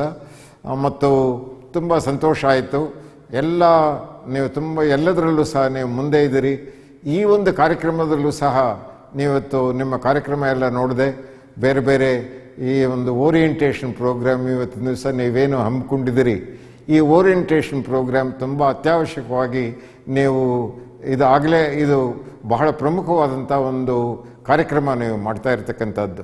ಕಾರಣ ಏನು ಅಂದರೆ, ಮೊದಲನೇದು ನೀವು ನಿಮ್ಮ ಕಾರ್ಯಕ್ರಮದಲ್ಲಿ ಇವತ್ತಿನ ದಿವಸ ನ್ಯೂ ಎಜುಕೇಷನ್ ಪಾಲಿಸಿ ಬಗ್ಗೆ ಮಾತಾಡ್ತಾ ಇದ್ದೀರಿ. ಅದರ ಜೊತೆಗೆ ದತ್ತು ತಗೊಂಡಿರ್ತಕ್ಕಂಥ ಸ್ಕೂಲ್ಗಳಿಗೆ ಸ್ಕೂಲಿನ ಎಲ್ಲ ಹೆಡ್ ಮಾಸ್ಟರ್ಸು, ಹೆಡ್ ಮಿಸ್ಟ್ರೆಸ್ಸು ಇವ್ರನ್ನೆಲ್ಲ ಕರೆದಿದ್ದೀರಿ, ಈ ಕಾರ್ಯಕ್ರಮಕ್ಕೆ ಕರೆದಿದ್ದೀರಿ. ಅವ್ರಿಗೂ ಸಹ ಈ ಒಂದು ಓರಿಯೆಂಟೇಷನ್ ಪ್ರೋಗ್ರಾಮ್ ಬಗ್ಗೆ, ದತ್ತು ಸ್ವೀಕಾರದ ಬಗ್ಗೆ ಇದು ಎಷ್ಟು ಪ್ರಮುಖವಾದಂಥದ್ದು, ಯಾತಕ್ಕೋಸ್ಕರ ಪ್ರಮುಖವಾದ್ದು ಅಂತ ನಾನು ಅನೇಕ ಸಲ ಒತ್ತಿ ಹೇಳ್ತಾ ಇದ್ದೇನೆ ಅಂತ ಹೇಳಿದರೆ, ನಿಮಗೆಲ್ಲರಿಗೂ ಗೊತ್ತಿದ್ದ ಹಾಗೆ ಶಿಕ್ಷಣದ ಸುಧಾರಣೆ ಆಗಬೇಕು ಅಂತ ಹೇಳಿದರೆ ಅದು ಎಲ್ಲಿಂದ ಪ್ರಾರಂಭ ಆಗಬೇಕು, ಸುಧಾರಣೆ ಎಲ್ಲಿಂದ ಆಗಬೇಕು ಮತ್ತು ಎಲ್ಲಿಂದ ಬದಲಾವಣೆ ಆಗಬೇಕು ಅಂತ ನನಗೆ ಯಾರಾದರೂ ಸಹ ಕೇಳಿದರೆ, ನನಗೆ ಈ ಪ್ರಶ್ನೆಯನ್ನು ಕೇಳಿದರೆ ನಾನು ಹೇಳತಕ್ಕಂಥದ್ದು, ಇವತ್ತಿನ ದಿವಸ ಶಿಕ್ಷಣ ಸುಧಾರಣೆ ಎಲ್ಲಿಂದ ಪ್ರಾರಂಭ ಆಗಬೇಕು ಅಂತ ಹೇಳಿದರೆ ಪ್ರಾಥಮಿಕ ಶಿಕ್ಷಣದಿಂದ ಪ್ರಾರಂಭ ಆಗಬೇಕು, ಸ್ಕೂಲುಗಳಿಂದ ಪ್ರಾರಂಭ ಆಗಬೇಕು, ಕಾಲೇಜುಗಳಿಂದ ಅಲ್ಲ. ಕಾಲೇಜ್ ಆಮೇಲೆ, ಮೊದಲು ಸ್ಕೂಲ್ನಿಂದ ಪ್ರಾರಂಭ ಮಾಡಬೇಕು. ಯಾತಕ್ಕೋಸ್ಕರ ಪ್ರಾಥಮಿಕ ಶಿಕ್ಷಣದಿಂದ ಬದಲಾವಣೆ ಆಗಬೇಕು ಅಂತ ಹೇಳ್ತಾ ಇದ್ದೀನಿ ಅಂತ ಹೇಳಿದರೆ, ಪ್ರತಿಯೊಂದು ಮಗುಗೂ ಸಹ ಈ ಉತ್ತಮವಾದಂಥ ಗುಣಮಟ್ಟದ ಶಿಕ್ಷಣ, ನಾವು ಗುಣಮಟ್ಟದ ಶಿಕ್ಷಣ ಕೊಡಲೇಬೇಕು. ಯಾತಕ್ಕೋಸ್ಕರ ಅಂದರೆ ಅದು ಅಡಿಪಾಯ. It is the foundation. ಇವತ್ತಿನ ದಿವಸ ಸರ್ವೇಪಲ್ಲಿ ರಾಧಾಕೃಷ್ಣ ಒಬ್ಬ ಶಿಕ್ಷಕರಾಗಿ ವೃತ್ತಿಯನ್ನು ಪ್ರಾರಂಭ ಮಾಡಿ ಆ ಒಂದು ಮಟ್ಟದಿಂದ ಆಗ್ತಾರೆ. ನಾವೆಲ್ಲರೂ ಸಹ ಶಿಕ್ಷಕ ವರ್ಗ ಹೆಮ್ಮೆ ಪಡುವಂಥ ಒಂದು ಹೆಮ್ಮೆ ಪಡಬೇಕಾದಂಥ ವಿಷಯ. ಯಾಕೆ ಅಂದರೆ ಒಬ್ಬ ಶಿಕ್ಷಕರಾಗಿ ಅದು ಕರ್ನಾಟಕ ನಾವು ಇನ್ನೂ ಹೆಮ್ಮೆ ಪಡುವಂಥದ್ದಿದೆ. ಯಾತಕ್ಕೋಸ್ಕರ ಇನ್ನೂ ಹೆಚ್ಚಿನ ಹೆಮ್ಮೆ ಪಡಬೇಕು ಅಂತ ಹೇಳಿದ್ರೆ, ಅವರು ಪ್ರಾರಂಭ ಮಾಡಿದ್ದು, ಅವರ ಶಿಕ್ಷಣ ವೃತ್ತಿಯನ್ನು ಪ್ರಾರಂಭ ಮಾಡಿದ್ದು ಮೈಸೂರು ಯೂನಿವರ್ಸಿಟಿನಲ್ಲಿ. 3 ವರ್ಷದ ಕಾಲ ಮೈಸೂರು ಯೂನಿವರ್ಸಿಟಿನಲ್ಲಿ ಅವರು ಶಿಕ್ಷಕರಾಗಿ ಕೆಲಸ ಮಾಡಿದ್ರು. ಅಲ್ಲಿಂದ ವೆಸ್ಟ್ ಬೆಂಗಾಲ್ಗೆ ಹೋಗ್ತಾರೆ. ಆಮೇಲೆ ವೈಸ್ ಪ್ರೆಸಿಡೆಂಟ್ ಆಗ್ತಾರೆ, ಅಂಬಾಸಿಡರ್ ಆಗ್ತಾರೆ, ವೈಸ್ ಪ್ರೆಸಿಡೆಂಟ್ ಆಗ್ತಾರೆ, ಅಧ್ಯಕ್ಷರಾಗ್ತಾರೆ. ಈ ರೀತಿ ಒಬ್ಬ ಶಿಕ್ಷಕ ಈ ದೇಶದ ಅಧ್ಯಕ್ಷ ಆದ ಅಂತ ಹೇಳಿದ್ರೆ, ಇದು ಪ್ರತಿಯೊಬ್ಬ ಇಲ್ಲಿ ಕೂತಿರ್ತಕ್ಕಂಥ, ನೀವು ಇಲ್ಲಿ ಯಾರು ಕೂತಿದ್ದೀರಿ, ಈ ಕಾರ್ಯಕ್ರಮದಲ್ಲಿ ಯಾರು ಭಾಗವಹಿಸ್ತಾ ಇದ್ದೀರಿ, ನಾವೆಲ್ಲರೂ ಸಹ ಹೆಮ್ಮೆ ಪಡುವಂಥ ವಿಷಯ ಇದು. ಅವರು ಒಂದು ಮಾತನ್ನು ಹೇಳಿದ್ದಾರೆ, ದಯವಿಟ್ಟು ಈ ಮಾತನ್ನು ನೀವು ತುಂಬ ಗಮನಿಸಬೇಕು ಅಂತ ನಾನು ನಿಮ್ಮೆಲ್ಲರಲ್ಲೂ ಮನವಿ ಮಾಡ್ಕೊಳ್ತಾ ಇದ್ದೀನಿ. ಏನು ಹೇಳಿದ್ದಾರೆ ಅವರು? ರಾಧಾಕೃಷ್ಣರವರು ಶಿಕ್ಷಣದ ಬಗ್ಗೆ ಏನು ಹೇಳಿದ್ದಾರೆ? ಅವ್ರು ಹೇಳ್ತಾರೆ, ದೇಶದ ಭವಿಷ್ಯ ಉತ್ತಮವಾಗಬೇಕಾದ್ರೆ ದೇಶದ ಭವಿಷ್ಯವನ್ನು ನಿರ್ಣಯ ಮಾಡ್ತಕ್ಕಂಥದ್ದು ಎಲ್ಲಪ್ಪ ಅಂತ ಹೇಳಿದರೆ ಅದು ಇದು ಕ್ಲಾಸ್ ರೂಮ್ನಲ್ಲಿ ಅಂತ ಹೇಳ್ತಾರೆ. So any reform R any change R any development of the nation, if it has to take place, it should start and it should happen in the classroom ಅಂತ ರಾಧಾಕೃಷ್ಣರವರು ಹೇಳ್ತಾರೆ. ಅದು ಬಹಳ ಸೂಕ್ಷ್ಮವಾದಂಗೆ ನಿಮ್ಮೆಲ್ಲರಿಗೂ ಮನವಿ ಮಾಡ್ಕೊಳ್ತೀನಿ. ಯಾಕೆಂತ ಹೇಳಿದ್ರೆ ಅದು ಅಕ್ಷರ ಸಹ ನಿಜ, ಅವರ ಅನುಭವದಿಂದ ಹೇಳಿರ್ತಕ್ಕಂಥದ್ದು. ಯಾಕಂದರೆ ಇವತ್ತಿನ ದಿವಸ ಶಿಕ್ಷಕ ವರ್ಗ ಏನಾದರೂ ಮನಸ್ಸು ಮಾಡಿದ್ರೆ ಈ ದೇಶದ ಬದಲಾವಣೆ ಮಾಡೋದಕ್ಕೆ ಸಾಧ್ಯತೆ ಇದೆ. ಈ ದೇಶವನ್ನು ನೈತಿಕವಾಗಿ ಇದು ಸಹ ಬದಲಾವಣೆ ತರಬೇಕು, ಗುಣಮಟ್ಟದಲ್ಲಿ ನಾವೇನಾದರೂ ತರಬೇಕು ಅಂತ ಹೇಳಿದರೆ ಅದು ಈ ಬೇರೆ ಯಾರಿಂದಲೂ ಸಾಧ್ಯವಿಲ್ಲ, ಬೇರೆ ಯಾರ ಕೈನಲ್ಲೂ ಸಾಧ್ಯ ಇಲ್ಲ. ಅದು ಪ್ರೆಸಿಡೆಂಟು ದೇಶದ ಅಧ್ಯಕ್ಷರ ಕೈನಲ್ಲಿಲ್ಲ, ಅಥವಾ ಅದು ಉಪಾಧ್ಯಕ್ಷರ ಕೈನಲ್ಲಿಲ್ಲ, ಪ್ರಧಾನಮಂತ್ರಿಗಳ ಕೈನಲ್ಲಿಲ್ಲ, ಮುಖ್ಯಮಂತ್ರಿಗಳ ಕೈನಲ್ಲಿಲ್ಲ. ಏನಾದರೂ ಈ ರೀತಿ ಪರಿವರ್ತನೆ ಆಗಬೇಕು ದೇಶದಲ್ಲಿ, ಈ ರೀತಿ ಗುಣಮಟ್ಟವನ್ನು ಉತ್ತಮಪಡಿಸಬೇಕು, ಈ ಬದಲಾವಣೆಯನ್ನು ತರಬೇಕು ಅನ್ನೋದೇನಾದರೂ ಸಾಧ್ಯ ಇದ್ದರೆ ಅದು ಒಂದೇ ಒಂದು ವರ್ಗ, ಆ ವರ್ಗದಿಂದ ಮಾತ್ರ ಸಾಧ್ಯ ಇದೆ. ಯಾವುದಾ ವರ್ಗ? ಶಿಕ್ಷಕ ವರ್ಗ. ಸೊ ಶಿಕ್ಷಕ ವರ್ಗ, teachers play A very very important role in the changing the destiny of the country. ಇದು ನಾನು ಶಿಕ್ಷಕನಾಗಿ ಹೇಳ್ತಾ ಇರ್ತಕ್ಕಂಥ, ನಾನು ಸಹ ಒಬ್ಬ ಶಿಕ್ಷಕನಾಗಿ ನಿಮ್ಮ ಸಹ ಶಿಕ್ಷಕನಾಗಿ ನನ್ನ ಅನುಭವಕ್ಕೆ ಬಂದಿರತಕ್ಕಂಥ ಮಾತು ನಿಮ್ಮಲ್ಲಿ ಹಂಚಿಕೊಳ್ಳೋದಕ್ಕೆ ನನಗೆ ಸಂತೋಷ ಆಗುತ್ತೆ. ಅದಕ್ಕೋಸ್ಕರ ಅದರಲ್ಲೂ ಸಹ ಶಿಕ್ಷಣದಲ್ಲೂ ಸಹ ಈ ಉನ್ನತ ಶಿಕ್ಷಣಕ್ಕಿಂತ ಮೊಟ್ಟ ಮೊದಲನೇದಾಗಿ ನಾವು ಗಮನ ಕೊಡಬೇಕಾಗಿರ್ತಕ್ಕಂಥದ್ದು ಬದಲಾವಣೆಯನ್ನು ತರಬೇಕಾಗಿರ್ತಕ್ಕಂಥದ್ದು ಯಾವುದಪ್ಪ ಅಂತ ಹೇಳಿದ್ರೆ ಪ್ರಾಥಮಿಕ ಶಿಕ್ಷಣ. ಪ್ರಾಥಮಿಕ ಶಿಕ್ಷಣ ತುಂಬ ಪ್ರಮುಖವಾದಂಥ ಒಂದು ಪಾತ್ರ ವಹಿಸುತ್ತೆ. ನಾವೇನಾದರೂ ಸಹ ಪ್ರಾಥಮಿಕ ಶಿಕ್ಷಣದಲ್ಲಿ ಗುಣಮಟ್ಟವನ್ನು ಉತ್ತಮಪಡಿಸೋದಕ್ಕೆ ಸಾಧ್ಯ ಆದರೆ, ನಾನು ಇವತ್ತಿನ ದಿವಸ ನಿಮಗೆ ದಯವಿಟ್ಟು ತಮ್ಮೆಲ್ಲರೂ ಗಮನಕ್ಕೆ ಹೇಳ್ತಾ ಇದ್ದೀನಿ, ಖಂಡಿತವಾಗಿಯೂ ಸಹ ಇದರ ಒಂದು ಪರಿಣಾಮ ತುಂಬ ಉತ್ತಮವಾದಂಥ ಒಂದು ಪರಿಣಾಮ ಇರುತ್ತೆ. ಈ ಪ್ರಾಥಮಿಕ ಶಿಕ್ಷಣ ನಾವು ಉತ್ತಮಪಡಿಸಿದ್ರೆ ಅದರಿಂದ ಹೈಸ್ಕೂಲ್ ಶಿಕ್ಷಣ ಉತ್ತಮವಾಗುತ್ತೆ, PU ಶಿಕ್ಷಣ ಉತ್ತಮವಾಗುತ್ತೆ, ಉನ್ನತ ಶಿಕ್ಷಣ ಉತ್ತಮವಾಗುತ್ತೆ. ಇದು ಸ್ಟಾರ್ಟಿಂಗ್ ಪಾಯಿಂಟ್. ಇದನ್ನು ಬಲಪಡಿಸಬೇಕು. ಇದು ಫೌಂಡೇಶನ್. ಅದಕ್ಕೋಸ್ಕರ ಇದನ್ನು ಫೌಂಡೇಶನ್ ಅಂತ ಕರಿತೀವಿ. ಈ ಫೌಂಡೇಶನ್ನ ಭದ್ರಪಡಿಸಬೇಕು. ಎಷ್ಟು ಭದ್ರವಾದಂಥ ಒಂದು ಈ ಫೌಂಡೇಶನ್ ಎಷ್ಟು ಭದ್ರವಾಗಿ ನಾವು ಹಾಕ್ತೀವಿ, ಅದು ಎಷ್ಟು ಫ್ಲೋರ್ಸ್ ಆದರೂ ಕಟ್ಬೋದು ಅದರ ಮೇಲೆ, ತದನಂತರ ಭದ್ರವಾಗಿರುತ್ತೆ. ಆದರೆ ಈ ಬುಡ ಭದ್ರ ಇಲ್ಲದೆ ಇದ್ದರೆ ನೀವು ಯಾವ ಫ್ಲೋರ್ ಕಟ್ಟಿದ್ರೂ ಸಹ ಅದು ಯಾವತ್ತಿದ್ರೂ ಸಹ ಅದು ತುಂಬ ಅಪಾಯಕಾರಿಯಾದಂಥದ್ದು. ಅದಕ್ಕೋಸ್ಕರ foundation is very very important. ಹೇಗೆ ಒಂದು ಮನೆ ಕಟ್ಟಡದಲ್ಲಿ ಫೌಂಡೇಶನ್ನು ಬಹಳ ಪ್ರಮುಖವಾದಂಥ ಒಂದು ಪಾತ್ರ ವಹಿಸುತ್ತೆ, ಅದೇ ರೀತಿ ಇಡೀ ಶಿಕ್ಷಣದಲ್ಲಿ ಈ ಒಂದು ಪ್ರಾಥಮಿಕ ಶಿಕ್ಷಣ ಅಂತಕ್ಕಂಥದ್ದು ಉತ್ತಮವಾದ ಪ್ರಾಥಮಿಕ ಶಿಕ್ಷಣದಲ್ಲಿ ಫೌಂಡೇಶನ್ ನಾವೇನು ಅಕ್ಷರಮಾಲೆ ಹೇಳ್ಕೊಡ್ತೀವಿ, ಏನು ನೈತಿಕವಾದಂಥ ಒಂದು ಬೋಧನೆಯನ್ನು ಮಾಡ್ತೀವಿ, ಏನು ಅವ್ರನ್ನ ತಿದ್ದತಕ್ಕಂಥ ಕೆಲಸ ಮಾಡ್ತೀವಿ, ನಾವು ಏನು ಅವರಲ್ಲಿ ಈ ಥರದ ಒಂದು ಒಳ್ಳೆಯ ಆಸೆ ಆಕಾಂಕ್ಷೆಗಳು, ಹೇಗೆ ನಮ್ಮ ಇವತ್ತಿನ ದಿವಸ ಅಬ್ದುಲ್ ಕಲಾಂರವ್ರು ಹೇಳ್ತಾರೆ, ಪ್ರತಿಯೊಂದು ಮಗುವೂ ಸಹ ಈ ರೀತಿ ಕನಸುಗಳನ್ನು ಕಾಣಬೇಕು, ಪ್ರತಿಯೊಬ್ಬ ವಿದ್ಯಾರ್ಥಿಯು ಒಳ್ಳೆಯ ಕನಸುಗಳನ್ನು ಕಾಣಬೇಕು, ಅದು ಸಕಾರ ಆಗಬೇಕಾದ್ರೆ ಪರಿಶ್ರಮ ಆಗಬೇಕು. ಸೊ ಪರಿಶ್ರಮ ಇಲ್ಲದೆ ಏನೂ ಸಾಧ್ಯ ಇಲ್ಲ. ಅದಕ್ಕೋಸ್ಕರ ಶಿಕ್ಷಕರ ಪರಿಶ್ರಮದಿಂದಲೇ ಬದಲಾವಣೆ ಸಾಧ್ಯ. ಶಿಕ್ಷಕರ ಪರಿಶ್ರಮದಿಂದಲೇ ನಮ್ಮ ಇಡೀ ದೇಶದ ಒಂದು ಭವ್ಯವಾದಂಥ ಒಂದು ಭಾರತವನ್ನು, ನೂತನವಾದಂಥ ಭಾರತವನ್ನು ನಾವು ಏನು ನವಭಾರತವನ್ನು ಕಟ್ಟಬೇಕು ಅಂತ ನಮ್ಮ ಪ್ರಧಾನಿ ಮೋದಿಯವರ ಕನಸು ಇವತ್ತಿನ ದಿವಸ ಏನಿದೆ, ಆ ಕನಸು ನನಸಾಗಬೇಕಾದ್ರೆ ನಾವೆಲ್ಲ ಸಹ ಇದು ಸಾಧ್ಯ. ಯಾರಿಂದ ಸಾಧ್ಯ ಅಂತ ಹೇಳಿದರೆ ನನ್ನ ಅಭಿಪ್ರಾಯದಲ್ಲಿ ಶಿಕ್ಷಕರಿಂದ ಸಾಧ್ಯ. ಶಿಕ್ಷಕರು ಪ್ರತಿಯೊಬ್ಬ ವಿದ್ಯಾರ್ಥಿಯ ಬಗ್ಗೆ ಆಸಕ್ತಿ ವಹಿಸಬೇಕು. ಶಿಕ್ಷಕರು ಪ್ರತಿಯೊಬ್ಬ ವಿದ್ಯಾರ್ಥಿಯ ವಿಕಾಸದ ಬಗ್ಗೆ ಆಲೋಚನೆ ಮಾಡಬೇಕು. ಶಿಕ್ಷಕರು ಪ್ರತಿಯೊಬ್ಬ ವಿದ್ಯಾರ್ಥಿಯ ಗುಣಮಟ್ಟದ ಬಗ್ಗೆ ಆಸಕ್ತಿ ವಹಿಸಬೇಕು. ಶಿಕ್ಷಕರು ಪ್ರತಿಯೊಂದು ಮಗುವಿನ ನೈತಿಕ ಅಭಿವೃದ್ಧಿ ಕಡೆ ಗಮನ ಕೊಡಬೇಕು. ಹೀಗೆ ಸರ್ವಾಂಗೀಣ ಅಭಿವೃದ್ಧಿಗೆ ಈ ಒಂದು ಪ್ರಾಥಮಿಕ ಶಿಕ್ಷಣ ಆದ್ಯತೆ ಕೊಡಬೇಕು ಅಂತ ಈ ಸಂದರ್ಭದಲ್ಲಿ ನಿಮ್ಮೆಲ್ಲರಲ್ಲೂ ಮನವಿ ಮಾಡಿಕೊಳ್ತಾ ಇದ್ದೀನಿ. ಅದರ ಜೊತೆಗೆ ಈ ಒಂದು ದತ್ತು ಸ್ವೀಕಾರ ಬರೀ 10 ಸ್ಕೂಲು ಮಿನಿಮಮ್ ನಾವು ಹೇಳಿರ್ತಕ್ಕಂಥದ್ದು 10 ಸ್ಕೂಲು. ಮಂಗಳೂರಂಥ ಯೂನಿವರ್ಸಿಟಿ ನಿಮ್ಮ ಶಕ್ತಿ ಇನ್ನೂ ಜಾಸ್ತಿ ಇದೆ. ಅನೇಕ ಸಲ ನಮ್ಮ ಶಕ್ತಿ ಬಗ್ಗೆ ನಮಗೆ ಅರಿವಿರೋಲ್ಲ. ಹಾಗೆ ಹನುಮಂತನು ಸಹ ರಾಮಾಯಣದಲ್ಲಿ ಅವನು ಹೋಗಿ ನೀನು ಹೋಗಿ ಇದನ್ನು ಹಾರಬೇಕು ಅಂತ ಹೇಳಿದಾಗ, ನದಿಯನ್ನು ಹಾರಬೇಕು ಅಂತ ಹೇಳಿದಾಗ ಅವನು ಹೇಳ್ತಾನೆ, ನನಗಿದು ಸಾಧ್ಯವಿಲ್ಲದೆ ಇರೋದಂಥ ಕೆಲಸ ಅಂತ ಹೇಳಿ. ಆಮೇಲೆ ಅವ್ರು ಅಲ್ಲಿ ಸುತ್ತಮುತ್ತಲು ಇರ್ತಕ್ಕಂಥವ್ರು ಹೇಳ್ತಾರೆ, ಹನುಮಂತ ನಿನಗಿರ್ತಕ್ಕಂಥ ಈ ಶಕ್ತಿ ಇದೆ, ನೀನು ಹಾರಬಲ್ಲೆ, ನಿನಗೆ ಈ ಒಂದು ಸಂಜೀವನಿಯನ್ನು ತರಬಲ್ಲೆ ಅಂತ ಹೇಳಿದಾಗ, ಆ ಹುಮ್ಮಸ್ಸು ಕೊಡಿದಾಗ, ಹುರುಪನ್ನು ಕೊಡಿದಾಗ, ಪ್ರೋತ್ಸಾಹ ಕೊಟ್ಟಾಗ ಹನುಮಂತ ಹೋಗಿ ಸಂಜೀವನಿ ತರ್ತಾನೆ. ಹಾಗೆ ನಮ್ಮ ಶಿಕ್ಷಕರಲ್ಲಿ ಅಗಾಧವಾದಂಥ ಒಂದು ಪ್ರತಿಭೆ ಇದೆ. ಈ ಪ್ರತಿಭೆಯನ್ನು ನಾವು ಸರಿಯಾಗಿ ಮಕ್ಕಳ ಕ್ಷೇಮಾಭಿವೃದ್ಧಿಗೆ, ಸ್ಕೂಲು ಕ್ಷೇಮಾಭಿವೃದ್ಧಿಗೆ, ಮುಖ್ಯವಾಗಿ ಬಡ ಮಕ್ಕಳು ಇಲ್ಲಪ್ಪ ಓದ್ತಾ ಇದ್ದಾರೆ, ನಮ್ಮ ಗ್ರಾಮಾಂತರ ಮಕ್ಕಳು ಎಲ್ಲಿ ಓದ್ತಾ ಇದ್ದಾರೆ ಅಂತ ಹೇಳಿದರೆ ಇವತ್ತಿಗೂ ಅವರು ಓದ್ತಾ ಇರತಕ್ಕಂಥದ್ದು ಸರ್ಕಾರಿ ಸ್ಕೂಲ್ಗಳಲ್ಲಿ. ಅವರಿಗೆ ಇವತ್ತಿನ ದಿವಸವೂ ಇಂಟರ್ನ್ಯಾಷನಲ್ ಸ್ಕೂಲ್ಸ್ಗೆ ಕಳಿಸೋ ಶಕ್ತಿ ಅವರಿಗಿಲ್ಲ. ಪ್ರೈವೇಟ್ ಸ್ಕೂಲ್ಸ್ಗೆ ಹೆಚ್ಚಿನ ಫೀಸ್ ಕೊಟ್ಟು ಕಳಿಸೋ ಶಕ್ತಿ ಅವರಲ್ಲಿಲ್ಲ. ಅದಕ್ಕೋಸ್ಕರ ನಿಜವಾಗಲೂ ಶಿಕ್ಷಕರು ದಯವಿಟ್ಟು ಗಮನಿಸಿ, ನೀವು ಮಾಡ್ತಾ ಇರ್ತಕ್ಕಂಥದ್ದು ತುಂಬ ಪವಿತ್ರವಾದಂಥ ಒಂದು ಕೆಲಸ. ಯಾತಕ್ಕೋಸ್ಕರ ಪವಿತ್ರವಾದಂಥ ಹೇಳ್ತಾ ಅಂದರೆ ಬಡ ಮಕ್ಕಳ ಸೇವೆ. ಇವತ್ತಿನ ದಿವಸ ಎಲ್ಲ ಧರ್ಮಗಳು ಏನು ಹೇಳುತ್ತೆ ಅಂತ ಹೇಳಿದರೆ, ಸೇವೆಯನ್ನು ದೇವರನ್ನು ಮಕ್ಕಳಲ್ಲಿ ಕಾಣಿ ಮತ್ತು ಮನುಷ್ಯನಿಗೆ ಸೇವೆ ಮಾಡೋ ಮೂಲಕ ದೇವರನ್ನು ಕಾಣಿ ಅಂತ ಹೇಳ್ತಾರೆ.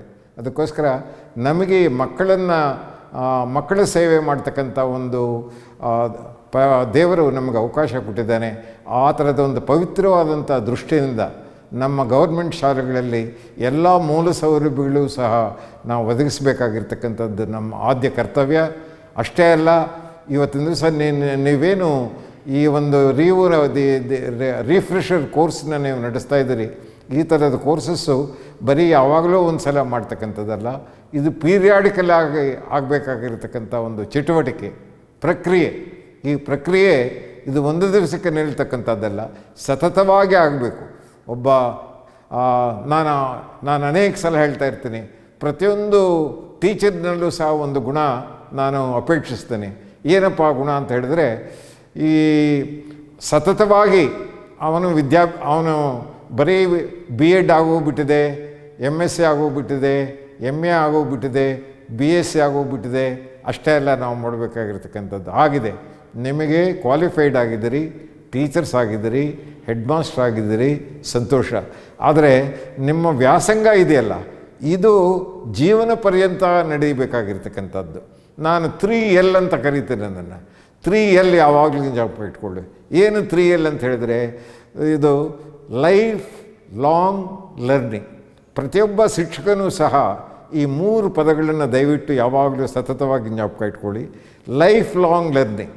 ನಿಮ್ಮ ಲರ್ನಿಂಗ್ ಮುಗೀತು, ಡಿಗ್ರಿ ಬಂತು, ಇನ್ನೇನು ಆಯಿತು, PhDನೂ ಆಯಿತು, ಇನ್ನೇನು ಇಲ್ಲ, ಈ ಥರದ ಮನೋಭಾವನೆ ಎಲ್ಲ ನಮಗೆ ಬೇಕಾಗಿರ್ತಕ್ಕಂಥದ್ದು. ಶಿಕ್ಷಕ ಯಾವಾಗ ನಿಂತ ನೀರಾಗಬಾರ್ದು, ಹರಿಯೋ ಅಂಥ ಒಂದು ನದಿ ಆಗಬೇಕು. ಯಾವಾಗಲೂ ಸಹ ಹರಿತಾ ಇದ್ದಾಗ ಅದರಲ್ಲಿ ಯಾವ ಕಲ್ಮಶವೂ ಸೇರೋದಕ್ಕೆ ಸಾಧ್ಯ ಇಲ್ಲ. ಅದಕ್ಕೋಸ್ಕರ ನೀವು ಯಾವಾಗಲೂ ಯಾರು ಓದ್ತಾರೆ, ಯಾವ ಟೀಚರ್ ಯಾವಾಗಲೂ ಓದ್ತಾರೆ, ಅವನು ಯಾವಾಗಲೂ ಫ್ರೆಶ್ ಆಗಿರ್ತಾನೆ.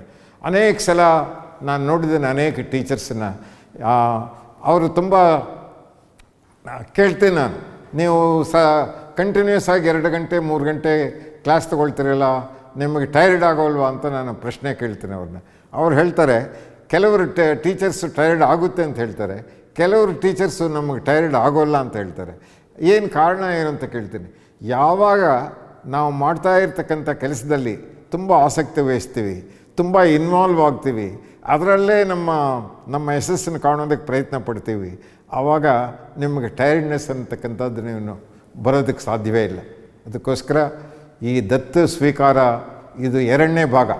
ಯಾವುದೇ 2ನೇ ಭಾಗ ಈ ರೀತಿ ಗುಣಮಟ್ಟವನ್ನು ತುಂಬ ಗುಣಮಟ್ಟದ ಕಡೆ ಗಮನ ಕೊಡ್ತಕ್ಕಂಥದ್ದು. ಮತ್ತು ನಮ್ಮ ಈ ಮೆಂಟಾರ್ ಸಿಸ್ಟಮ್ ಅಂತ ಒಂದು ತುಂಬ ಮುಖ್ಯವಾಗಿರ್ತಕ್ಕಂಥದ್ದು ಒಂದು ಸಲಹೆ ಸರ್ಕಾರ ಕೊಟ್ಟಿದ್ದೀನಿ. ಅದನ್ನು ಮೆಂಟಾರ್ ಸಿಸ್ಟಮ್ ಅಂದರೆ 2 ಪದಗಳಲ್ಲಿ ಹೇಳಬೇಕಾದ್ರೆ, ಒಬ್ಬ ಟೀಚರಿಗೆ 20 ಮಕ್ಕಳನ್ನು ಜವಾಬ್ದಾರಿಯನ್ನು ವಹಿಸ್ತಕ್ಕಂಥದ್ದು. ಈಸ್ ಎ ಅಕಾಡೆಮಿಕ್ ಪೇರೆಂಟ್ ಅಂತ ನಾವು ಕರಿತೀವಿ. ಆ ಅಕಾಡೆಮಿಕ್ ಪೇರೆಂಟಿನ ಒಂದು ಪಾತ್ರ ಈ ಶಿಕ್ಷಕ ವಹಿಸಬೇಕಾಗಿರ್ತಕ್ಕಂಥದ್ದು ಅತ್ಯವಶ್ಯಕ. ಈ ಮೆಂಟಾರ್ಶಿಪ್ನ ನಾವು ಎಲ್ಲ ಸ್ಕೂಲಲ್ಲೂ ಸಹ ನಾವು ಜಾರಿಗೆ ತರಬೇಕು ಅಂತಕ್ಕಂಥದ್ದು ಇವತ್ತಿನ ದಿವಸ ನನ್ನ ಆಶಯ. ಈ ಒಂದು ರೆಕಮೆಂಡೇಷನು ಸಹ ನಾನು ಸರ್ಕಾರಕ್ಕೆ ಕೊಟ್ಟಿರ್ತಕ್ಕಂಥ 18 ರೆಕಮೆಂಡೇಷನ್ಸು ನಮ್ಮ ವೈಸ್ ಚಾನ್ಸಲರು ಡಾಕ್ಟರ್ ಸುಬ್ರಹ್ಮಣ್ಯರವ್ರ ಹತ್ರ ಇದೆ. ಈ 18 ನಾನು ಕೊಟ್ಟಿರ್ತಕ್ಕಂಥ ರೆಕಮೆಂಡೇಷನ್ಸು. ಅದರಲ್ಲಿ ಬಹಳ ಮುಖ್ಯವಾದಂಥದ್ದು ಈ ಮೆಂಟಾರ್ಶಿಪ್. ಈ ಮೆಂಟಾರ್ಶಿಪ್ ಎಲ್ಲ ಸ್ಕೂಲ್ಗಳಲ್ಲೂ, ಎಲ್ಲ ಕಾಲೇಜುಗಳಲ್ಲೂ, ಎಲ್ಲ ವಿಶ್ವವಿದ್ಯಾಲಯಗಳಲ್ಲೂ ಆಚರಿಸಬೇಕು ಅಂತ ಹೇಳಿ, ಇಂಟ್ರಡ್ಯೂಸ್ ಮಾಡಬೇಕು ಅಂತ ಹೇಳಿ, ಆಚರಣೆಗೆ ತರಬೇಕು ಅಂತ ಈ ಸಂದರ್ಭದಲ್ಲಿ ಮನವಿ ಮಾಡಿಕೊಳ್ತಾ, ನಿಮ್ಮ ಕಾರ್ಯಕ್ರಮ ಏನು ಇವತ್ತು ಪ್ರಾರಂಭ ಮಾಡಿದಿರಿ, ತುಂಬ ಸಂತೋಷ. ಇದರ ಒಂದು ನಾನು ನೇರವಾಗಿ ನಿಮ್ಮ ಹತ್ರ ಮಾತಾಡೋದಕ್ಕಾಗದೇ ಇದ್ದರೂ ಸಹ ಈ ಒಂದು ಕಡೇ ಪಕ್ಷ ಪರೋಪಕ್ಷವಾಗಿ ನಿಮ್ಮ ಜೊತೆಗೆ ನಾನು ಮಾತಾಡ್ತಕ್ಕಂಥ ಒಂದು ಸುಯೋಗ ಮಂಗಳೂರು ಯೂನಿವರ್ಸಿಟಿ ವೈಸ್ ಚಾನ್ಸಲರ್ ನನಗೆ ವಹಿಸಿರೋದಕ್ಕೆ ನಾನು ತುಂಬ ಆಭಾರಿಯಾಗಿದ್ದೀನಿ. ಈ ಕಾರ್ಯಕ್ರಮ ತುಂಬ ಯಶಸ್ವಿ ಆಗಲಿ. ನಿಮ್ಮ ಒಂದು ಈ ಸ್ಕೂಲುಗಳನ್ನು ತಗೊಂಡಿರ್ತಕ್ಕಂಥ ಎಲ್ಲ ಸ್ಕೂಲುಗಳು ತುಂಬ ದೊಡ್ಡ ಮಟ್ಟದಲ್ಲಿ ಯಶಸ್ಸನ್ನು ಕಾಣಲಿ ಅಂತ ಆಶಿಸಿ ಬಯಸಿ ನಿಮ್ಮ ಕಾರ್ಯಕ್ರಮವನ್ನು ಯಶಸ್ಸನ್ನು ಕೋರಿ ನನ್ನ ಮಾತನ್ನು ಮುಗಿಸ್ತಾ ಇದ್ದೀನಿ. ನಮಸ್ಕಾರ. ಮೌಲ್ಯಯುತ ಮಾತುಗಳ ಮೂಲಕ ಕಾರ್ಯಕ್ರಮವನ್ನು ಉದ್ಘಾಟಿಸಿ ಈ ಒಂದು ಕಾರ್ಯಕ್ರಮಕ್ಕೆ ಚಾಲನೆಯನ್ನು ನೀಡಿರುವ ಪ್ರೊಫೆಸರ್ ಆರ್ ದೊರೆಸ್ವಾಮಿ ಸರ್ ಅವರಿಗೆ ಧನ್ಯವಾದಗಳನ್ನು ಅರ್ಪಿಸುತ್ತಾ, ಅವರ ಸಂಪೂರ್ಣ ಈ ವಿಡಿಯೋ ಒಂದು 40 ನಿಮಿಷದ ವಿಡಿಯೋ ಇದೆ. ನಮ್ಮ ವಿಶ್ವವಿದ್ಯಾಲಯದ ಸಾಮಾಜಿಕ ಜಾಲತಾಣದಲ್ಲಿ ಅದರ ಸಂಪೂರ್ಣ ವಿಡಿಯೋವನ್ನು ನಾವು ಅಪ್ಲೋಡ್ ಮಾಡ್ತೀವಿ. ಅದರಲ್ಲಿ ಇರುವ ಮೌಲ್ಯಗಳು, ಅವರ ಮಾತುಗಳಲ್ಲಿರುವ ಮೌಲ್ಯಗಳು ನಮ್ಮ ಎಲ್ಲ ಟೀಚರ್ಸಿಗೆ ಮಾರ್ಗದರ್ಶಕವಾಗಬಹುದು. ಹಾಗಾಗಿ ಆ ವಿಡಿಯೋವನ್ನು ತಾವು ವೀಕ್ಷಿಸಬಹುದು. ಮುಂದಿನ ಕಾರ್ಯಕ್ರಮದ ಹಂತ, ನಮ್ಮೊಟ್ಟಿಗೆ ಈ ಒಂದು ಕಾರ್ಯಕ್ರಮದಲ್ಲಿ ಮುಖ್ಯ ಅತಿಥಿಗಳ ಸ್ಥಾನವನ್ನು ಅಲಂಕರಿಸಿರುವ ಶ್ರೀ ಮಲ್ಯಸ್ವಾಮಿ ಅವರು ಮುಖ್ಯ ಅತಿಥಿಗಳು, ಉಪನಿರ್ದೇಶಕರು, ಆಡಳಿತ ಸಾರ್ವಜನಿಕ ಶಿಕ್ಷಣ ಇಲಾಖೆ ದಕ್ಷಿಣ ಕನ್ನಡ. ಇವರು ನಮ್ಮ ಒಂದು ಈ ಕಾರ್ಯಕ್ರಮದಲ್ಲಿ ಅತಿಥಿ ಸ್ಥಾನವನ್ನು ಅಲಂಕರಿಸಿದ್ದಾರೆ.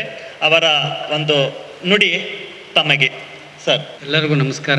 ಒಂದು ಸರ್ಕಾರಿ ಶಾಲೆಗಳ ದತ್ತು ಸ್ವೀಕಾರ ಕಾರ್ಯಕ್ರಮದ ಉದ್ಘಾಟನಾ ಸಮಾರಂಭದಲ್ಲಿ ಈಗಾಗಲೇ ಕಾರ್ಯಕ್ರಮವನ್ನು ಉದ್ಘಾಟಿಸಿ ನಮಗೆ ಸಲಹೆಗಳನ್ನು ನೀಡಿದಂಥ ಪ್ರೊಫೆಸರ್ MR ದೊರೆಸ್ವಾಮಿ ಸರ್ ಅವರಿಗೆ, ಅವರ ದೂರದಿಂದಲೇ ಅವರಿಗೆ ನಮಸ್ಕರಿಸಿ, ಈ ಒಂದು ಶಾಲೆಗಳನ್ನು ದತ್ತು ಸ್ವೀಕಾರ ಮಾಡಲಿಕ್ಕೆ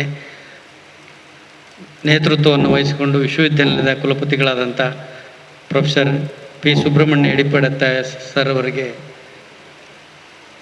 ನಾನು ಇಲಾಖೆ ಪರವಾಗಿ ನಮಸ್ಕರಿಸಿ, ಈ ಒಂದು ಕಾರ್ಯಕ್ರಮದಲ್ಲಿ ಉಪಸ್ಥಿತರಿರುವ ಈ ವಿಶ್ವವಿದ್ಯಾನಿಲಯದ ಕುಲಸಚಿವರಾದಂಥ ರಾಜು ಮುಗವೇರ ಸರ್ ಅವರೇ, ಮತ್ತು ಈ ದಿನ ನಮ್ಮೆಲ್ಲರಿಗೂ ರಾಷ್ಟ್ರೀಯ ಶಿಕ್ಷಣ ನೀತಿಯ ಕುರಿತಾಗಿ ಮಾರ್ಗದರ್ಶನ ನೀಡಲಿಕ್ಕೆ ಬಂದಿರತಕ್ಕಂಥ ಶ್ರೀ ರಾಜೇಂದ್ರ ಭಟ್ ರವರೇ ಹಾಗೂ ಚಂದ್ರಶೇಖರ್ ಸರ್ ಅವರೇ, ಹಾಗೂ ಈ ಕಾರ್ಯಕ್ರಮದಲ್ಲಿ ಭಾಗವಹಿಸಿರ್ತಕ್ಕಂಥ ವಿಶ್ವವಿದ್ಯಾನಿಲಯದ ಎಲ್ಲ ಪ್ರಾಧ್ಯಾಪಕರುಗಳೇ ಮತ್ತು ನಮ್ಮ 10 ಶಾಲೆಗಳ ಮುಖ್ಯಸ್ಥರೇ, ಶಿಕ್ಷಕ ವರ್ಗದವರೇ ಹಾಗೂ ವಿಶ್ವವಿದ್ಯಾನಿಲಯದ ಎಲ್ಲ ಆಡಳಿತ ವರ್ಗದ ಅಧಿಕಾರಿ ಮತ್ತು ಸಿಬ್ಬಂದಿ ವರ್ಗದವರೇ, ಪತ್ರಿಕಾ ಮಾಧ್ಯಮದವರೇ, ಈಗಾಗಲೇ ಸರ್ ಅವರು ಅಭಿನಂದನೆಯನ್ನು ಕೊಟ್ಟಿದ್ದಾರೆ ಈ ಒಂದು ವಿಶ್ವವಿದ್ಯಾನಿಲಯಕ್ಕೆ. ಬಹುಶಃ ನಮ್ಮ ಬ್ರದರು ಬೆಂಗಳೂರು ಯೂನಿವರ್ಸಿಟಿನಲ್ಲಿ ವೈಸ್ ಚಾನ್ಸಲರ್ ಸೆಕ್ರೆಟ್ರಿಯೇಟಲ್ಲಿ ಕೆಲಸ ಮಾಡ್ತಾ ಇದ್ದಾರೆ. ಅವ್ರು ನಿನ್ನೆ ಇನ್ವಿಟೇಷನ್ ವಾಟ್ಸಪ್ಪಲ್ಲಿ ಹೋದ ತಕ್ಷಣವೇ ಫೋನ್ ಮಾಡಿದ್ರು, ಇಷ್ಟೊಂದು ಫಾಸ್ಟ್ ಇದೆ ನಿಮ್ಮ ಜಿಲ್ಲೆ, ತುಂಬ ಬೇಗ ಮಾಡ್ತಾ ಇದ್ದಾರೆ, ನಾವು ಮಾಡಬೇಕು, ಕುಲಪತಿಗಳ ಜೊತೆ ಚರ್ಚೆ ಮಾಡ್ತಾ ಇದ್ದೀವಿ ಅಂತ. ತುಂಬ ಸಂತೋಷ. ಈ ಒಂದು ವಿಶ್ವವಿದ್ಯಾನಿಲಯದವರು ನಮ್ಮ ಸರ್ಕಾರಿ ಶಾಲೆಗಳನ್ನು ದತ್ತು ಸ್ವೀಕಾರ ಮಾಡಿ ಅಭಿವೃದ್ಧಿಪಡಿಸಲಿಕ್ಕೆ ಯೋಜನೆ ಆಗಿರ್ತಕ್ಕಂಥದ್ದು. ಇದಕ್ಕಾಗಿ ನಾನು ಸಾರ್ವಜನಿಕ ಶಿಕ್ಷಣ ಇಲಾಖೆಯ ಆಯುಕ್ತರ ಪರವಾಗಿ, ಪ್ರಧಾನ ಕಾರ್ಯದರ್ಶಿಗಳ ಪರವಾಗಿ ನಾನು ಉಪಕುಲಪತಿಗಳಿಗೆ ನಾನು ಅಭಿನಂದನೆಗಳು ಮತ್ತು ಧನ್ಯವಾದಗಳನ್ನು ಅರ್ಪಿಸಲಿಕ್ಕೆ ವ್ಯಕ್ತಪಡಿಸ್ತೇನೆ. ಈ ಒಂದು ಕಾರ್ಯಕ್ರಮ ಬಹುಶಃ ಇದು 2001ರಲ್ಲಿ ನಮ್ಮದು ಸಮುದಾಯಯುತ ಶಾಲಾ ಕಾರ್ಯಕ್ರಮ ಅಂತ ಒಂದು ಕಾರ್ಯಕ್ರಮವನ್ನು ನಮ್ಮ ಇಲಾಖೆ ಪ್ರಚುರಪಡಿಸಿ ಸಮುದಾಯ ಸರ್ಕಾರಿ ಶಾಲೆಗಳ ಕಡೆ ಬರಬೇಕು ಅನ್ನೋದು ಒಂದು ಸಿದ್ಧಾಂತದ ರೂಪದಲ್ಲಿ ಬಂದಂಥ ವಿಚಾರ. 2001ರಿಂದ ಇಲ್ಲಿವರೆಗೂ ಕೂಡ ನಡ್ಕೊಂಡ್ಬಂದಿದೆ. ಬಹುಶಃ ಎಲ್ಲ ಜಿಲ್ಲೆಗಳಲ್ಲಿ ಅಥವಾ ಈ ಜಿಲ್ಲೆಯಲ್ಲಿ ವಿಶೇಷವಾಗಿ ಮೂಲಭೂತ ಸೌಕರ್ಯಗಳನ್ನು ಒದಗಿಸೋ ಕಡೆ ದಾನಿಗಳಿರ್ಬೋದು, CSR ಫಂಡ್ ಕಡೆಯಿಂದ ತುಂಬ ಆಗಿದೆ, ಇಲ್ಲ ಅಂತ ಹೇಳೋದಿಲ್ಲ. ಆದರೂ ಕೂಡ ಯಾವುದಾದ್ರೂ ದಾನ ಕೊಡ್ತಕ್ಕಂಥವ್ರು ಏನಾಗ್ತದೆ ಅಂದರೆ ಅವ್ರಿಗೆ ಇಚ್ಛೆಪಟ್ಟ ಶಾಲೆಯನ್ನು, ಅವ್ರ ಕಲಿತ ಶಾಲೆಯನ್ನು ಆಯ್ಕೆ ಮಾಡಿಕೊಂಡು ಅಲ್ಲಿಗೆ ಅಗತ್ಯ ಅನುಗುಣವಾಗಿ ಕೊಡ್ತಕ್ಕಂಥದ್ದು ಒಂದು ಪದ್ಧತಿಯಾಗಿ ಬೆಳೆದು ಬಂದಿದೆ. ಬಹುಶಃ ನಮ್ಮ ರಾಜು ಮುಗವೇರ್ ಸರ್ ನಮ್ಮಲ್ಲಿ ಸ್ಟೇಟ್ ಪ್ರಾಜೆಕ್ಟ್ ಡೈರೆಕ್ಟರ್ ಆಫೀಸಲ್ಲಿ ಡೈರೆಕ್ಟರ್ ಆಗಿದ್ದರು ನಮ್ಮ ಸರ್ವ ಶಿಕ್ಷಣ ಕರ್ನಾಟಕದಲ್ಲಿ. ನಮ್ಮ ಕಾನೂನು ಸೇವಾ ಪ್ರಾಧಿಕಾರದವರು ನಮ್ಮ ಶಾಲೆಗಳನ್ನು ಭೇಟಿ ಮಾಡಿ ನಮ್ಮ ಮೂಲಭೂತ ಸೌಕರ್ಯಗಳನ್ನು ಎಷ್ಟು ಅಸಮತೋಲನವಾಗಿ ನಾವು ಹಂಚಿದ್ದೇವೆ ಅನ್ನೋದನ್ನು ಅವರು ಎತ್ತಿ ತೋರಿಸಿ ನಮಗೆ ನ್ಯಾಯಾಲಯದ ಮುಖಾಂತರ ಆದೇಶ ಕೊಟ್ಟು ನೀವು ಇಲ್ಲಿಗೆ ಮೂಲಭೂತ ಸೌಕರ್ಯಗಳನ್ನು ಕೊಡಬೇಕು ಅಂತ ಆರ್ಡರ್ ಮಾಡಿ ಒಂದು 300 ಕೋಟಿ ರೂಪಾಯಿನ ಅವರು ಒದಗಿಸ್ಕೊಟ್ರು ನಮಗೆ. ರಾಜು ಮೊಗವೀರ ಸರ್ ಅವರು ಕ್ರೋಢೀಕರಿಸಿ ಇಡೀ ರಾಜ್ಯಕ್ಕೆ 300 crores, ಅದು ನಮ್ಮ ಜಿಲ್ಲೆಗೂ ಕೂಡ ಒಂದು 4.25 ಕೋಟಿ ರೂಪಾಯಿಗಳನ್ನು ಒದಗಿಸಿಕೊಟ್ಟು ಈಗಾಗಲೇ ಎಲ್ಲ ಅಂತಿಮ ಹಂತಕ್ಕೆ ಪ್ರೋಗ್ರೆಸಿವ್ ಆಗಿ ಬಂದಿದೆ. ಅದನ್ನು ನಾನು ಈ ಒಂದು ವೇದಿಕೆಯಲ್ಲಿ ನೆನಪಿಸಲಿಕ್ಕೆ ಬಯಸ್ತೇನೆ. ಮತ್ತು ನಾನು ಅಂದ್ಕೊಂಬಂದೆ ಏನಂದರೆ ಇವತ್ತು ನಾವು ರಿಕ್ವೆಸ್ಟ್ ಮಾಡಬೇಕು ನಮ್ಮ ಕುಲಪತಿಗಳವ್ರನ್ನ, ಮೂಲಭೂತ ಸೌಕರ್ಯವನ್ನು ಕೊಡ್ತಾಯಿದ್ದೀರಿ, ನಮಗೆ ತುಂಬ ಅವಶ್ಯಕತೆ ಇರೋದು ನಮ್ಮ ಮಕ್ಕಳಿಗೆ ಶೈಕ್ಷಣಿಕ ಸಲಹೆ ಮತ್ತು ಅವರ ಮಾರ್ಗದರ್ಶನ ಕೊಡಲಿಕ್ಕೆ ಬೇಕಾದಂತಹ ಅಕಾಡೆಮಿಕ್ ಸಪೋರ್ಟು ತಮ್ಮಿಂದ ಬೇಕು ಅಂತ ರಿಕ್ವೆಸ್ಟ್ ಮಾಡೋಣ ಅಂತ ಬಂದೆ. ಆದರೆ ಅವರು ಮೊನ್ನೆ ಸಭೆ ನಡೆಸಿ ಒಂದು ರೆಜುಲೇಷನ್ನೇ ಮಾಡಿದ್ದಾರೆ. ಅದನ್ನು ನಾನು ಓದಿದಾಗ ಪಾಯಿಂಟ್ ನಂಬರ್ 15, 17, 18 ಮತ್ತು 20, 22 ಮತ್ತು 26 ನಾನು ಏನು ಅಂದ್ಕೊಂಡು ಬಂದಿದ್ನ ಎಲ್ಲ ಅಂಶಗಳನ್ನು ಕ್ರೋಢೀಕರಿಸಿ ಅವರು ಈಗಾಗಲೇ ಕಾರ್ಯಯೋಜನೆಯನ್ನು ರೂಪಿಸಿದ್ದಾರೆ. ತುಂಬ ಜವಾಬ್ದಾರಿ ಈಗ ನಮ್ಮ ಮೇಲೆ ಬಂದಿದೆ. ಎಲ್ಲ ಶಿಕ್ಷಕರಲ್ಲಿ, ಇಲಾಖೆ ಅಧಿಕಾರಿಗಳಲ್ಲಿ ನಮ್ಮ ಮೇಲೆ ತುಂಬ ಜವಾಬ್ದಾರಿ ಬಂದಿದೆ. ಇದುವರೆಗೆ ನಾವು ಮೂಲಭೂತ ಸೌಕರ್ಯ ಯಾರೋ ಕೊಡ್ತಿದ್ರು ನಮಗೆ, ನಾವು ಅವ್ರ ಹತ್ರ ರಿಸೀವ್ ಮಾಡ್ತಿದ್ವಿ, ಮಕ್ಕಳ ಬಳಕೆ ಕೊಡ್ತಿದ್ವಿ. ಆದರೆ ನಮ್ಮ ಶಾಲೆಯಲ್ಲಿ ಕಲಿತ ಮಕ್ಕಳ ಶೈಕ್ಷಣಿಕ ಗುಣಮಟ್ಟ ಮತ್ತು ಅವರ ಮುಂದೆ ಅವರ ಶಿಕ್ಷಣವನ್ನು ಮುಂದುವರಿಸಲಿಕ್ಕೆ ಅವ್ರಿಗೆ ಬೇಕಾದಂಥ ಏನು ಈ ಸಬಲತೆ ಅಂತ ಏನು ಹೇಳ್ತೀವಿ, ಎಂಪವರ್ಮೆಂಟ್, ಅದನ್ನು ನಾವು ಕೊಡಲಿಕ್ಕೆ ಎಲ್ಲೋ ಒಂದು ಕಡೆ ಸಣ್ಣ ಮಟ್ಟದಲ್ಲಿ ಸೋಲ್ತಾ ಇದ್ವಿ. ಯಾರು ಆಸಕ್ತರಿದ್ದಾರೋ ಪೋಷಕರ ಕಡೆ ಅಂಥವರು ಸಪೋರ್ಟಿವ್ ಆಗಿ ಯಾರು ಮನೆಯಲ್ಲಿ ಅವ್ರಿಗೆ ಸಪೋರ್ಟ್ ಮಾಡ್ತಾರೆ ಅಂತಹ ಮಕ್ಕಳು ಮಾತ್ರ ಮೇಲೆ ಹೋಗುವಂಥ ಅವಕಾಶ ಇತ್ತು. ಉಳಿದ ಮಕ್ಕಳು ಒಂದು ಸಾಮಾನ್ಯ ಶಿಕ್ಷಣವನ್ನು ಪಡೆದು ಉನ್ನತ ಶಿಕ್ಷಣದಿಂದ ವಂಚಿತರಾಗುವಂತಹ ಅವಕಾಶಗಳಿತ್ತು. ಬಹುಶಃ ನಮ್ಮ ರಾಜ್ಯದಲ್ಲಿ ಒಂದು 32% ಮಕ್ಕಳು ಉನ್ನತ ಶಿಕ್ಷಣಕ್ಕೆ ಹೋಗ್ತಾ ಇದ್ದಾರೆ ಅನ್ನೋದು ನಮ್ಮ ಸಮೀಕ್ಷೆಗಳು ಹೇಳ್ತಾ ಇದೆ. ಆದರೆ ಈ ವಿಶ್ವವಿದ್ಯಾನಿಲಯ ಈಗ ನಾವೇನು ಈ 10 ಶಾಲೆಗಳನ್ನು ಗುರುತಿಸಿದ್ದಾರೆ, ಇಲ್ಲಿನ ಎಲ್ಲ ಮಕ್ಕಳು ವಿಶ್ವವಿದ್ಯಾನಿಲಯದ ಶಿಕ್ಷಣವನ್ನು ಪಡೆಯುವಂಥ ಅವಕಾಶಗಳನ್ನು ಅವರು ಒದಗಿಸ್ಕೊಡ್ಲಿಕ್ಕೆ ನಮಗೆ ಕ್ರಿಯೋಜನೆ ರೂಪಿಸಿದ್ದಾರೆ. ಅವ್ರ ಜೊತೆ ನಾವು ನಿರಂತರವಾಗಿ ಸಂಪರ್ಕದಲ್ಲಿದ್ದು ಅವರ ಸಲಹೆ ಮಾರ್ಗದರ್ಶನಗಳನ್ನು ಪಡೆದು ಮಕ್ಕಳ ಶಿಕ್ಷಣವನ್ನು ಎತ್ತರಿಸಲಿಕ್ಕೆ ಪ್ರಯತ್ನ ಪಡೋಣ ಅಂತ ಆಶಿಸ್ತಾ, ಮತ್ತೊಂದು ರಿಕ್ವೆಸ್ಟು, ನಾವು ಕಳೆದ 2 ವರ್ಷದಿಂದ ಸರ್ಕಾರಿ ಶಾಲೆಗಳ ಸಬಲೀಕರಣದಲ್ಲಿ 1ನೇ ತರಗತಿಯಿಂದ ಆಂಗ್ಲ ಮಾಧ್ಯಮ ಪ್ರಾರಂಭ ಮಾಡ್ತಕ್ಕಂಥದ್ದು ಮತ್ತು ಎಲ್ಲಿ ಮಕ್ಕಳು ತಮ್ಮ ಜನವಸತಿಯನ್ನು ಬಿಟ್ಟು ಬೇರೆ ಬೇರೆ ಜನವಸತಿಗೆ ಹೋಗ್ತಾರೆ ಅನ್ನೋದನ್ನು ತಪ್ಪಿಸಲಿಕ್ಕೆ ಪೂರ್ವ ಪ್ರಾಥಮಿಕ ವಿಭಾಗವನ್ನು ನಮ್ಮ ಸರ್ಕಾರಿ ಶಾಲೆಗಳಲ್ಲಿ ಪ್ರಾರಂಭ ಮಾಡಲಿಕ್ಕೆ ಪ್ರಾರಂಭಿಸಿತು. ಅಧಿಕೃತವಾಗಿ ನಮ್ಮ ಜಿಲ್ಲೆಯಲ್ಲಿ 13 ಶಾಲೆಗಳಲ್ಲಿ ಸರ್ಕಾರದ ಅನುಮತಿಯೊಂದಿಗೆ ಪೂರ್ವ ಪ್ರಾಥಮಿಕ ಶಾಲೆಗಳು ನಡೀತಾ ಇದೆ. ಆದರೆ SDMC ಅವರ ಮತ್ತು ಸಮುದಾಯದ ಸಪೋರ್ಟಲ್ಲಿ ಒಂದು 70 ಕಡೆ ನಡೀತಾ ಇದೆ. ಆದರೆ ಎಲ್ಲಿ ಪೂರ್ವ ಪ್ರಾಥಮಿಕ ಶಿಕ್ಷಣವನ್ನು ನಮ್ಮ ಶಿಕ್ಷಣದ ಭಾಗವಾಗಿ ನಾವು ಗುರುತಿಸ್ಕೊಂಡಿದ್ದೇವೋ ಅಲ್ಲೆಲ್ಲ ದಾಖಲಾತಿ ಪ್ರಮಾಣ ಅಗಾಧ ಪ್ರಮಾಣದಲ್ಲಿ ಹೆಚ್ಚಿಗೆ ಆಗಿದೆ. ಮತ್ತು ಒಂದು ಸಾರಿ ಪ್ರೀ ಪ್ರೈಮರಿ ಸೆಂಟ್ ನಮ್ಮ ಕ್ಯಾಂಪಸ್ಸಿಗೆ ಬಂದರೆ ಬಹುಶಃ ಅವರು 8 ಅಥವಾ 10ನೇ ತರಗತಿಯನ್ನು ನಮ್ಮ ಶಾಲೆಯಲ್ಲೇ ಕಲಿತು ಹೊರಗಡೆ ಹೋಗುವಂಥ ಅವಕಾಶಗಳು ಇದೆ. LKG UKGಗೆ ಒಂದು ಸಾರಿ ಖಾಸಗಿ ಶಾಲೆಗೆ ತಗೊಂಡೋಗಿ ಸೇರಿಸಿದ್ರೆ ಮತ್ತೆ ನಾವು ಎಷ್ಟೇ ಸೌಕರ್ಯ ಇದೆ, ಎಷ್ಟೇ ಆಕರ್ಷಣೆ ಇದ್ದರೂ ಕೂಡ ನಮ್ಮ ಶಾಲೆಗೆ ವಾಪಸ್ ಬರೋದು ಕಷ್ಟ. ಒಂದೇ ಕ್ಯಾಂಪಸ್ಸಲ್ಲಿ ಹೋಗ್ಬಿಡ್ತಾರೆ.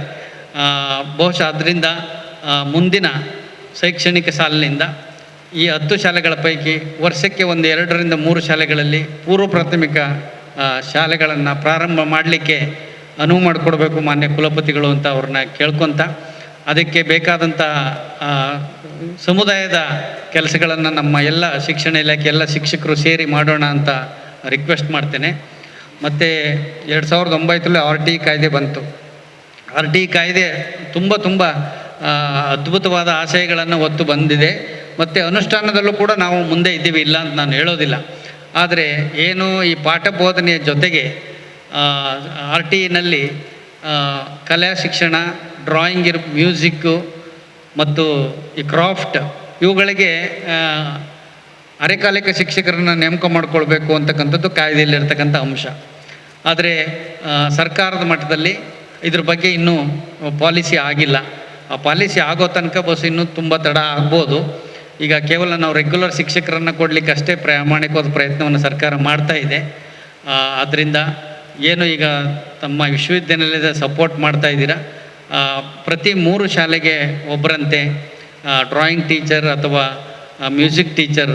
ಬಹುಶಃ ನಿಮ್ಗೆ ಗೊತ್ತಿದೆ, ಪ್ರತಿ ಶನಿವಾರ ಆಫ್ಟರ್ನೂನ್ ಮತ್ತು ಭಾನುವಾರ ಎಲ್ಲ ಪೋಷಕರು ಮಕ್ಕಳನ್ನು ಕರ್ಕೊಂಡೋಗಿ ಮ್ಯೂಸಿಕ್ ಟೀಚರ್ ಹತ್ರ ಬಿಡ್ತಾ ಇರ್ತಾರೆ, ಡ್ಯಾನ್ಸ್ ಟೀಚರ್ ಹತ್ರ ಬಿಡ್ತಾ ಇರ್ತಾರೆ, ಡ್ರಾಯಿಂಗ್ ಟೀಚರ್ ಹತ್ರ ಬಿಡ್ತಾ ಇರ್ತಾರೆ. 2 ಅವರ್ಸ್ ಅಲ್ಲಿಗೆ ಎಷ್ಟು ಖುಷಿಯಾಗಿ ಹೋಗ್ತಾರೆ. ಭಾನುವಾರ ಅನ್ನೋದನ್ನ ಲೆಕ್ಕಿಸದೆ ಮಕ್ಕಳು ಖುಷಿಯಾಗಿ ಹೋಗ್ತಾರೆ. ಯಾಕೆಂದರೆ ಅದೊಂಥರ ಕಲಿಕಾ ವಾತಾವರಣನೇ ಬೇರೆ.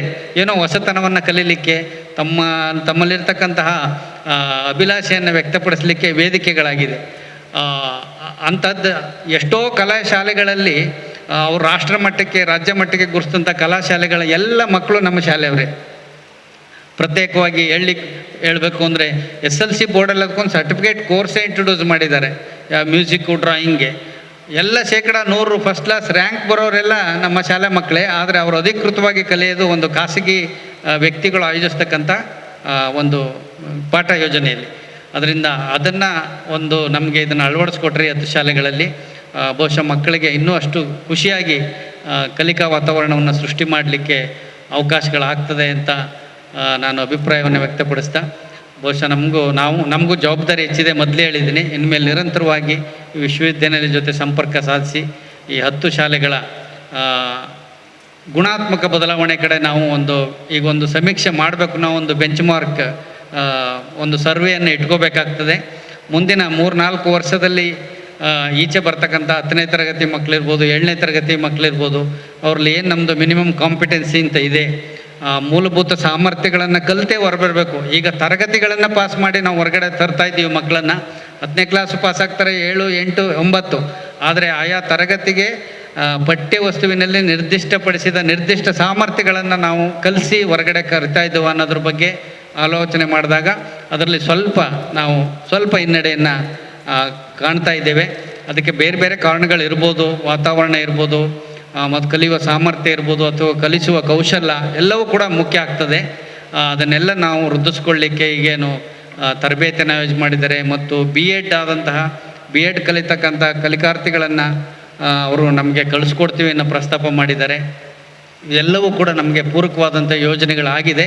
ಅದನ್ನು ಬಳಸ್ಕೊಂಡು ಈ ಎಲ್ಲ ಶಾಲೆಗಳನ್ನು ನಾವು ಉತ್ತಮವಾದಂಥ ಶೈಕ್ಷಣಿಕ ವಾತಾವರಣಕ್ಕೆ ತರಲಿಕ್ಕೆ ಪ್ರಾಮಾಣಿಕವಾದ ಪ್ರಯತ್ನವನ್ನು ಪಡ್ತೇವೆ. ಮತ್ತು ನಿಮ್ಮ ಎಲ್ಲ ಆಶಯಗಳನ್ನು ನಾವು ಅನುಷ್ಠಾನ ಮಾಡಲಿಕ್ಕೆ ಖಂಡಿತವಾಗೂ ನಿಮ್ಮ ಜೊತೆ ನಾವು ಇರ್ತೇವೆ. ಮತ್ತು ನಮ್ಮಿಂದ ಏನಾದರೂ ನಿಮಗೆ ಅಸಹಕಾರ ಅಂಥದ್ದು ಏನಾದರೂ ಇದ್ದರೆ ನೇರವಾಗಿ ನೀವು ನಮಗೆ ಒಬ್ಬ DDP ಆಗಿ ಅಥವಾ BO ಆಗಿ ನಮಗೆ ನೀವು ಸೂಚನೆ ಕೊಡಲಿಕ್ಕೆ ಮತ್ತು ತಿಳುವಳಿಕೆ ಕೊಡಲಿಕ್ಕೆ ಎರಡಕ್ಕೂ ನಿಮಗೆ ಅರ್ಹತೆ ಇದೆ. ಅದನ್ನು ತಾವು ಕೊಡಬೇಕು, ನಮಗೆ ಮಾರ್ಗದರ್ಶನ ಮಾಡಬೇಕು ಅಂತ ರಿಕ್ವೆಸ್ಟ್ ಮಾಡ್ತಾ ಮತ್ತೊಮ್ಮೆ ನಾನು ಇಲಾಖೆ ಪರವಾಗಿ ಅವರಿಗೆ ಧನ್ಯವಾದಗಳನ್ನು ಅರ್ಪಿಸಿ ನನ್ನ ಮಾತು ಮುಗಿಸ್ತೇನೆ. ನಮಸ್ಕಾರ. ಶಿಕ್ಷಣ ಕ್ಷೇತ್ರದಲ್ಲಿ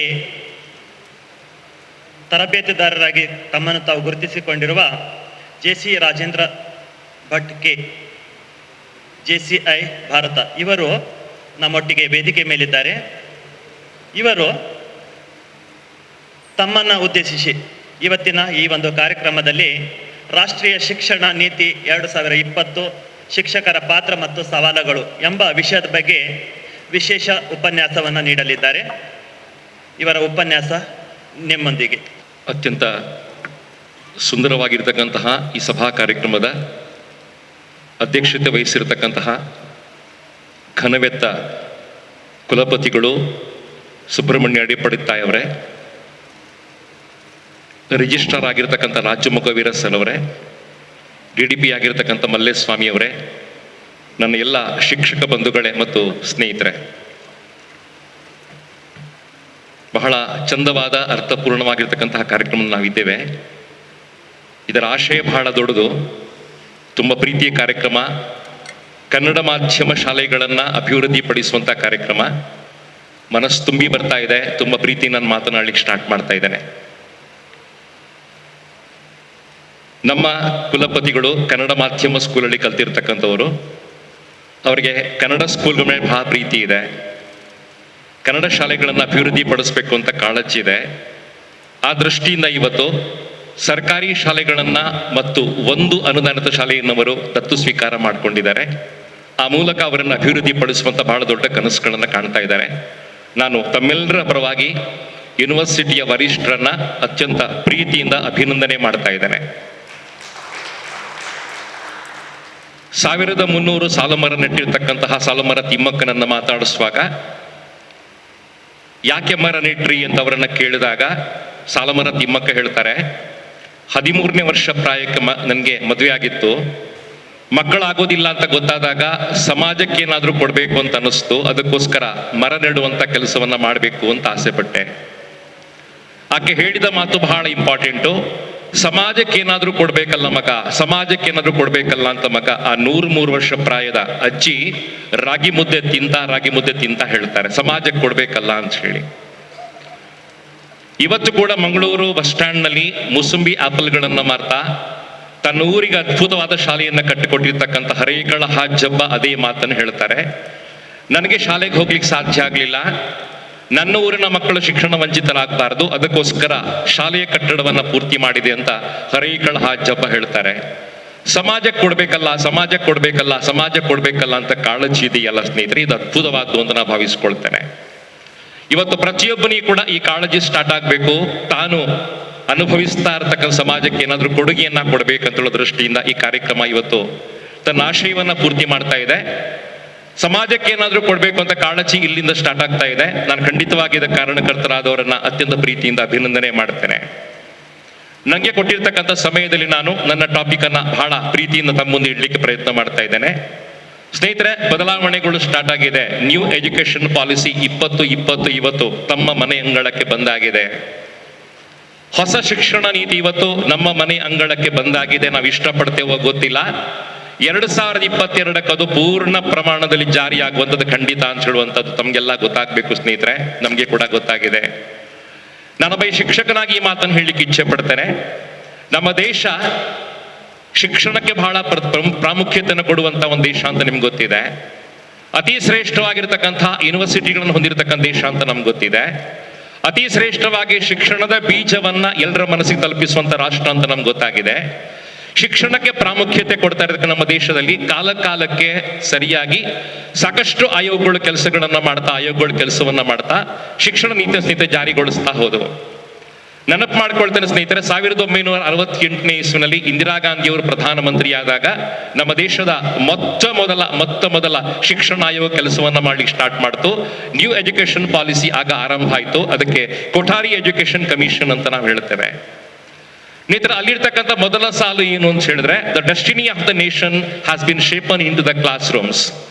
ದೇಶದ ಭವಿಷ್ಯ ತರಗತಿ ಕೋಣೆಯಲ್ಲಿ ರೂಪುಗೊಳ್ಳುತ್ತಾ ಇದೆ ಅಂತ ಹೇಳಿ ಕೊಠಾರಿ ಎಜುಕೇಶನ್ ಕಮಿಷನ್ ನ ನಾಂದಿ ವಾಕ್ಯವನ್ನು ನಾವೆಲ್ಲ ಓದ್ಕೊಂಡಿದ್ದೇವೆ. ಅದು ನಮ್ಮ ದೇಶದ ಮೊತ್ತ ಮೊದಲ ಶಿಕ್ಷಣ ನೀತಿಯಾಗಿತ್ತು. 1986ನೇ ಇಸ್ವಿನಲ್ಲಿ ರಾಜೀವ್ ಗಾಂಧಿಯವರು ಪ್ರಧಾನಮಂತ್ರಿಯಾಗಿದ್ದಾಗ 2ನೇ ನೀತಿಯನ್ನು ಸ್ನೇಹಿತರೆ ಜಾರಿಗೊಳಿಸ್ತಾರೆ. ರಾಷ್ಟ್ರೀಯ ಶಿಕ್ಷಣ ನೀತಿ 86 ಅಂತ ಹೆಸರು ಕೊಡ್ತಾರೆ. ರಾಜೀವ್ ಗಾಂಧಿ ಅದನ್ನು ಬಹಳ ಅದ್ಭುತವಾಗಿ ಸಮಾಜದ ಮುಂದೆ ಇಡ್ತಾರೆ. ಸ್ನೇಹಿತರೆ, 2 ನೀತಿಗಳನ್ನ ಕಂಡಿರ್ತಕ್ಕಂಥ ನಮ್ಮ ದೇಶದಲ್ಲಿ ಈಗ 3ನೆಯ ಶಿಕ್ಷಣ ನೀತಿ ಜಾರಿಗೊಳ್ತಾ ಇದೆ. ದೇಶದ ಪ್ರಧಾನಮಂತ್ರಿಯಾಗಿರ್ತಕ್ಕಂಥ ನರೇಂದ್ರ ಮೋದಿ ಅವರು ಇದನ್ನ ತಮ್ಮ ಮುಂದೆ ಇಟ್ಟಾಗಿದೆ. ಸಂವಿಧಾನ ಇದಕ್ಕೆ ಅಂಗೀಕಾರವನ್ನ ಕೊಟ್ಟಾಗಿದೆ. ಆದ್ರಿಂದ 2022ಕ್ಕೆ ನ್ಯೂ ಎಜುಕೇಶನ್ ಪಾಲಿಸಿ ಸ್ನೇಹಿತರೆ ಜಾರಿಯಾಗೋದು ಖಂಡಿತ ಅಂತ ಹೇಳೋದನ್ನ ನಾನು ನಿಮ್ಗೆ ಬಹಳ ಪ್ರೀತಿಯಿಂದ ಹೇಳಲಿಕ್ಕೆ ಇಚ್ಛೆ ಪಡ್ತೇನೆ. ಸ್ನೇಹಿತರೆ, 29ನೇ ತಾರೀಕು ಜುಲೈ 2020ನೇ ಇಸ್ವಿನಲ್ಲಿ ಯೂನಿಯನ್ ಕ್ಯಾಬಿನೆಟ್ ಅದಕ್ಕೆ ಅಂಗೀಕಾರದ ಮುದ್ರೆಯನ್ನು ಒತ್ತಿದೆ. ನ್ಯೂ ಎಜುಕೇಶನ್ ಪಾಲಿಸಿ ಇವತ್ತು ನಮ್ಮ ಶಾಲೆಯ ಅಂಗಳಕ್ಕೆ ಬಂದಾಗಿದೆ. ಇವತ್ತು ನಾವು ಅದಕ್ಕೆ ಸಿದ್ಧರಾಗಬೇಕಾಗಿರ್ತಕ್ಕಂಥ ಅವಶ್ಯಕತೆ ಇದೆ. ಸಾಕಷ್ಟು ಸವಾಲುಗಳು ನಮ್ಮ ಮುಂದೆ ಇದೆ. ಸ್ನೇಹಿತರೆ, ಆಗಿರ್ತಕ್ಕಂಥ ಬದಲಾವಣೆಗಳನ್ನ ನಾನು ಬಹಳ ಬ್ರೀಫ್ ಆಗಿ ತಮ್ಮ ಮುಂದೆ ಇಡ್ತೇನೆ. ವಿಸ್ತಾರವಾಗಿ ಹೇಳಲಿಕ್ಕೆ ಇವತ್ತು ಸಮಯ ಬಹಳ ಕಡಿಮೆ ಇದೆ. ಬಹಳ ಬ್ರೀಫ್ ಆಗಿ ತಮ್ಮ ಮುಂದೆ ಇಡ್ತೇನೆ. ನಾನು ರಾಜು ಮೊಗವೀರ ಸರ್ ಅವರ ಭಾಷಣಗಳಿಂದ ಪ್ರಭಾವಿತನಾಗಿರ್ತಕ್ಕಂಥವನು. ಈ ಟಾಪಿಕ್ ಮೇಲೆ ಅವರು ಸಾಕಷ್ಟು ಕಮಾಂಡ್ ಇದೆ. ಅವರ ಮಾತುಗಳನ್ನು ನಾನು ಕೇಳಿದ್ದೇನೆ. ಇವತ್ತು ನಾನು ಅವರ ಮಾತುಗಳನ್ನು ಉದ್ಧರಣೆ ಮಾಡಲಿಕ್ಕೆ ಇಚ್ಛೆ ಪಡ್ತೇನೆ. ಸ್ನೇಹಿತರೆ, ಹಿಂದೆ ನಮ್ಮ ನೀತಿ ಹೇಗಿತ್ತು ಅಂತ ಹೇಳಿದ್ರೆ, 2 ವರ್ಷಗಳ ಅಂಗನವಾಡಿ ಇತ್ತು.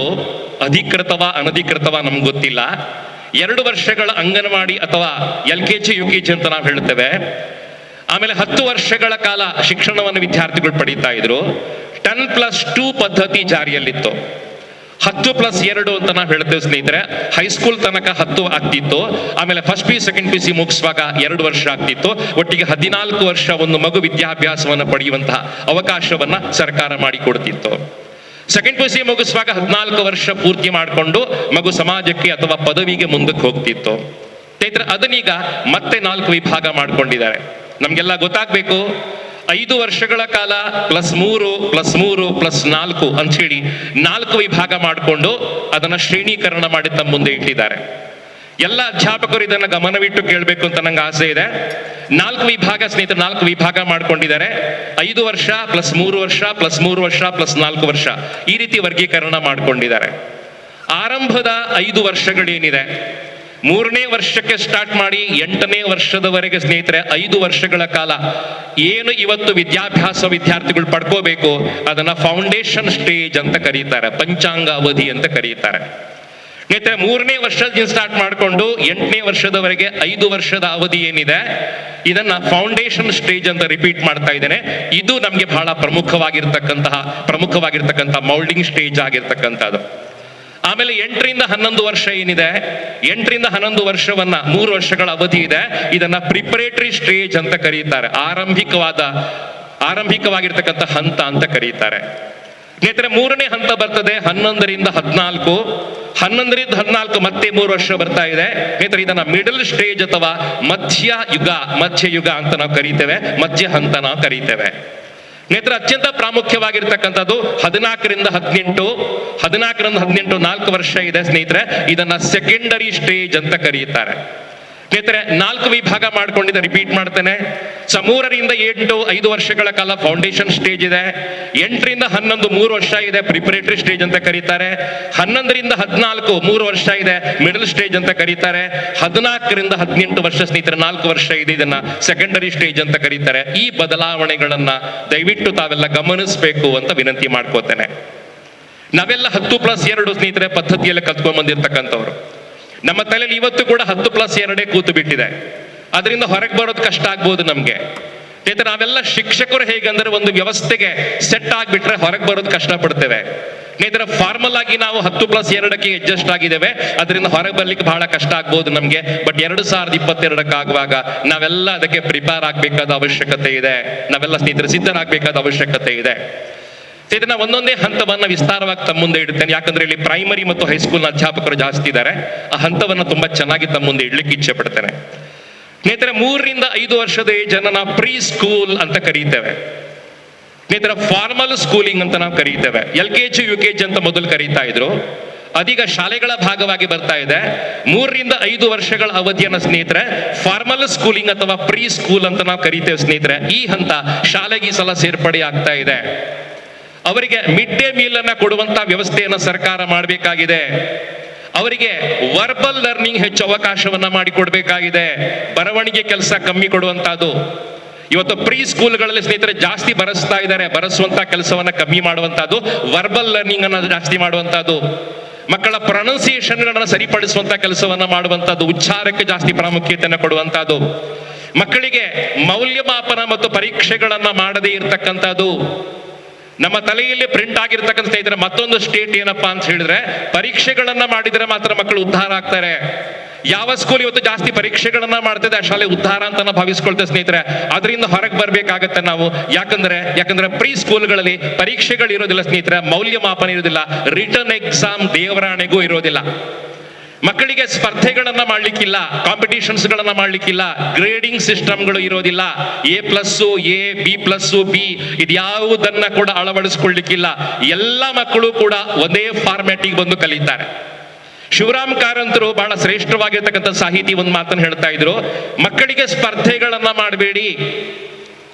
ಮಕ್ಕಳಿಗೆ ಸ್ಪರ್ಧೆಗಳನ್ನ ಮಾಡಿದ್ರೆ ಮಕ್ಕಳ ಗುಣಮಟ್ಟ ಕಡಿಮೆ ಆಗ್ತದೆ, ಕಾನ್ಫಿಡೆನ್ಸ್ ಲೆವೆಲ್ ಬಹಳ ಕಡಿಮೆ ಆಗ್ತದೆ. ಸೋತಿರ್ತಕ್ಕಂಥ ಮಕ್ಕಳು ಕಾನ್ಫಿಡೆನ್ಸ್ ಕಳ್ಕೊಳ್ತಾರೆ. ರಿಯಾಲಿಟಿ ಶೋಗಳು ಬೇಡ ಮಕ್ಕಳಿಗೆ, ಸ್ಪರ್ಧೆಗಳು ಬೇಡ ಅಂತ ಶಿವರಾಮ್ ಕಾರಂತರು ಹೇಳ್ತಾ ಇದ್ರು ಸ್ನೇಹಿತರೆ. ಈ ಸಣ್ಣ ಸಣ್ಣ ಕ್ಲಾಸ್ಗಳಲ್ಲಿ ಕಾಂಪಿಟೇಷನ್ಸ್ಗಳು ಬೇಡ, ಗ್ರೇಡಿಂಗ್ ಸಿಸ್ಟಮ್ಗಳು ಬೇಡ ಅಂತ ಹೇಳೋದನ್ನ ಬಹಳ ವಸ್ತುನಿಷ್ಠವಾಗಿ ಅಳವಡಿಸಿಕೊಳ್ಳಲಾಗಿದೆ. ಸ್ನೇಹಿತರೆ, ಹೆಚ್ಚು ವಿದ್ಯಾರ್ಥಿಗಳಿಗೆ ಕೋ ಕರಿಕ್ಯುಲರ್ ಚಟುವಟಿಕೆಗಳನ್ನ ಮೀಸಲಾಗಿಡಲಾಗಿದೆ. ಆರ್ಟ್ಸ್ ಮತ್ತು ಮ್ಯೂಸಿಕ್ ಹೆಚ್ಚು ಪ್ರಾಮುಖ್ಯತೆಯನ್ನು ಕೊಡಲಾಗಿದೆ. ರೈಮ್ಸ್ ಗಳನ್ನ ಬಹಳ ಪ್ರೀತಿಯಿಂದ ಕಲಿಸುವಂತ ವ್ಯವಸ್ಥೆಗಳಾಗಬೇಕಾಗಿದೆ. ಮಕ್ಕಳಿಗೆ ಗೇಮ್ಸ್ ಗಳನ್ನ, ಫನ್ಗಳನ್ನ, ಎಂಟರ್ಟೈನ್ಮೆಂಟ್ ಗಳನ್ನ ಜಾಸ್ತಿ ಅಳವಡಿಸ್ಕೊಳ್ಬೇಕಾಗಿದೆ. ಹೆಚ್ಚು ವಿಜುವಲ್ ಮೀಡಿಯಾಗಳನ್ನ ಬಳಸ್ಕೊಳ್ಬೇಕಾಗಿದೆ.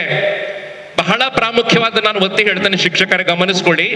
ಮಾತೃಭಾಷೆಯಲ್ಲಿ ಅಥವಾ ಸ್ಥಳೀಯ ಭಾಷೆಯಲ್ಲಿ ಅಥವಾ ಪ್ರಾಂತೀಯ ಭಾಷೆಗಳಲ್ಲಿ ಅಥವಾ ಹೋಮ್ ಲ್ಯಾಂಗ್ವೇಜ್ ಅಲ್ಲಿ ಮಕ್ಕಳಿಗೆ ಪಾಠವನ್ನ ಮಾಡಬೇಕು ಅಂತ ಹೇಳಿ ಬಹಳ ಅದ್ಭುತವಾಗಿ ಹೇಳಿರ್ತಕ್ಕಂಥದ್ದು.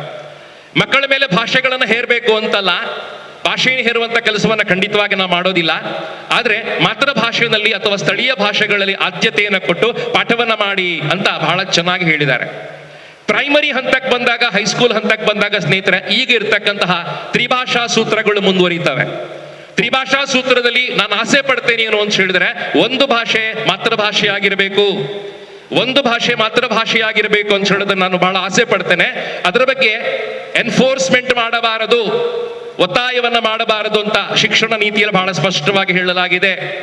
ಸ್ನೇಹಿತರೆ, ನಾನು ಈ ಹೊಸ ಶಿಕ್ಷಣ ನೀತಿಗೆ ನಾನು ತುಂಬಾ ಇಷ್ಟವಾಗಿರ್ತಕ್ಕಂತಹ, ನಾನು ಪಟ್ಟಿ ಮಾಡಿರ್ತಕ್ಕಂತಹ 12 ಪಾಯಿಂಟ್ಸ್ ಅನ್ನ ತಮ್ಮ ಮುಂದೆ ಇಡ್ಲಿಕ್ಕೆ ಇಚ್ಛೆ ಪಡ್ತೇನೆ. ಇದು ನನಗೆ ಬಹಳ ಇಷ್ಟವಾದ ಪಾಯಿಂಟ್ಸ್ಗಳು, ಮನಸ್ಸಿಗೆ ಬಹಳ ಗಾಢವಾಗಿ ತಟ್ಟಿರ್ತಕ್ಕಂಥ ಪಾಯಿಂಟ್ಸ್ಗಳು, ನಾನು ಅಬ್ಸರ್ವ್ ಮಾಡಿರ್ತಕ್ಕಂಥ ಪಾಯಿಂಟ್ಸ್ ತಮ್ಮ ಮುಂದೆ ಇಡ್ಲಿಕ್ಕೆ ಇಚ್ಛೆ ಪಡ್ತೇನೆ. ಈ 12 ಪಾಯಿಂಟ್ಸ್ ಗಳನ್ನ ಎಲ್ಲಾ ಶಿಕ್ಷಕರು ಕೂಡ ಬಹಳ ಪ್ರೀತಿಯಿಂದ ಗಮನಿಸಬೇಕು, ಅನುಸರಿಸಬೇಕು, ಮನಸ್ಸಲ್ಲಿ ಇಟ್ಕೋಬೇಕು, ದಾಖಲಿಸ್ಕೊಳ್ಬೇಕು ಮತ್ತು ಅನುಷ್ಠಾನಕ್ಕೆ ತರಬೇಕು ಅಂತ ವಿನಂತಿ ಮಾಡ್ಕೋತೇನೆ. ಸ್ನೇಹಿತರೆ, ಫಸ್ಟ್ ಪಾಯಿಂಟ್ ಏನು ಅಂತ ಹೇಳಿದ್ರೆ, ಅತ್ಯಂತ ಸುಲಭವಾಗಿರ್ತಕ್ಕಂಥ ಬೋರ್ಡ್ ಎಕ್ಸಾಮ್ಸ್ ಗಳನ್ನ ಮಾಡುವಂತಹದ್ದು. ಬೋರ್ಡ್ ಎಕ್ಸಾಮ್ಸ್ ಗಳಲ್ಲಿ ಪಾಸ್ ಆಗುವಂತಹ ತೇರ್ಗಡೆ ಆಗುವಂತಹ ಪ್ರಮಾಣವನ್ನ ಜಾಸ್ತಿ ಮಾಡುವಂತಹದ್ದು. ರಿಟರ್ನ್ ಎಕ್ಸಾಮ್ಗಳನ್ನ ಬರವಣಿಗೆ ಪರೀಕ್ಷೆಗಳನ್ನ 3ನೇ ಕ್ಲಾಸ್ನಲ್ಲಿ, 5ನೇ ಕ್ಲಾಸಲ್ಲಿ ಮತ್ತು 8ನೇ ಕ್ಲಾಸಲ್ಲಿ ಮಾತ್ರ ಮಾಡುವುದು. ರಿಟರ್ನ್ ಪರೀಕ್ಷೆಗಳ ಪ್ರಮಾಣವನ್ನ ಕಮ್ಮಿ ಮಾಡಲೇಬೇಕು. 3ನೇ ಕ್ಲಾಸಲ್ಲಿ, 5ನೇ ಕ್ಲಾಸಲ್ಲಿ ಮತ್ತು 8ನೇ ಕ್ಲಾಸಲ್ಲಿ ಮಾತ್ರ ರಿಟರ್ನ್ ಪರೀಕ್ಷೆಗಳನ್ನ ಮಾಡುವಂತಹದ್ದು. ಬೋರ್ಡ್ ಎಕ್ಸಾಮ್ಗಳನ್ನ ವರ್ಷಕ್ಕೆ 2 ಬಾರಿ ಮಾಡಬೇಕು. ಬೋರ್ಡ್ ಎಕ್ಸಾಮ್ಗಳನ್ನ ವರ್ಷಕ್ಕೆ 2 ಬಾರಿ ಮಾಡಬೇಕು. ಯಾಕಂದ್ರೆ ಒಬ್ಬ ವಿದ್ಯಾರ್ಥಿ 2 ಅಟೆಂಪ್ಟ್ ಅನ್ನ ಮಾಡ್ಲಿಕ್ಕೆ ಅವಕಾಶ ಇರಬೇಕು. ಅವನ 1 ವರ್ಷ ವೇಸ್ಟ್ ಆಗಬಾರದು. 2 ಅಟೆಂಪ್ಟ್ ಅನ್ನ ಮಾಡ್ಲಿಕ್ಕೆ ಅವಕಾಶ ಇರಬೇಕು. 4ನೇ ಪಾಯಿಂಟ್ ಸ್ನೇಹಿತರೆ, ಅಡಿಗೆರ ಹಾಕೊಂಡು ಹೇಳ್ತಾ ಇದ್ದೇನೆ, ದಯವಿಟ್ಟು ನೀವು ಬರ್ಕೋಬೇಕು ಅಂತ ನಂಗೆ ಆಸೆ ಇದೆ. ಈ ನೂತನ ಶಿಕ್ಷಣ ನೀತಿಯಲ್ಲಿ ಸ್ಕಿಲ್ ಡೆವಲಪ್ಮೆಂಟ್ ಕಾರ್ಯಕ್ರಮಕ್ಕೆ ಅತಿ ಹೆಚ್ಚು ಪ್ರಾಮುಖ್ಯತೆಯನ್ನು ಕೊಡಲಾಗಿದೆ. ಕೌಶಲ ಅಭಿವೃದ್ಧಿಗೆ ಅತಿ ಹೆಚ್ಚು ಪ್ರಾಮುಖ್ಯತೆಯನ್ನು ಕೊಡಲಾಗಿದೆ. ಶಿಕ್ಷಣ ನೀತಿ ಹೇಳ್ತಾ ಇದೆ ಸುಮಾರು 135 ಕೌಶಲ್ಯಗಳನ್ನ 10ನೇ ತರಗತಿ ದಾಟಿ ಹೋಗೋದಕ್ಕಿಂತ ಮೊದಲು ಮಕ್ಕಳು ಕಲಿಬೇಕು. 135 ಕೌಶಲ್ಯಗಳನ್ನ ಮಾರ್ಕ್ ಮಾಡಲಾಗಿದೆ. 135 ಕೌಶಲ್ಯಗಳನ್ನ 10ನೇ ತರಗತಿ ದಾಟಿ ಹೋಗೋದಕ್ಕಿಂತ ಮೊದಲು ಮಕ್ಕಳು ಕಲಿಬೇಕು ಅಂತ ಹೇಳುವಂತಹದ್ದು. ಇದ್ರ ಉದಾಹರಣೆ ಕೊಡ್ತೇನೆ ನಿಮ್ಗೆ. ಸೆಕೆಂಡ್ PUC ಎಕ್ಸಾಮ್ ನಲ್ಲಿ 590 ಮಾರ್ಕ್ಸ್ ತಗೊಂಡು 600ರಲ್ಲಿ ರಾಜ್ಯಕ್ಕೆ ಫಸ್ಟ್ ರ್ಯಾಂಕ್ ಬಂದಿರತಕ್ಕಂಥ ಹುಡುಗ 600ರಲ್ಲಿ 590 ಮಾರ್ಕ್ಸ್ ತಗೊಂಡು 5 ಸಬ್ಜೆಕ್ಟ್ ಅಲ್ಲಿ 100 ಮಾರ್ಕ್ಸ್ ತಗೊಂಡಿರ್ತಕ್ಕಂಥ ಹುಡುಗ ನನ್ನ ಟಿವಿ ಕಾರ್ಯಕ್ರಮಕ್ಕೋಸ್ಕರ ಬಂದಿದ್ದ, ರಾಜ್ಯಕ್ಕೆ ಫಸ್ಟ್ ರ್ಯಾಂಕ್ ತಗೊಂಡಿದ್ದಾನೆ. ನಾನು ಮಾತನಾಡಿಸ್ಬೇಕು ಅವ್ರನ್ನ, ಟಿವಿಯಲ್ಲಿ 1 ಗಂಟೆ ಮಾತಾಡಿಸ್ಬೇಕು. ನಾನು ಏನೇ ಪ್ರಶ್ನೆ ಕೇಳಿದ್ರು ಕೂಡ ಅವನು ಒಂದೇ ವಾಕ್ಯ ಉತ್ತರ ಕೊಡ್ತಿದ್ದ. ದುರಂತ ಅಂದ್ರೆ ಒಂದೇ ವಾಕ್ಯ, my parents my teachers, my parents my teachers. ಜಾಸ್ತಿ ಅವನಿಗೆ ಹೇಳಲಿಕ್ಕೆ ಸಾಧ್ಯ ಆಗಿಲ್ಲ. ನೇತ್ರ 1 ಗಂಟೆಯ ಅವಧಿಯಲ್ಲಿ 100 ಪ್ರಶ್ನೆಗಳನ್ನ ಕೇಳಿದ್ರು ಕೂಡ ಅವನ ಆನ್ಸರ್ ಒಂದೇ ಆಗಿತ್ತು, ಮೈ ಪೇರೆಂಟ್ಸ್ ಮೈ ಟೀಚರ್ಸ್. 3ನೇ ವಾಕ್ಯ ಅವನಿಗೆ ಹೇಳಲಿಕ್ಕೆ ಸಾಧ್ಯ ಆಗಿಲ್ಲ. ಕಮ್ಯುನಿಕೇಶನ್ ಸ್ಕಿಲ್ ಡೆವಲಪ್ ಆಗಿಲ್ಲ. ಬರೇ ಪರೀಕ್ಷೆ ಮಾರ್ಕ್ಸ್ಗಳೇ ಸ್ನೇಹಿತರ ಅದ್ಭುತ ಅಲ್ಲ. ಮಗುವಿನಲ್ಲಿ ಸ್ಕಿಲ್ಸ್ ಡೆವಲಪ್ಮೆಂಟ್ ಮಾಡುವ ಕೆಲಸವನ್ನ ಮಾಡಬೇಕು. 135 ಸ್ಕಿಲ್ಸ್ಗಳನ್ನ ಪಟ್ಟಿ ಮಾಡಲಾಗಿದೆ ಅಂತ ಹೇಳೋದನ್ನ ತಮ್ಮ ಮುಂದೆ ಹೇಳ್ತಾ ಇದ್ದೇನೆ. ಸ್ನೇಹಿತರ, 5ನೇ ಅಂಶವನ್ನು ಅಡಿಗೆರೆ ಹಾಕಿಕೊಂಡು ಹೇಳ್ತಾ ಇದ್ದೇನೆ. ಥಿಯರಿಟಿಕಲ್ ಅಪ್ರೋಚ್ಗಳು ಕಡಿಮೆ ಆಗಬೇಕು, ಪ್ರಾಕ್ಟಿಕಲ್ ನಾಲೆಜ್ ಜಾಸ್ತಿ ಆಗಬೇಕು. ಶಿಕ್ಷಣ ನೀತಿಯಲ್ಲಿ ಅಡಿಗೆರೆ ಹಾಕೊಂಡು ಹೇಳಿದ್ದಾರೆ, ಥಿಯರಿಟಿಕಲ್ ಅಪ್ರೋಚ್ ಕಡಿಮೆ ಆಗಬೇಕು, ಪ್ರಾಕ್ಟಿಕಲ್ ನಾಲೆಜ್ ಜಾಸ್ತಿ ಆಗಬೇಕು. 9ನೇ ಕ್ಲಾಸಲ್ಲಿ ನಾನು ಮಕ್ಕಳಿಗೆ ಫ್ಯೂಸ್ ವೈರ್ನ ಬಗ್ಗೆ ಪಾಠ ಮಾಡ್ತೇನೆ. ಫ್ಯೂಸ್ ವೈರ್ನ ಕೆಮಿಕಲ್ ಕಾಂಪೋಸಿಷನ್ ಹೇಳ್ತೇನೆ. ಫ್ಯೂಸ್ ವೈರ್ನ ಚಿತ್ರವನ್ನ ಬಿಡಿಸ್ತೇನೆ. ಮಗು ಪರೀಕ್ಷೆ ಬರೆದು ಪಾಸ್ ಆಗ್ತದೆ, ಒಳ್ಳೆ ಮಾರ್ಕ್ಸ್ ತಗೊಂಡು ಪಾಸ್ ಆಗ್ತದೆ. ಆದ್ರೆ ಮನೆಯಲ್ಲಿ ಫ್ಯೂಸ್ ವೈರ್ ಹೋದಾಗ ಕನೆಕ್ಟ್ ಮಾಡ್ಲಿಕ್ಕೆ ಗೊತ್ತಿಲ್ಲ. ಮನೆಯಲ್ಲಿ ಫ್ಯೂಸ್ ವೈರ್ ಕನೆಕ್ಟ್ ಮಾಡ್ಲಿಕ್ಕೆ ಗೊತ್ತಿದೆ, ಅದು ಮೆಸ್ಕಾಂನವರಿಗೆ ಫೋನ್ ಮಾಡ್ತಾರೆ. ನಮ್ಮ ಮಕ್ಕಳಿಗೆ ನಾವು ಪ್ರಾಕ್ಟಿಕಲ್ ನಾಲೆಜ್ ಅನ್ನ ಕೊಡಬೇಕು, ಥಿಯರಿಟಿಕಲ್ ನಾಲೆಜ್ ಅಲ್ಲ ಅಂತ ಹೇಳೋದನ್ನ ಅಂಡರ್ಲೈನ್ ಮಾಡ್ಕೊಂಡು ಹೇಳಲಾಗಿದೆ. ನೇತ್ರ 6ನೇ ಪಾಯಿಂಟ್ ಬಹಳ ಅದ್ಭುತ ಇದೆ, ನಾನು ನಿಮಗೆ ಬಹಳ ಪ್ರೀತಿಯಿಂದ ಹೇಳಲಿಕ್ಕೆ ಇಚ್ಛೆ ಪಡ್ತೇನೆ. ಡಿಗ್ರಿ ಲೆವೆಲ್ ಅನ್ನ 3 ರಿಂದ 4 ವರ್ಷ ಅಂತ ವಿಸ್ತಾರ ಮಾಡಿದ್ದಾರೆ. 3 or 4 years ಅಂತ ವಿಸ್ತಾರ ಮಾಡಿದ್ದಾರೆ. ಸ್ನೇಹಿತರೆ, ಡಿಗ್ರಿಗಳ ಸ್ನೇಹಿತರೆ ಇದುವರೆಗೆ ಏನಾಗ್ತಿತ್ತು ಅಂತ ಹೇಳಿದ್ರೆ, ಒಂದು ಕೋರ್ಸ್ ಅನ್ನ ಆರಿಸ್ಕೊಂಡ ಮಕ್ಕಳು ಡಿಗ್ರಿ ಮುಗಿಸ್ಕೊಂಡು ಹೊರಗೆ ಬರಬೇಕಾಗಿತ್ತು. ಈ ಸಲ ಹಾಗಲ್ಲ, ಡಿಗ್ರಿಯಲ್ಲಿ ಮಕ್ಕಳಿಗೆ ಕೋರ್ಸ್ ಅನ್ನ ಸೆಲೆಕ್ಟ್ ಮಾಡ್ಲಿಕ್ಕೆ ಅವಕಾಶ ಮಾಡಿ ಕೊಟ್ಟಿದ್ದಾರೆ. ಪ್ರತಿ ವರ್ಷ ಅದಕ್ಕೆ ಕಂಪ್ಲೀಷನ್ ಸರ್ಟಿಫಿಕೇಟ್ಸ್ ಕೊಡ್ತಾರೆ. ಇದರ ಮೊದಲ ವರ್ಷ ಅವನಿಗೆ ಒಂದು ಕೋರ್ಸ್ ಅರ್ಥ ಆಗಿಲ್ಲ ಅಂತಂದ್ರೆ ಕೋರ್ಸ್ ಅನ್ನ ಚೇಂಜ್ ಮಾಡ್ಕೊಳ್ಳಿಕ್ಕೆ ಅವಕಾಶವನ್ನ ಕೊಟ್ಟಿದ್ದಾರೆ. ಇದು ಬಹಳ ಅದ್ಭುತ ಅಂತ ನಂಗೆ ಅನಿಸ್ತಾ ಇದೆ. ಶ್ರೀನಿವಾಸ ರಾಮಾನುಜಂ ಅಂತ ಹೇಳುವಂತ ಬಹಳ ಶ್ರೇಷ್ಠವಾಗಿರ್ತಕ್ಕಂಥ ಮ್ಯಾಥಮೆಟಿಷಿಯನ್, ನಮ್ಮ ದೇಶ ಕಂಡಂತಹ ಅದ್ಭುತವಾಗಿರ್ತಕ್ಕಂಥ ರತ್ನ. ಯಾಕೆ ಫೇಲ್ ಆದ ಅಂತ ಹೇಳೋದನ್ನ ನಿಮ್ಗೆ ಹೇಳ್ತೇನೆ ಸ್ನೇಹಿತರೆ. ನಾನು ಅವನಿಗೆ ಮ್ಯಾಥ್ಸ್ ಅಲ್ಲಿ ಮಾತ್ರ ಆಸಕ್ತಿ ಇತ್ತು, ಇಂಗ್ಲಿಷ್ ಇಷ್ಟ ಆಗ್ತಿರ್ಲಿಲ್ಲ. ಇಂಗ್ಲಿಷ್ ಅಲ್ಲಿ ಫೇಲ್ ಆಗ್ತಿದ್ದ, ಮ್ಯಾಥ್ಸ್ ಅಲ್ಲಿ 100 ಮಾರ್ಕ್ಸ್ ತಗೊಳ್ತಾ ಇದ್ದ. ಸ್ನೇಹಿತರೆ, ಇಷ್ಟವಾದನ್ನ ಕಲಿಯುವಂತ ಅವಕಾಶಗಳಿಲ್ಲದ ಕಾರಣ ರಾಮಾನುಜಂ ಶಿಕ್ಷಣವನ್ನ ಪೂರ್ತಿ ಮಾಡ್ಲಿಕ್ಕಾಗ್ಲಿಲ್ಲ. RK ನಾರಾಯಣ್ ಮಾಲ್ಗೋ ಡೇಸ್ ಅನ್ನ ಬರೀತಾರೆ, ಇಂಗ್ಲಿಷ್ ಅಲ್ಲಿ 100 ಮಾರ್ಕ್ಸ್ ತಗೊಳ್ತಾ. ಸ್ನೇಹಿತರೆ, ಬಹಳ ಬುದ್ಧಿವಂತ, ಇಂಗ್ಲಿಷ್ ಅಲ್ಲಿ ಸ್ಕೋರ್ ಮಾಡ್ಲಿಕ್ಕೆ ಸ್ಟಾರ್ಟ್ ಮಾಡ್ತಾರೆ, ಮ್ಯಾಥ್ಸ್ ಅಲ್ಲಿ ಫೇಲ್ ಆಗ್ತಾರೆ. ಸ್ನೇಹಿತರೆ, ನಿಮ್ಗೆ ದುರಂತ ಹೇಳ್ತಾರೆ ಸ್ನೇಹಿತರೆ, ತಮಗಿಷ್ಟವಲ್ಲ ಸಬ್ಜೆಕ್ಟ್ ಅನ್ನ ಮಗು ಕಲಿಬೇಕಾಗಿರ್ತಕ್ಕಂಥ ಅನಿವಾರ್ಯತೆ ಈಗ ಇತ್ತು, ಅದನ್ನ ಚೇಂಜ್ ಮಾಡಲಾಗಿದೆ. ತನಗಿಷ್ಟವಾದನ್ನ ಮಗು ಕಲಿಯುವಂತ ಅವಕಾಶವನ್ನ ಡಿಗ್ರಿಯಲ್ಲಿ ಮಾಡಿಕೊಳ್ಳಲಾಗಿದೆ. ಇದು ಅತ್ಯಂತ ಶ್ರೇಷ್ಠವಾಗಿರ್ತಕ್ಕಂಥ ಪಾಯಿಂಟ್ ಅಂತ ನಂಗೆ ಅನಿಸ್ತಾ ಇದೆ. ಸ್ನೇಹಿತರೆ, ಡಿಗ್ರಿಗಳ ಗಮ್ಮತ್ ನಾನು ನಿಮ್ಗೆ ಹೇಳ್ತೇನೆ. ಪ್ರತಿ ವರ್ಷಕ್ಕೆ ಕಂಪ್ಲೀಷನ್ ಸರ್ಟಿಫಿಕೇಟ್ ಅನ್ನ ಕೊಡ್ತಾರೆ. 1 ವರ್ಷ ಆದ್ಮೇಲೆ ಸಬ್ಜೆಕ್ಟ್ ಅನ್ನು ಚೇಂಜ್ ಮಾಡ್ಲಿಕ್ಕೆ ಅವಕಾಶವನ್ನ ಕೊಡ್ತಾರೆ. ಹೆಚ್ಚು ರಿಸರ್ಚ್ ಮತ್ತು ಇನ್ನೋವೇಷನ್ಗೆ ಅವಕಾಶವನ್ನ ಕೊಟ್ಟಿದ್ದಾರೆ. ಪ್ರಾಕ್ಟಿಕಲ್ ಅಪ್ರೋಚ್ಗೆ ಪ್ರಾಮುಖ್ಯತೆಯನ್ನ ಕೊಟ್ಟಿದ್ದಾರೆ. ಫೀಲ್ಡ್ ವರ್ಕ್ ಪ್ರಾಮುಖ್ಯತೆ ಪಡ್ಕೋತಾ ಇದೆ. ಇಂಟ್ರಾಕ್ಷನ್ಸ್ಗಳು, ಚರ್ಚೆಗಳು, ಡಿಸ್ಕಷನ್ಗಳು ಪ್ರಾಮುಖ್ಯತೆಯನ್ನು ಪಡ್ಕೊಳ್ತಾ ಇದೆ. ಗ್ರೂಪ್ ಡಿಸ್ಕಷನ್ ಟೆಕ್ನಿಕ್ ಅನ್ನ ಅಳವಡಿಸಿಕೊಳ್ಳಲಾಗ್ತಾ ಇದೆ. ಆಮೇಲೆ ರೀಸನಿಂಗ್ ಅನ್ನ ಮಕ್ಕಳ ತಲೆ ಒಳಗೆ ಹಾಕಲಾಗ್ತಾ ಇದೆ. ಮಕ್ಕಳಿಗೆ ರೀಸನಿಂಗ್, ಲಾಜಿಕಲ್ ಥಿಂಕಿಂಗ್ ಇವತ್ತು ತುಂಬಾ ಸೋಲ್ತಾ ಇದ್ದಾರೆ ಮಕ್ಕಳು. ರೀಸನಿಂಗ್ ಅನ್ನು ತುಂಬಿಸುವಂತ ಕೆಲಸವನ್ನ ಮಾಡ್ತಾ ಇದ್ದಾರೆ. ಮಿತ್ರ, 7ನೇ ಪಾಯಿಂಟ್ ಅನ್ನ ಎಲ್ಲಾ ಪ್ರೈಮರಿ ಮತ್ತು ಹೈಸ್ಕೂಲ್ನ ಅಧ್ಯಾಪಕರು ನನ್ನನ್ನು ಸೇರಿಸ್ಕೊಂಡು ಸ್ನೇಹಿತರೆ ನೋಟ್ ಮಾಡ್ಕೋಬೇಕು. 7ನೇ ಪಾಯಿಂಟು, 6ನೇ ಕ್ಲಾಸ್ನಿಂದ ವೊಕೇಶನಲ್ ಎಜುಕೇಶನ್ ಸ್ಟಾರ್ಟ್ ಆಗ್ತಾ ಇದೆ. 6ನೇ ಕ್ಲಾಸ್ನಿಂದ vocational coaching, vocational education start ಆಗೋದಕ್ಕೆ ಜಾಸ್ತಿ ಪ್ರಾಮುಖ್ಯತೆಯನ್ನ ಕೊಟ್ಟಿದ್ದಾರೆ. ಅಂದ್ರೆ ಮಕ್ಕಳು ಗಾರ್ಡನಿಂಗ್ ಅನ್ನ, ಫೋಟೋಗ್ರಾಫಿಯನ್ನ, ಪೇಂಟಿಂಗ್ ಅನ್ನ, ಮ್ಯೂಸಿಕ್ ಅನ್ನ, ಸ್ಟೋರಿ ಟೆಲಿಂಗ್ ಅನ್ನ, ಸ್ಟೋರಿ ರೈಟಿಂಗ್ ಅನ್ನ, ಡ್ರಾಮ್ಯಾಟಿಕ್ಸ್ ಅನ್ನ, ಒರೇಷನ್ ಭಾಷಣ ಕಲೆಯನ್ನ, ಮ್ಯೂಸಿಕ್ ಕಂಪೋಸ್ ಮಾಡೋದನ್ನ, ಡ್ರಾಮ್ಯಾಟಿಕ್ಸ್ ಅನ್ನ, ಎಡಿಟಿಂಗ್ ಮಾಡೋದನ್ನ, ಕ್ಲೇ ಮಾಡೆಲ್ಸ್ ಗಳನ್ನ ಮಾಡೋದನ್ನ, ಆಮೇಲೆ ಕಾರ್ಪೆಂಟ್ರಿ ಮಾಡೋದನ್ನ, ಫೋಕ್ ಡ್ಯಾನ್ಸ್ ಗಳನ್ನ ಮಾಡೋದನ್ನ, ಕೋರಿಯೋಗ್ರಾಫಿ ಮಾಡೋದನ್ನ, ಸಂಶೋಧನೆಗಳನ್ನ ಮಾಡೋದ್ರಿಂದ, ರಿಸರ್ಚ್ ಮಾಡೋದನ್ನ, ಗೇಮ್ಸ್ ಮತ್ತು ಸ್ಪೋರ್ಟ್ಸ್ ಗಳನ್ನ ಆಡುವುದನ್ನ ಮಕ್ಕಳು 6ನೇ ಕ್ಲಾಸ್ನಿಂದ ಸ್ಟಾರ್ಟ್ ಮಾಡಬೇಕು ಅಂತ ಹೇಳುವಂತಹದ್ದು. ಸ್ನೇಹಿತರೆ, ಇವತ್ತು ಒಲಿಂಪಿಕ್ಸ್ಗಳು ಆಗುವಾಗ ಚೀನಾ, ಜಪಾನ್ ಜಾಸ್ತಿ ಪದಕವನ್ನು ಗೆದ್ದುಕೊಳ್ಳುತ್ತೆ, ಭಾರತಕ್ಕೆ ಪದಕ ಕಮ್ಮಿ ಸಿಗ್ತಾ ಇದೆ. ನೊಬೆಲ್ ಪ್ರೈಸ್ಗಳ ಪಟ್ಟಿ ನೋಡಿದಾಗ ಭಾರತಕ್ಕೆ ನೊಬೆಲ್ ಪ್ರೈಸ್ಗಳು ಜಾಸ್ತಿ ಸಿಕ್ಕಿಲ್ಲ ಅಂತ ದುರಂತ ನಮ್ಮ ಕಣ್ಣು ಮುಂದೆ ಇದೆ. ಯಾಕೆ ಸಿಗ್ತಾ ಇಲ್ಲ ಅಂತ ಹೇಳಿದ್ರೆ, ಒಂದು ಮಗುವಿನ ಅರ್ಹತೆಯನ್ನ, ಒಂದು ಮಗುವಿನ ಸಾಮರ್ಥ್ಯಗಳನ್ನ, ಮಗುವಿನ ಪ್ರತಿಭೆಯನ್ನ ಸಣ್ಣ ಪ್ರಾಯದಲ್ಲಿ ನಾವು ಗೇಜ್ ಮಾಡ್ಲಿಕ್ಕೆ ಆಗ್ತಾ ಇಲ್ಲ. ಆ ಮಗು ಹೈಸ್ಕೂಲಿಗೆ ಬಂದ ನಂತರ, ಕಾಲೇಜಿಗೆ ಬಂದ ನಂತರ ಮತ್ತೆ ಮೌಲ್ಡ್ ಮಾಡ್ಲಿಕ್ಕೆ ಆಗೋದಿಲ್ಲ. 6ನೇ ಕ್ಲಾಸ್ನಲ್ಲಿ ಮಗುವಲ್ಲಿ ಏನು ಸಾಮರ್ಥ್ಯಗಳಿದೆ ಅಂತ ಹೇಳೋದನ್ನ ಶಿಕ್ಷಕರು ಗುರುತಿಸಬೇಕಾದ, ತರಬೇತಿ ಕೊಡಬೇಕಾಗಿರ್ತಕ್ಕಂಥ ಅವಶ್ಯಕತೆ ಇದೆ. ನನಗೆ ಮ್ಯೂಸಿಕ್ ಗೊತ್ತಿಲ್ಲ, ನನಗೆ ಡ್ಯಾನ್ಸ್ ಗೊತ್ತಿಲ್ಲ, ಗಾರ್ಡನಿಂಗ್ ಗೊತ್ತಿಲ್ಲ, ಡ್ರಾಯಿಂಗ್ ಗೊತ್ತಿಲ್ಲ ಅಂತ ಹೇಳುವಂತ ಕೆಲಸಗಳಲ್ಲ.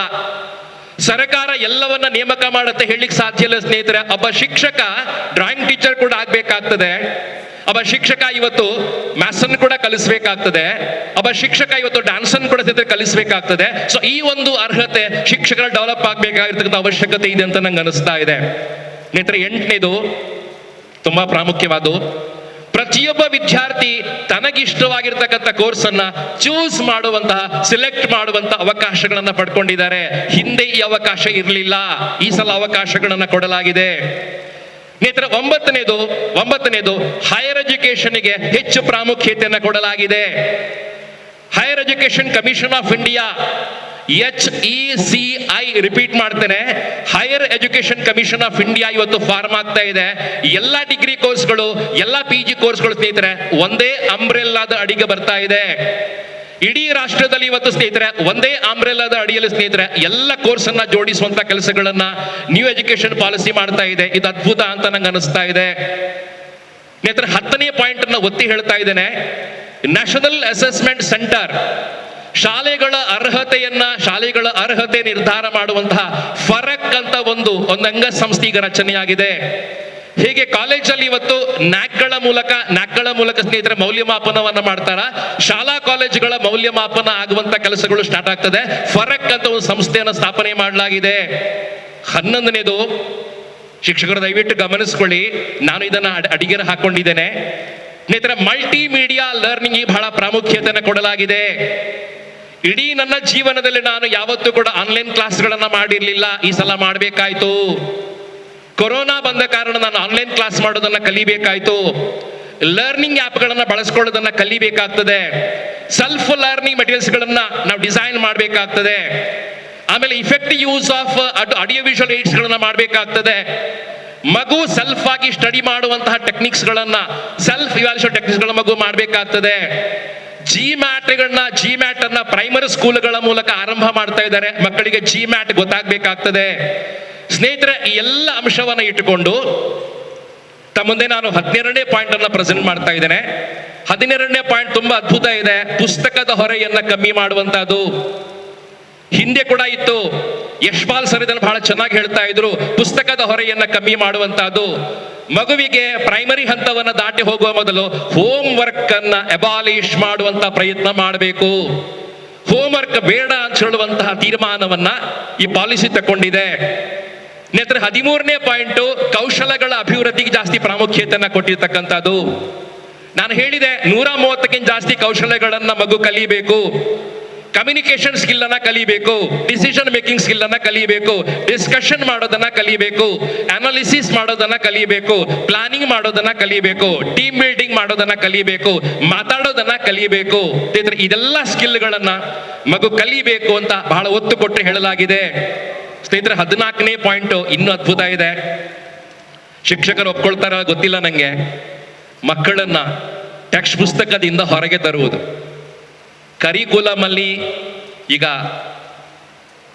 ಅಲ್ಲಿ ಮುಳುಗು ಹೋಗಿರ್ತಕ್ಕಂತಹ, ಟೆಕ್ಸ್ಟ್ ಬುಕ್ ಅಲ್ಲಿ ಮುಳುಗು ಹೋಗಿರ್ತಕ್ಕಂತಹ ಮಗುವನ್ನ ಅಲ್ಲಿಂದ ಹೊರಗೆ ತರುವಂತದ್ದು. ಇವತ್ತು ಮಕ್ಕಳಿಗೆ ಯಾವುದೇ ಪಾಠವನ್ನ ಮಾಡುವಾಗ ಮಕ್ಕಳು ಕೇಳುವಂತ ಮೊದಲ ಪ್ರಶ್ನೆ, ಸರ್ ಇದು ಪರೀಕ್ಷೆಗೆ ಬರುತ್ತಾ?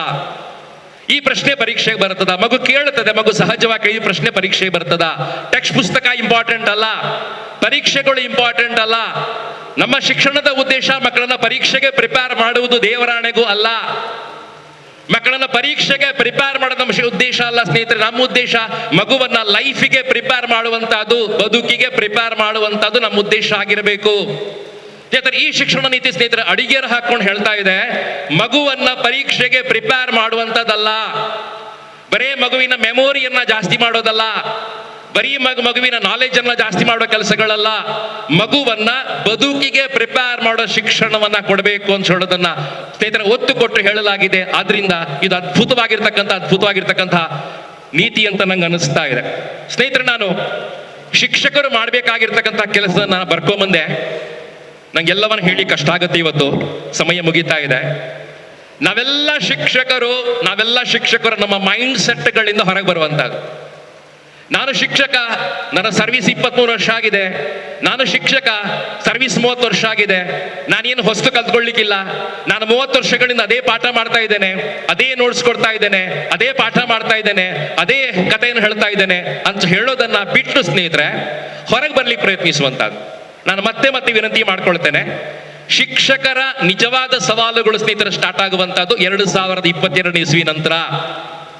ತುಂಬಾ ಸೀನಿಯರ್ ಆಗಿರ್ತಕ್ಕಂಥ ಅಧ್ಯಾಪಕರು ಇಲ್ಲಿದ್ದಾರೆ, ತುಂಬಾ ಯಂಗ್ಸ್ಟರ್ಸ್ ನಾವಿದ್ದೇವೆ, ಬಿಸಿ ರಕ್ತದ ಯುವಕರು ಯುವತಿಯರು ಇದ್ದಾರೆ. ಸ್ನೇಹಿತರೆ, ನಾವೆಲ್ಲ ಈ ಪಾಯಿಂಟ್ಸ್ ಗಳನ್ನು ದಯವಿಟ್ಟು ಗಮನಿಸಿಕೊಳ್ಬೇಕು ಅಂತ ವಿನಂತಿ ಮಾಡ್ಕೊಳ್ತೇನೆ. ನಮ್ಮ ಸವಾಲುಗಳು ಈ ರೀತಿ ಇದೆ, ನಮ್ಮ ಸಮಸ್ಯೆಗಳು ಈ ರೀತಿ ಇದೆ. ನಾನು ಸುಮ್ಮನೆ ಓದಿ ಹೇಳ್ತೇನೆ. ಮೊದಲನೇದು, ಲೆಕ್ಚರ್ ಮೆಥಡ್ ನಿಂದ ದಯವಿಟ್ಟು ನಾವೆಲ್ಲ ಹೊರಗೆ ಬರಬೇಕಾದ ಅವಶ್ಯಕತೆ ಇದೆ. ತರಗತಿಗಳು ಶಬ್ದ ಮಾಲಿನ್ಯದ ಕೇಂದ್ರಗಳಾಗ್ತಾ ಇದೆ, ಶಿಕ್ಷಕ ಡಾಮಿನೇಟೆಡ್ ಕ್ಲಾಸಸ್ಗಳು, ಅದರಿಂದ ಹೊರಗೆ ಬರಬೇಕಾದ ಅವಶ್ಯಕತೆ ಇದೆ. ಎರಡನೇದು, ಪ್ರತಿಯೊಂದು ಮಗುವಿನ ಐಡೆಂಟಿಟಿಯನ್ನ ಗೌರವಿಸುವಂತದ್ದು. Every child is unique, special ಮತ್ತು ಡಿವೈನ್ ಅಂತ ಅಮೀರ್ ಖಾನ್ ಹೇಳ್ತಾನೆ. ತಾರೆ ಜಮೀನ್ ಪರ್ ಫಿಲ್ಮ್ ಅಲ್ಲಿ ಬಂದಿರತಕ್ಕಂತಹ ಮಾತದು. ಪ್ರತಿಯೊಂದು ಮಗು ಸ್ಪೆಷಲ್ ಆಗಿರ್ತದೆ, ಯುನೀಕ್ ಆಗಿರ್ತದೆ ಮತ್ತು ಡಿವೈನ್ ಆಗಿ ಸ್ನೇಹಿತರೆ ಪ್ರತಿಯೊಂದು ಮಗುವಿನ ಐಡೆಂಟಿಟಿಯನ್ನ ಗೌರವಿಸುವಂತದ್ದು. ಬಾಯಿ ಪಾಠ ಮಾಡಿಸೋದು ಅಗತ್ಯ ಇಲ್ಲ. ಇನ್ನು ಮುಂದಕ್ಕೆ ದಯವಿಟ್ಟು ಸ್ನೇಹಿತರ ಬಾಯಿ ಪಾಠ ಮಾಡಿಸಬೇಡಿ. ನಾನು ಕಲ್ತಿರ್ತಕ್ಕಂಥ 10ನೇ ಕ್ಲಾಸಲ್ಲಿ ಕಲ್ತಿರ್ತಕ್ಕಂಥ ಪೈಥಾಗೊರಸ್ ಪ್ರಮೇಯ ನನಗೆ ಪರೀಕ್ಷೆವರೆಗೂ ನೆನಪಿತ್ತು, ಈಗ ಮರ್ತೋಗಿದೆ. ನಾನು ಕಲ್ತಿರ್ತಕ್ಕಂಥ ಕೀಟ್ಸನ ಪದ್ಯಗಳು ಪರೀಕ್ಷೆವರೆಗೂ ನೆನಪಿತ್ತು, ಮತ್ತೆ ಮರ್ತೋಗಿದೆ. ನಾನು ಕಲ್ತಿರ್ತಕ್ಕಂಥ ನ್ಯೂಟನ್ಸ್ ನಿಯಮಗಳು 9ನೇ ಕ್ಲಾಸಿಗೆ ಸತ್ತು ಹೋಗಿವೆ, ಈಗ ನೆನಪಿಲ್ಲ ನನಗೆ, ಪರೀಕ್ಷೆವರೆಗೆ ಮಾತ್ರ ನೆನಪಿದೆ ಸ್ನೇಹಿತರೆ. ಇದರಿಂದ ಮಗುವನ್ನ ಹೊರಗೆ ತರಬೇಕು ಸ್ನೇಹಿತರೆ. ನಾಲ್ಕನೇದು ಸ್ನೇಹಿತರೆ, ಮಗು ಹೆಚ್ಚು ಪ್ರಶ್ನೆಗಳನ್ನ ಕೇಳುವ ಹಾಗೆ ಅವಕಾಶವನ್ನ ಮಾಡಿಕೊಡಬೇಕು. ಜಾಸ್ತಿ ಪ್ರಶ್ನೆಗಳನ್ನ ಮಗು ಕೇಳಬೇಕು ಕ್ಲಾಸ್ನಲ್ಲಿ ಅಂತ ಹೇಳುವಂತದ್ದು. ಮಗು ಜಾಸ್ತಿ ಪ್ರಶ್ನೆಗಳನ್ನ ಕೇಳ್ತಾ ಹೋದ ಹಾಗೆ ಒಬ್ಬ ವಿಜ್ಞಾನ ಸೃಷ್ಟಿಯಾಗ್ತಾನೆ ಕ್ಲಾಸ್ನಲ್ಲಿ. ಅಬ್ದುಲ್ ಕಲಾಂ ಅವರು 4ನೇ ಕ್ಲಾಸಲ್ಲಿ ಕೂತಿರುವಾಗ ಪ್ರಶ್ನೆಗಳು ಅರ್ಥವಾಗದೆ ಹೋದಾಗ ತನ್ನ ಅಧ್ಯಾಪಕರು ಸಮುದ್ರ ಬದಿ ಕರ್ಕೊಂಡು ಹೋಗಿ ಆಕಾಶದಲ್ಲಿ ಹಕ್ಕಿ ಹಾರೋದನ್ನ ನೋಡ್ತಾ ಪಾಠ ಮಾಡಿದ ನಮ್ಗೆ ನೆನಪಾಗುತ್ತೆ ಸ್ನೇಹಿತರೆ. ಜಾಸ್ತಿ ಪ್ರಶ್ನೆಗಳನ್ನ ಮಗು ಕೇಳಬೇಕು ಕ್ಲಾಸ್ನಲ್ಲಿ, ಅದಕ್ಕೆ ಅವಕಾಶಗಳನ್ನ ಮಾಡಿಕೊಡ್ಬೇಕು ಅಂತ ಹೇಳುವಂತದ್ದು. 3ನೇ ಕ್ಲಾಸ್ನಲ್ಲಿ ತುಂಬಾ ಪ್ರಶ್ನೆಗಳನ್ನ ಕೇಳ್ತಾ ಇದ್ದಂತಹ ಥಾಮಸ್ ಆಲ್ವಾ ಎಡಿಸನ್ ಅನ್ನ ಒಬ್ಬ ಟೀಚರು ಈಡಿಯಟ್ ಅಂತ ಹೊರಗೆ ಹಾಕ್ತಾರೆ ಸ್ನೇಹಿತರೆ. ಅಂತಹ ದುರಂತಗಳು ನಮ್ಮ ಕ್ಲಾಸಲ್ಲಿ ಆಗಬಾರ್ದು ಅಂತ ಕಾಳಜಿ ನನಗಿದೆ. ಮಗು ಜಾಸ್ತಿ ಪ್ರಶ್ನೆಗಳನ್ನ ಕೇಳಬೇಕು ಅಂತ ನಂಗೆ ಅನಿಸ್ತಾ ಇದೆ. 5ನೇದು, ಮಗುವಿಗೆ ನಾವು ಕಲಿಸುವುದು ಅಲ್ಲ, ನಾವು ಶಿಕ್ಷಕರು ಅಲ್ಲ, ನಾವೆಲ್ಲ ಸುಗಮಕಾರರು, ನಾವೆಲ್ಲ ಕ್ಯಾಟಲಿಸ್ಟ್ಗಳು ಮಾತ್ರ. ಮಗುವಲ್ಲಿ ಸೆಲ್ಫ್ ಲರ್ನಿಂಗ್ ಅನ್ನ ಇಂಡ್ಯೂಸ್ ಮಾಡುವಂತದ್ದು, ಮಗು ಸೆಲ್ಫ್ ಆಗಿ ಕಲಿಯುವಂತ ವಾತಾವರಣವನ್ನ ಕ್ರಿಯೇಟ್ ಮಾಡುವಂತದ್ದು ಅತ್ಯಂತ ಅಗತ್ಯ ಅಂತ ನಂಗೆ ಅನಿಸ್ತಾ ಇದೆ ಸ್ನೇಹಿತರೆ. 6ನೇದು, ಮಗು ಲ್ಯಾಂಗ್ವೇಜಸ್ ಗಳನ್ನ ಕಲಿಯುವಂತ ಸಿಸ್ಟಮ್ ಚೇಂಜ್ ಆಗಬೇಕು. ಲ್ಯಾಂಗ್ವೇಜಸ್ ಅನ್ನ ಕಲಿಯುವಾಗ ನಾವು ತಪ್ಪುಗಳನ್ನ ಮಾಡ್ತಾ ಇದ್ದೇವೆ. ಲ್ಯಾಂಗ್ವೇಜಸ್ ಅಲ್ಲಿ ಮೊದಲು ಬರೆಯುವಂತದಲ್ಲ, ಮೊದಲು ಓದುವಂತದಲ್ಲ. ಸ್ಕಿಲ್ಗಳು ಸ್ನೇಹಿತರೆ, ಮೊದಲು ಲಿಸನಿಂಗ್ ಸ್ಕಿಲ್ ಡೆವಲಪ್ ಆಗಬೇಕು ಲ್ಯಾಂಗ್ವೇಜಸ್ ಅಲ್ಲಿ. ಆಮೇಲೆ ಮಗು ಸ್ಪೀಕಿಂಗ್ ಸ್ಕಿಲ್ ಬರಬೇಕು, ಮಾತಾಡಬೇಕು. ಆಮೇಲೆ ಮಗು ಸಂವಾದಗಳನ್ನ ಮಾಡಬೇಕು. ಆಮೇಲೆ ರೀಡಿಂಗ್ ಸ್ಕಿಲ್ ಬರಬೇಕು. ಕೊನೆಯದಾಗಿ ಬರುವಂತ ಸ್ನೇಹಿತರೆ ರೈಟಿಂಗ್ ಸ್ಕಿಲ್. ಶಿವರಾಮ್ ಕಾರಂತ್ ಹೇಳಿದ ಮಾತಿದು. ಮಗು ಬರೆಯುವುದನ್ನ ಸ್ನೇಹಿತರೆ ಕೊನೆಯ ಕಲ್ತ್ರೆ ಸಾಕು, ಮೊದಲು ಬರೆಯುವಂತ ಒತ್ತಡವನ್ನು ಹಾಕುವುದು ಬೇಡ ಸ್ನೇಹಿತರೆ. 7ನೇದು, ವ್ಯಾಲ್ಯೂ ಎಜುಕೇಶನ್ಗೆ ಜಾಸ್ತಿ ಪ್ರಾಮುಖ್ಯತೆಯನ್ನ ಕೊಡುವಂತದ್ದು. ನಾವೆಲ್ಲ ವಿದ್ಯಾರ್ಥಿಗಳಾಗಿದ್ದಾಗ ನಮಗೆ ಮಾರಲ್ ಎಜುಕೇಶನ್ ಟೆಕ್ಸ್ಟ್ ಪುಸ್ತಕ ಇತ್ತು. ನಾವು ಮಾರಲ್ ಎಜುಕೇಶನ್ ಸ್ನೇಹಿತರೆ ಕಲಿತಾ ಇದ್ದೆವು. ಅದಕ್ಕೊಬ್ಬರು ಅಧ್ಯಾಪಕರಿದ್ರು, ಟೆಕ್ಸ್ಟ್ ಪುಸ್ತಕ ಇತ್ತು, ಪರೀಕ್ಷೆಗಳಿರ್ಲಿಲ್ಲ ಸ್ನೇಹಿತರೆ. ವ್ಯಾಲ್ಯೂ ಎಜುಕೇಶನ್ಗೆ ಇವತ್ತು ಜಾಸ್ತಿ ಪ್ರಾಮುಖ್ಯತೆಯನ್ನು ಕೊಡಬೇಕಾದ ಅವಶ್ಯಕತೆ ಇದೆ. Every teacher is a value. ಪ್ರತಿಯೊಬ್ಬ ಶಿಕ್ಷಕ ಒಂದು ಮೌಲ್ಯವಾಗಬೇಕಾದ ಕೆಲಸಗಳಿದೆ. ಪ್ರೀಚಿಂಗ್ ಮಾಡೋದನ್ನ ಕಮ್ಮಿ ಮಾಡಿಕೊಂಡು ಪ್ರಾಕ್ಟೀಸ್ ಜಾಸ್ತಿ ಮಾಡಬೇಕಾದ ಕೆಲಸ ಇದೆ. ಒಬ್ಬ ವಿದ್ಯಾರ್ಥಿ 9ನೇ ಕ್ಲಾಸಿನ ವಿದ್ಯಾರ್ಥಿ ಭಾಷಣ ಸ್ಪರ್ಧೆಯಲ್ಲಿ ನಿಂತ್ಕೊಂಡಿದ್ದ. ನಾನು ಜಡ್ಜಾಗಿ ಕೂತಿದೆ. ಚೀಟಿ ಎತ್ಕೊಂಡು ಮಾತಾಡ್ತಾ ಇದ್ದಾನೆ 9th ಹುಡುಗ. ಅವನಿಗೆ ಬಂದಿರತಕ್ಕಂಥ ಟಾಪಿಕ್ ಮೈ ಟೀಚರ್ಸ್. ಆ ಹುಡುಗ ಹೇಳ್ತಾನೆ, ಮೈ teachers don't practice what they teach in the class. My teachers don't practice what they preach in the class. They ask us, they compel us to speak English in the class, and they speak all of the languages in the staff room. ನಮಗೆ ಅವ್ರ ಕ್ಲಾಸಲ್ಲಿ English ಮಾತಾಡಬೇಕು ಅಂತ ಹೇಳ್ತಾರೆ, staff room ಅಲ್ಲಿ ಬೇರೆ ಎಲ್ಲ ಭಾಷೆಗಳನ್ನ ಮಾತಾಡ್ತಾರಂತ 9ನೇ ಕ್ಲಾಸಿನ ಹುಡುಗ ಹೇಳಿದ್ದನ್ನ ನಾವು ಚಪ್ಪಾಳೆ ತಟ್ಟಿಸ್ಕೊಂಡು ಕೇಳಿಸ್ಕೊಂಡಿದ್ದೇವೆ. ಮಗುವಿನ ಹ್ಯಾಂಡ್ ರೈಟಿಂಗ್ ಚಂದ ಆಗ್ಬೇಕು ಅಂತ ಆದ್ರೆ ಪನಿಷ್ಮೆಂಟ್ ಕೊಡಬೇಕು ಅಂತಿಲ್ಲ, 10 ಪುಟ ಕಾಪಿ ಬರೆಸ್ಬೇಕು ಅಂತಿಲ್ಲ. ಶಿಕ್ಷಕರ ಹ್ಯಾಂಡ್ ರೈಟಿಂಗ್ ಚೆನ್ನಾಗಿದೆ ಅಂತ ಆದ್ರೆ ಮಕ್ಕಳು ಕಾಪಿ ಮಾಡ್ಕೋತಾರೆ, ಮಕ್ಕಳು ಅನುಕರಣೆ ಮಾಡ್ತಾ ಕಲಿತಾರೆ. ಆದ್ದರಿಂದ ಮಕ್ಕಳ ಅಬ್ಸರ್ವೇಷನ್ ಪವರ್ ಸ್ಟ್ರಾಂಗ್ ಆಗಿರುವ ಕಾರಣ ಶಿಕ್ಷಕರು ಮೌಲ್ಯ ಆಗ್ಬೇಕಾದ ಬಹಳ ಅವಶ್ಯಕತೆ ಇದೆ. ಪ್ರೀಚಿಂಗ್ ಮಾಡೋದನ್ನ ಕಮ್ಮಿ ಮಾಡಿಕೊಂಡು ನಾವು ಪ್ರಾಕ್ಟೀಸಿಂಗ್ ಸ್ಟೇಜಿಗೆ ಬರಬೇಕು ಅಂತ ಅನ್ನಿಸ್ತಾ ಇದೆ. ಸ್ನೇಹಿತರೆ, 8ನೇ ಪಾಯಿಂಟ್, ನಾನು ಬರೀ ಪಾಯಿಂಟ್ಸ್ ಓದಿ ಹೇಳ್ತೇನೆ. ಮೌಢ್ಯಗಳಿಂದ, ಅಂತಃಶ್ರದ್ಧೆಗಳಿಂದ ನನ್ನ ಮಗುವನ್ನ ಹೊರಗೆ ತಗೊಂಡ್ಬರುವಂತಹದ್ದು. 8ನೇ ಕ್ಲಾಸಿಗೆ ಹೊಸದಾಗಿ ಬಂದಿರತಕ್ಕಂಥ ಹುಡುಗಿ ಹೇಳ್ತಾಳೆ, ಸರ್ ನನಗೆ ತಿಂಗಳಿಗೆ 3 ದಿವಸ ಮನೆಯಿಂದ ಹೊರಗೆ ಕೂರಿಸ್ತಾ ಇದ್ದಾರೆ, ನನ್ನಲ್ಲಿ ಮುಟ್ಲಿಕ್ಕೆ ಯಾರಿಗೆ ಅವಕಾಶ ಕೊಡ್ತಾ ಇಲ್ಲ, ದೇವರ ಕೋಣೆ ಹೋಗಬಾರ್ದು ಹೇಳ್ತಾ ಇದ್ದಾರೆ, ನನ್ನ ಬಟ್ಟೆ ನಾನೇ ವಾಶ್ ಮಾಡ್ಬೇಕು ಅಂತ ಹೇಳ್ತಾರೆ, ಯಾರನ್ನು ಮುಟ್ಲಿಕ್ಕೆ ಬಿಡ್ತಾ ಇಲ್ಲ, ತಿಂಗಳಿಗೆ 3 ದಿವಸ ಹೊರಗೆ ಕೂರಿಸ್ತಾ ಇದ್ದಾರೆ, ತಂಬಿಗೆ ಹಿಡ್ಕೊಂಡು ಹೊರಗೆ ಕೂರಿಸ್ತಾ ಇದ್ದಾರೆ. ಇದು ಸರಿಯಾ ಅಂತ 8ನೇ ಕ್ಲಾಸಿನ ಪುಟ್ಟ ಹುಡುಗಿ ಪ್ರಶ್ನೆ ಮಾಡಿದಾಗ, ಅಡ್ಜಸ್ಟ್ ಮಾಡ್ಕೋ ಅಂತ ನಾವು ಇದುವರೆಗೆ ಹೇಳ್ತಿದ್ದೇವೆ ಸ್ನೇಹಿತರೆ. ಇನ್ನು ಮುಂದೆ ಆ ಮಾತನ್ನು ಹೇಳುವ ಹಾಗಿಲ್ಲ. ಆ ಹುಡುಗಿಯನ್ನ ಅವರ ತಂದೆ ತಾಯಿಯನ್ನು ಒಪ್ಪಿಸ್ಕೊಂಡು ಕಾನ್ಫಿಡೆನ್ಸ್ ಬಿಲ್ಡಿಂಗ್ ಮಾಡುವ ಕೆಲಸಗಳನ್ನ ಮಾಡಬೇಕಾಗತ್ತೆ. ಅದರಿಂದ ಮೌಢ್ಯಗಳಿಂದ ಮಗುವನ್ನ ಹೊರ ತರುವಂತ ಕೆಲಸವನ್ನ ಮಾಡಬೇಕು. ಸ್ನೇಹಿತರೆ, 9ನೇ ಪಾಯಿಂಟ್ ಆಗಲೇ ಹೇಳಿದ್ದೇನೆ, ವೊಕೇಶನಲ್ ಎಜುಕೇಶನ್ 6ನೇ ಕ್ಲಾಸಿಂದ ಸ್ಟಾರ್ಟ್ ಆಗ್ತಾ ಇದೆ. ತೆಂಗಿನ ಮರ ಹತ್ತುವಂತಹ, ತೋಟವನ್ನ ಮಾಡುವಂತಹ, ನೀರು ಹರಿಸುವಂತಹ ಮಕ್ಕಳನ್ನ ನಾವು ತರಬೇತಿ ಮಾಡಬೇಕಾಗತ್ತೆ. ಇದಕ್ಕೆ ಸಿದ್ಧರಾಗಬೇಕು ಅಂತ ವಿನಂತಿ ಮಾಡ್ಕೊಳ್ತೇನೆ. ಸ್ನೇಹಿತರೆ, 10ನೇ ಪಾಯಿಂಟ್ ತುಂಬಾ ಅದ್ಭುತ ಇದೆ. ಮಕ್ಕಳು ಬ್ಯಾಕ್ ಟು ನೇಚರ್ ಬರಬೇಕು, ಪರಿಸರಕ್ಕೆ ಮಕ್ಕಳು ಜಾಸ್ತಿ ಬರಬೇಕು ಅಂತ ಹೇಳುವಂತಹದ್ದು. ಕಲ್ಕತ್ತಾಕ್ಕೆ ಹೋಗಿದ್ದಾಗ ಶಾಂತಿನಿಕೇತನ್ ನೋಡ್ಕೊಂಡ್ ಬಂದೆ. ರವೀಂದ್ರನಾಥ್ ಠಾಗೋರ್ ಅವರ ಅದ್ಭುತವಾಗಿರ್ತಕ್ಕಂಥ ಕನಸಿನ ಮೈದಾನ ಅದು. ಸ್ನೇಹಿತರೆ, ಅಲ್ಲಿ ಶಾಲೆಗಳಿಲ್ಲ, ಗೋಡೆಗಳಿಲ್ಲ, ಮಕ್ಕಳು ಮರದ ಬುಡದಲ್ಲಿ ಕೂತು ಕಲಿತಾ ಇದ್ದಾರೆ. ಸುಂದರವಾಗಿ ತೋಟದ ಮಧ್ಯೆ ಕೂತ್ ಕಲಿತಾರೆ ಸ್ನೇಹಿತರೆ, ಹಸಿರಿನ ಮಧ್ಯೆ ಕೂತ್ ಕಲಿತಾ ಇದ್ದಾರೆ. ಸೊ ಬ್ಯಾಕ್ ಟು ನೇಚರ್ ಮಕ್ಕಳು ಬರಬೇಕು. ಗೋಡೆಗಳಿಂದ, ಉಸಿರು ಕಟ್ಟುವಂತ ಕ್ಲಾಸ್ ರೂಮ್ಗಳಿಂದ ಮಕ್ಕಳು ಹೊರ ಬರಬೇಕಾದ ಅವಶ್ಯಕತೆ ಇದೆ. ಸ್ನೇಹಿತರೆ, 11ನೇದು ಸಂಶೋಧನೆಗೆ ಹೆಚ್ಚು ಪ್ರಾಮುಖ್ಯತೆಯನ್ನ ಕೊಡುವಂತಹದ್ದು, ನಾವೀನ್ಯತೆಗೆ ಜಾಸ್ತಿ ಪ್ರಾಮುಖ್ಯತೆಯನ್ನ ಕೊಡುವಂತಹದ್ದು. ಇದಾಗಬೇಕು ಅಂತ ನಂಗೆ ಅನಿಸ್ತಾ ಇದೆ. ಸ್ನೇಹಿತರೆ, 12ನೇದು 4 ಪಾಯಿಂಟ್ಸ್ ಮಾತ್ರ ಬಾಕಿ ಇದೆ. 12ನೇದು ಇವತ್ತು ತುಂಬಾ ಸೋತಿರ್ತಕ್ಕಂಥ ಏರಿಯಾ, ನಾವೆಲ್ಲ ಶಿಕ್ಷಕರು ಸ್ನೇಹಿತರೆ ತಪ್ಪುಗಳನ್ನ ಮಾಡ್ತಾ ಇರ್ತಕ್ಕಂಥ ಏರಿಯಾ, ಮೌಲ್ಯಮಾಪನ, ಇವ್ಯಾಲ್ಯುವೇಷನ್. ಸ್ನೇಹಿತರೆ, ತುಂಬಾ ತಪ್ಪುಗಳನ್ನ ಮಾಡ್ತಾ ಇದ್ದೇವೆ ಅಂತ ಅನಿಸ್ತಾ ಇದೆ ನಂಗೆ. ಆತ್ಮಸಾಕ್ಷಿಯ ವಿರುದ್ಧವಾಗಿ ನಾವು ಕೆಲಸಗಳನ್ನ ಮಾಡ್ತೀವಂತ ನಂಗೆ ಅನಿಸ್ತಾ ಇದೆ. ಬೀಚಿ ತಮಾಷೆಗೆ ಹೇಳ್ತಾ, ಹಾಸ್ಯ ಸಾಹಿತಿ ಆಗಿರ್ತಕ್ಕಂಥ ಬೀಚಿ ಹೇಳ್ತಾ ಇದ್ರು, ಒಂದು ಭೂಗೋಳ ಪರಿಷತ್ ಪ್ರಶ್ನೆ ಕೇಳಿದ್ರಂತೆ. ಏನು ಪ್ರಶ್ನೆ ಅಂತ ಹೇಳಿದ್ರೆ, ಮೊದಲ ಪ್ರಶ್ನೆ ಕೇಳ್ತಾ ಇದ್ರಂತೆ, ವಲಯಗಳು ಎಷ್ಟು ಅಂತ ಹೇಳಿ. 2ನೇ ಪ್ರಶ್ನೆ ಕೇಳ್ತಾ ಇದ್ರಂತೆ, 3 ವಲಯಗಳು ಯಾವುದು. 3ನೇ ಪ್ರಶ್ನೆ ಕೇಳ್ತಾ ಇದ್ರು, ಉಷ್ಣವಲಯ, ಶೀತವಲಯ, ಸಮಶೀತೋಷ್ಣ ವಲಯ ಎಂದರೇನು ಅಂತ ಹೇಳಿ. ಒಬ್ಬ ಬುದ್ಧಿವಂತ ಹುಡುಗ ಇದ್ದ ಕ್ಲಾಸಲ್ಲಿ ಅವನು ಹೇಳ್ತಾನೆ, ಮೊದಲ ಪ್ರಶ್ನೆಗೆ ಉತ್ತರ 2ನೇ ಪ್ರಶ್ನೆಯಲ್ಲಿದೆ, 2ನೇ ಪ್ರಶ್ನೆಗೆ ಉತ್ತರ 3ನೇ ಪ್ರಶ್ನೆಯಲ್ಲಿದೆ, ನಂಗೆ 3ನೇ ಪ್ರಶ್ನೆಗೆ ಉತ್ತರ ಗೊತ್ತಿಲ್ಲ ಅಂತ ಹೇಳಿದ್ನಂತೆ. ಅವನಿಗೆ ಕೂಡ 66.66% ಮಾರ್ಕ್ಸ್ ಬಂತು ಅಂತ ಹೇಳುವಂತದ್ದು. ನಮ್ಮ ಮೌಲ್ಯಮಾಪನ ಸ್ನೇಹಿತರೆ ಹೀಗಾಗ್ಬಿಟ್ಟಿದೆ. ಹೌದಲ್ಲ? ಹೌದು ಅಂತ ನಂಗೆ ಅನಿಸ್ತಾ ಇದೆ. ನಾವೆಲ್ಲ ವಿದ್ಯಾರ್ಥಿಗಳಾಗಿದ್ದಾಗ ಒಂದು ಪ್ರಬಂಧವನ್ನ ಬರೆಯುವಾಗ 2 ಪುಟ 3 ಪುಟ ಅಂತ ಹೇಳ್ತಾ ಇದ್ರು.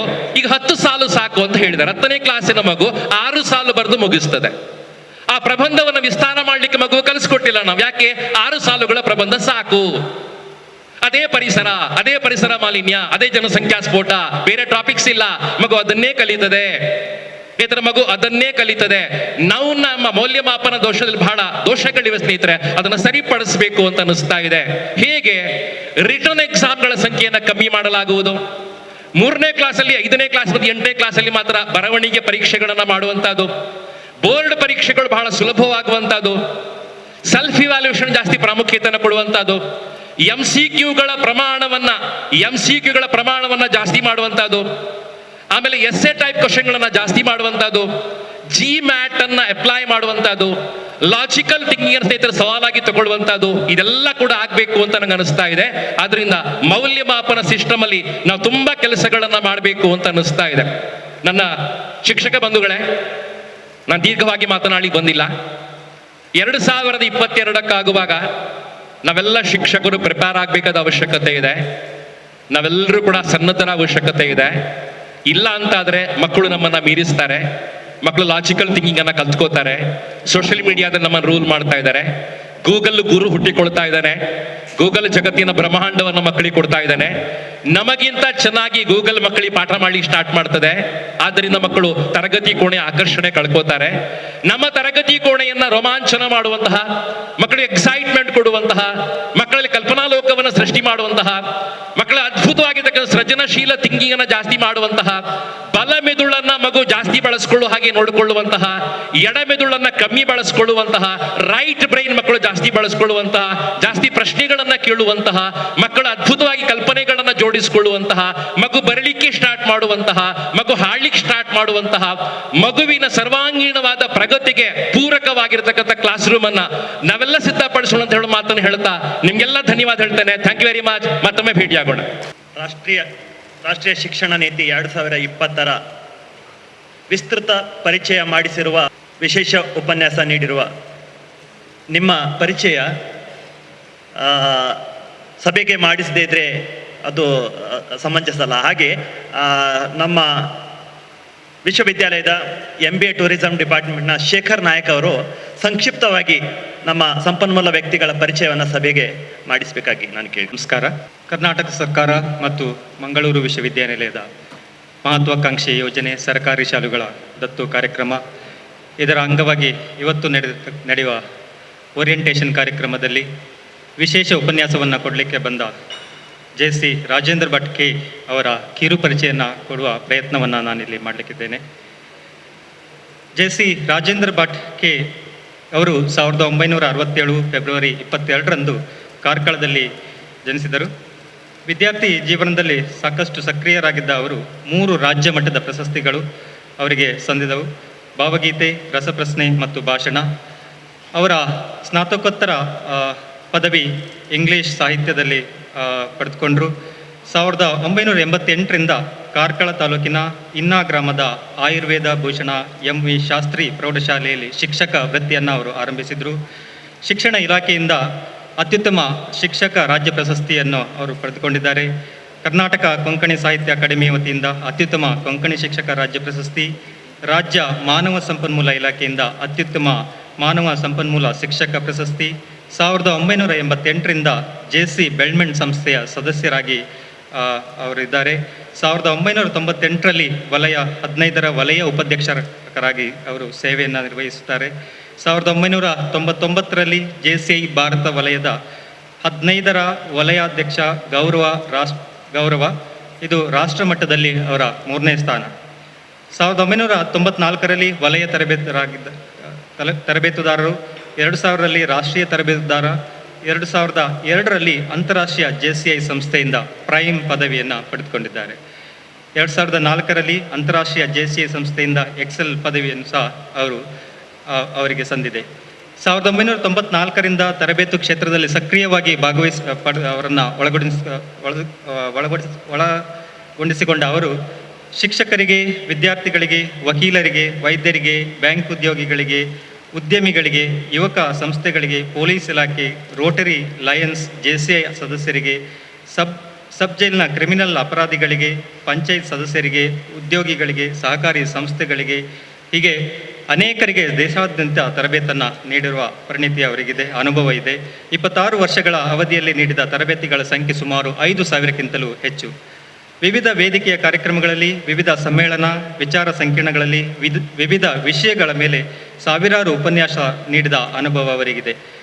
ಸ್ಪಂದನ ಟಿವಿ ಮತ್ತು ಮುಕ್ತ ಟಿವಿಯಲ್ಲಿ 4,500 ಟಿವಿ ಲೈವ್ ಪ್ರೋಗ್ರಾಮ್ ನಡೆಸಿಕೊಟ್ಟಿರುತ್ತಾರೆ. ಸ್ಪಂದನ ಟಿವಿಯಲ್ಲಿ ಪ್ರಸಾರವಾದ ಸ್ಪಂದನ ಸ್ಮಾರ್ಟ್ ಕ್ಲಾಸ್ ಇದು ಇವರ ಮಾನಸ ಶಿಶು. ಅದು 7 ವರ್ಷ ನಿರಂತರ SSLC ವಿದ್ಯಾರ್ಥಿಗಳಿಗೆ ಮಾರ್ಗದರ್ಶನ ಕಾರ್ಯಕ್ರಮವಾಗಿತ್ತು. ಹಾಗೆ ವೇದಿಕೆಯ ರಿಯಾಲಿಟಿ ಶೋಗಳಾದ ಆದರ್ಶ ದಂಪತಿ, ಸೂಪರ್ ಶ್ರೀಮತಿ, ಸೂಪರ್ ಸಂಸಾರ, ಸ್ಟಾರ್ ಸಿಂಗರ್, ಪುಟಾಣಿ ಸ್ಟಾರ್ ಇಂತಹ ನೂರಾರು ಕಾರ್ಯಕ್ರಮಗಳಲ್ಲಿ ನಿರೂಪಣೆ ಮಾಡಿ ಗೆದ್ದಿದ್ದಾರೆ. ಕರ್ನಾಟಕದ ಅತ್ಯುತ್ತಮ ತರಬೇತುದಾರರಿಗೆ ನೀಡುವ ರೋಹಿದೇಕರ್ ಪ್ರಶಸ್ತಿಯನ್ನು ಸಹ ಅವರು ತಮ್ಮದಾಗಿಸಿಕೊಂಡಿದ್ದಾರೆ. ಮುಕ್ತ ಟಿವಿಯಲ್ಲಿ ಇವರು ನಡೆಸಿರುವ ಡೇ ವಿತ್ ರಾಜೇಂದ್ರ ಭಟ್ ಅತ್ಯಂತ ಜನಪ್ರಿಯ ಕಾರ್ಯಕ್ರಮ ಆಗಿತ್ತು. ವ್ಯಕ್ತಿತ್ವ ವಿಕಸನದ ಬಗ್ಗೆ ಅವರು 4 ಪುಸ್ತಕಗಳನ್ನು ಬರೆದಿದ್ದಾರೆ. ಅದರಲ್ಲಿ ಯಶಸ್ಸು ಆಕಸ್ಮಿಕವಲ್ಲ ಅನ್ನುವಂಥದ್ದು ಅವರ ಅತ್ಯಂತ ಜನಪ್ರಿಯ ಪುಸ್ತಕಗಳಲ್ಲಿ ಒಂದು. ಪ್ರತಿದಿನವೂ ಅವರು ಫೇಸ್ಬುಕ್ ಮತ್ತು ಇತರ ಸಾಮಾಜಿಕ ಜಾಲತಾಣಗಳಲ್ಲಿ ಇವರು ಬರೆಯುವ ಇಂದಿನ ಐಕಾನ್ ಅತ್ಯಂತ ಜನಪ್ರಿಯ ಅಂಕಣ. ಇದು ಪ್ರತಿದಿನವೂ ಸಾವಿರಾರು ಓದುಗರನ್ನು ತಲುಪುತ್ತಿದೆ. ಹಾಗೆ ವಿಜಯ ಕರ್ನಾಟಕ ಪತ್ರಿಕೆಯಲ್ಲಿ ಹೆಜ್ಜೆ ಗುರುತು ಎಂಬ ಜನಪ್ರಿಯ ಅಂಕಣವನ್ನು ಅವರು ಬರೆದಿದ್ದಾರೆ.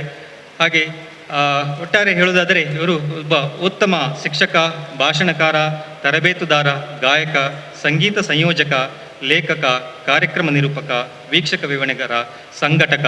ಹಾಗೆ ನಾವೆಲ್ಲ ಈಗ ನೋಡಿದ ಹಾಗೆ ಎಷ್ಟು ಸ್ಫುಟವಾಗಿ, ನಿರರ್ಗಳವಾಗಿ ಅವರು ಭಾಷಣವನ್ನು ಎಲ್ಲರಿಗೆ ತಲುಪುವ ರೀತಿಯಲ್ಲಿ ಅತ್ಯಂತ ಸರಳವಾಗಿ ನಮಗೆ ಮನದಟ್ಟುವಾಗಿ ಅವರ ಭಾಷಣವನ್ನು ನಡೆಸಿಕೊಟ್ಟಿದ್ದಾರೆ. ಅವರಿಗೆ ಅವರ ಪರಿಚಯವನ್ನು ಮಾಡಿರೋದಕ್ಕೆ ನನಗೆ ತುಂಬ ಹೆಮ್ಮೆ ಮತ್ತು ಸಂತೋಷ ಆಗ್ತದೆ. ಅವಕಾಶಕ್ಕಾಗಿ ಧನ್ಯವಾದಗಳು. ನಮ್ಮ ಸಂಪನ್ಮೂಲ ವ್ಯಕ್ತಿಗಳು ಆಗ ಮಾತನಾಡುವಾಗ ಹೇಳ್ತಾ ಇದ್ರು, ಶಾಲೆಯಲ್ಲಿ ಮಕ್ಕಳು PPT ಮಾಡಲಿಕ್ಕೆ ಬರಬೇಕು, ಕಂಪ್ಯೂಟರ್ ಆಪರೇಟ್ ಮಾಡಲಿಕ್ಕೆ ಕಲಿಬೇಕು ಅಂತ ಅನ್ನೋದು. ಆದರೆ ನಮ್ಮ ಇಂದಿನ ಸರ್ಕಾರಿ ಶಾಲೆಗಳ ಒಂದು ಸ್ಥಿತಿಯನ್ನು ನೋಡಿದರೆ ಎಷ್ಟೋ ಶಾಲೆಗಳಲ್ಲಿ ಮಕ್ಕಳಿಗೆ ಕಂಪ್ಯೂಟರ್ ಇರದೇ ಇರತಕ್ಕಂಥ ಒಂದು ಸ್ಥಿತಿ ನಾವು ನೋಡಲಿಕ್ಕೆ ಇದೆ. ಹಾಗಾಗಿ ಇಂಥ ಒಂದು ಸನ್ನಿವೇಶದಲ್ಲಿ 10 ಶಾಲೆಗಳನ್ನು ನಮ್ಮ ವಿಶ್ವವಿದ್ಯಾಲಯ ದತ್ತು ತೆಗೆದುಕೊಂಡು ಸಂಪೂರ್ಣ ಸರ್ವಾಂಗೀಣ ಅಭಿವೃದ್ಧಿಯನ್ನು ಮಾಡುವ ದಿಶೆಯಲ್ಲಿ ಒಂದು ಪ್ರಯತ್ನ ನಮ್ಮ ವಿಶ್ವವಿದ್ಯಾಲಯ ಮಾಡ್ತಾ ಇದೆ. ಅದರ ಅಂಗವಾಗಿ 10 ಶಾಲೆಗಳಿಗೆ ಏನು ದತ್ತು ತೆಗೆದುಕೊಂಡಂಥ ಶಾಲೆಗಳಿಗೆ ನಮ್ಮ ವಿಶ್ವವಿದ್ಯಾಲಯದ ಆಡಳಿತ ವರ್ಗದವರು, ಕುಲಸಚಿವರು ಮತ್ತು ಕುಲಪತಿಯವರ ಒಂದು ಔದಾರ್ಯದಿಂದ 10 ಶಾಲೆಗಳಿಗೆ ಅಡಾಪ್ಟ್ ಮಾಡಿಕೊಂಡಿರ್ತಕ್ಕಂಥ 10 ಶಾಲೆಗಳಿಗೆ ಲ್ಯಾಪ್ಟಾಪನ್ನು ಒದಗಿಸಬೇಕು ಅಂತ ನಿರ್ಧಾರ ಮಾಡಿರ್ತಕ್ಕಂಥದ್ದು. ಈ ಲ್ಯಾಪ್ಟಾಪ್ ವಿತರಣೆ ಕಾರ್ಯಕ್ರಮ ಇದೀಗ ಎಲ್ಲ 10 ಶಾಲೆಗಳ ಮುಖ್ಯೋಪಾಧ್ಯಾಯರು ದಯವಿಟ್ಟು ವೇದಿಕೆಯ ಬಲಬದಿಗೆ ಬಂದು ಈ ಲ್ಯಾಪ್ಟಾಪನ್ನು ತೆಗೆದುಕೊಳ್ಳಿಕ್ಕೆ ವೇದಿಕೆಗೆ ಬರಬೇಕಾಗಿ ನಾನು ಕೇಳ್ತೀನಿ. ಶಾಲೆಗಳ ಲಿಸ್ಟು ಈ ರೀತಿ ಇದೆ. ದಕ್ಷಿಣ ಕನ್ನಡ ಜಿಲ್ಲಾ ಪಂಚಾಯತ್ ಸರ್ಕಾರಿ ಹಿರಿಯ ಪ್ರಾಥಮಿಕ ಶಾಲೆ ಕೊಣಾಜೆ ಪದವು,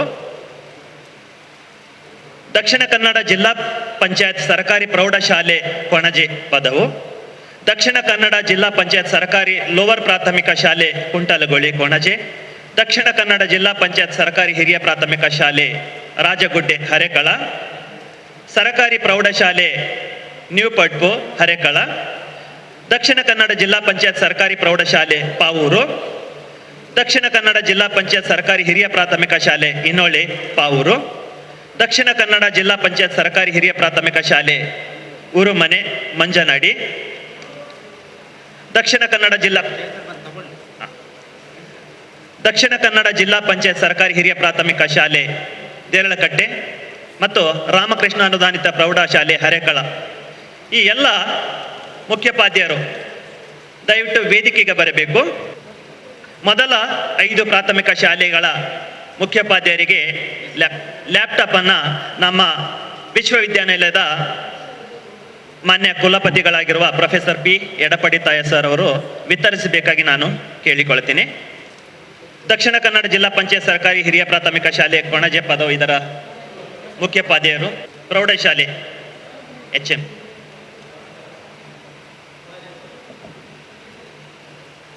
ಕೊಣಾಜೆ ಪದವಿ,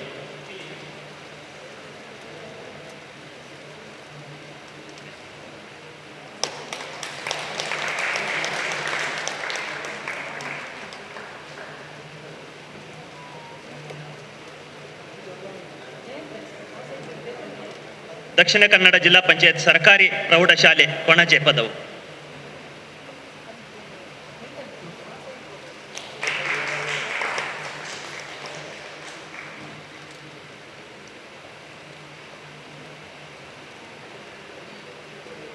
ದಕ್ಷಿಣ ಕನ್ನಡ ಜಿಲ್ಲಾ ಪಂಚಾಯತ್ ಸರ್ಕಾರಿ ಲೋವರ್ ಪ್ರಾಥಮಿಕ ಶಾಲೆ ಕುಂಟಲಗುಳಿ ಕೊಣಜೆ.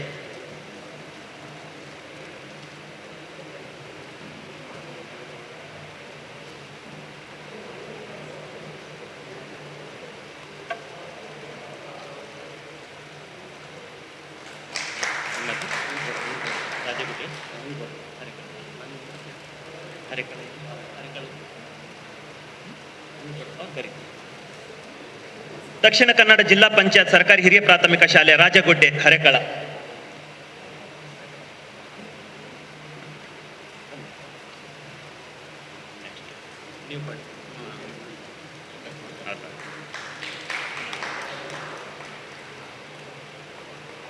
ಸರಕಾರಿ ಪ್ರೌಢಶಾಲೆ ನ್ಯೂ ಪಡ್ಪು ಹರೇಕಳ.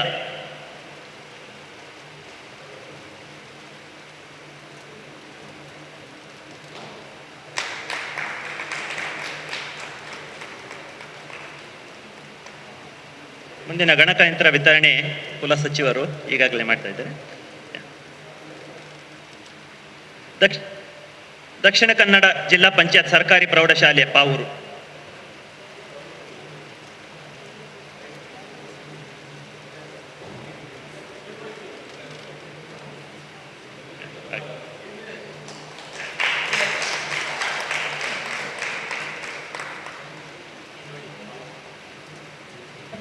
ದಕ್ಷಿಣ ಕನ್ನಡ ಜಿಲ್ಲಾ ಪಂಚಾಯತ್ ಸರ್ಕಾರಿ ಹಿರಿಯ ಪ್ರಾಥಮಿಕ ಶಾಲೆ ಇನ್ನೋಳಿ ಪಾವೂರು. ಇದರ ಮುಖ್ಯ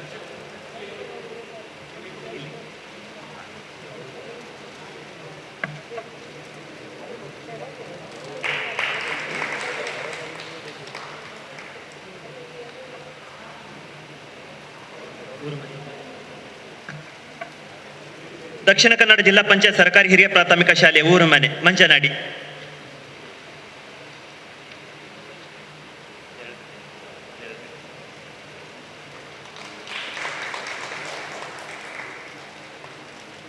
ದಕ್ಷಿಣ ಕನ್ನಡ ಜಿಲ್ಲಾ ಪಂಚಾಯತ್ ಸರ್ಕಾರಿ ಹಿರಿಯ ಪ್ರಾಥಮಿಕ ಶಾಲೆ ದೇರಳಕಟ್ಟೆ.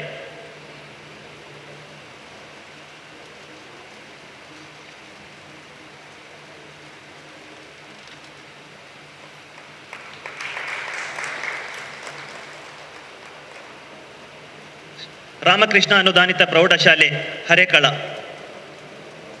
ಇದರ ಮುಖ್ಯೋಪಾಧ್ಯಾಯರು.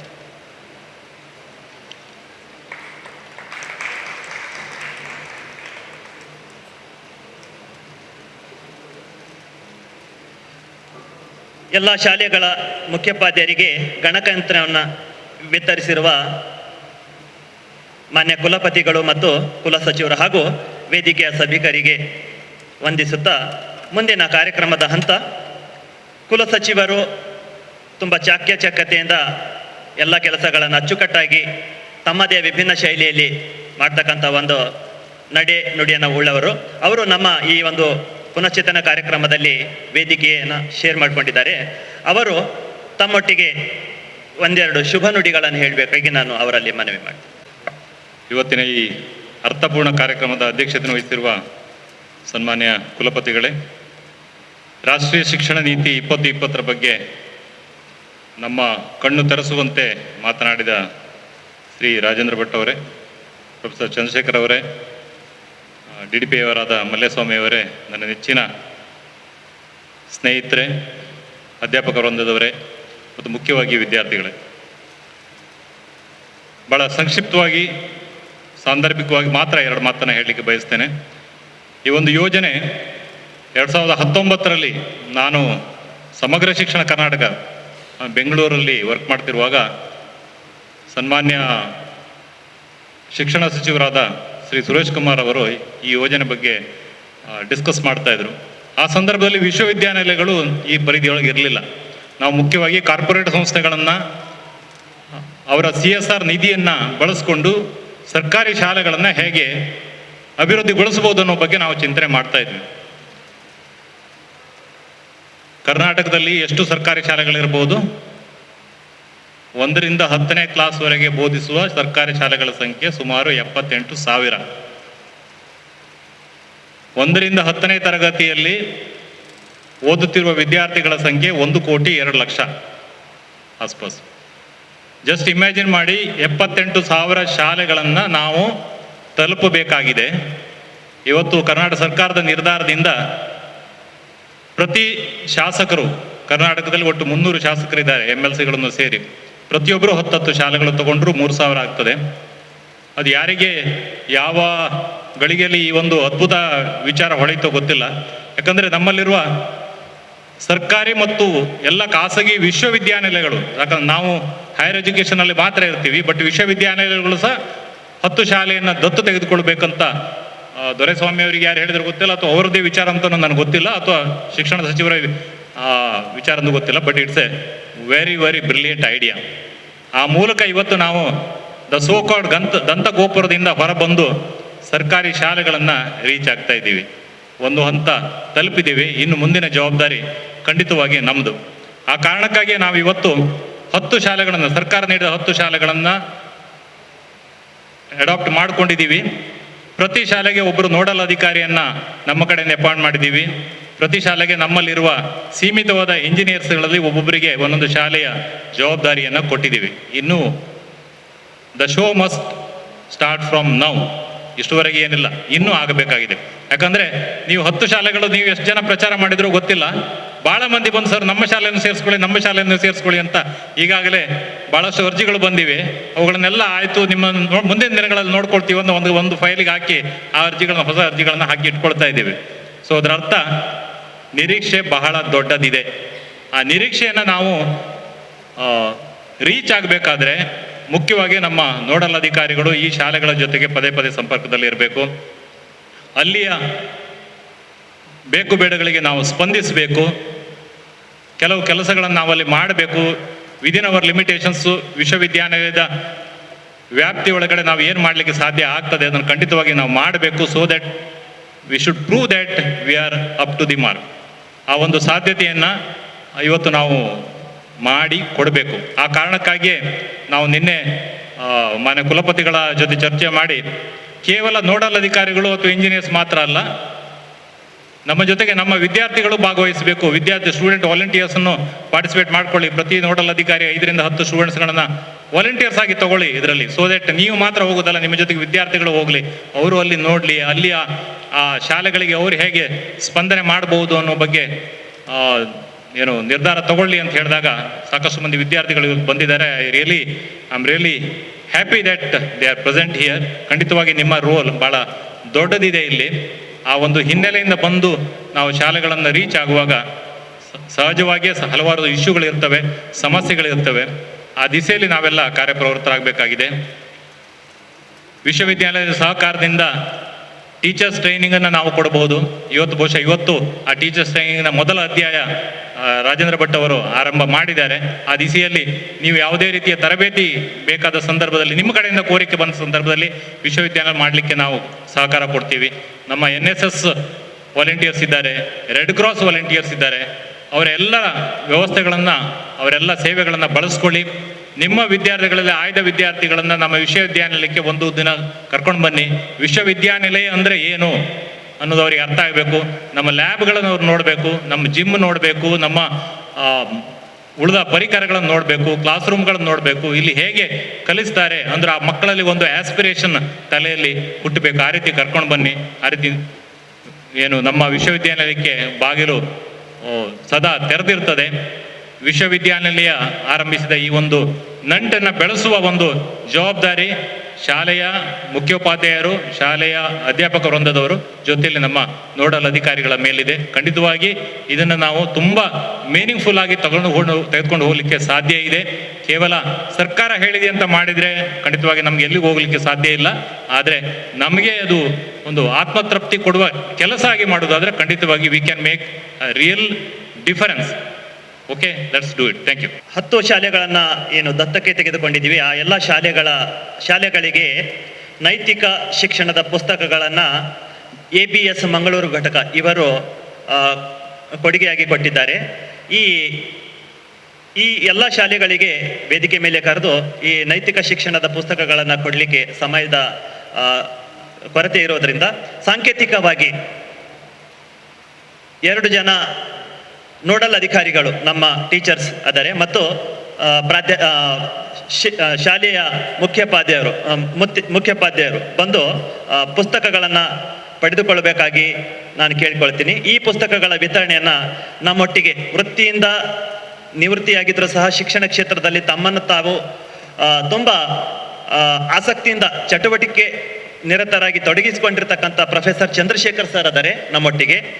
ಅವರು ಈ ಮಾರಲ್ ಬುಕ್ಸನ್ನು, ನೈತಿಕ ಶಿಕ್ಷಣದ ಪುಸ್ತಕಗಳನ್ನು ವಿತರಣೆ ಮಾಡಬೇಕಾಗಿ ನಾನು ಕೇಳ್ಕೊಳ್ತೀನಿ ಸರ್. ಶಿಕ್ಷಕ ಬಳಗದ Naveen Chandra Kumar, department of electronic, ಇವರು ದಕ್ಷಿಣ ಕನ್ನಡ ಜಿಲ್ಲಾ ಪಂಚಾಯತ್ ಸರ್ಕಾರಿ ಹಿರಿಯ ಪ್ರಾಥಮಿಕ ಶಾಲೆಯ ನೋಡಲ್ ಅಧಿಕಾರಿಯಾಗಿದ್ದಾರೆ. ಅವರು ವೇದಿಕೆಗೆ ಬರಬೇಕು. ಮತ್ತು ಆ ಒಂದು ಶಾಲೆಯ ಮುಖ್ಯೋಪಾಧ್ಯಾಯರು, ದಕ್ಷಿಣ ಕನ್ನಡ ಜಿಲ್ಲಾ ಪಂಚಾಯತ್ ಸರ್ಕಾರಿ ಹಿರಿಯ ಪ್ರಾಥಮಿಕ ಶಾಲೆ ಒಣಜೆ ಪದವು,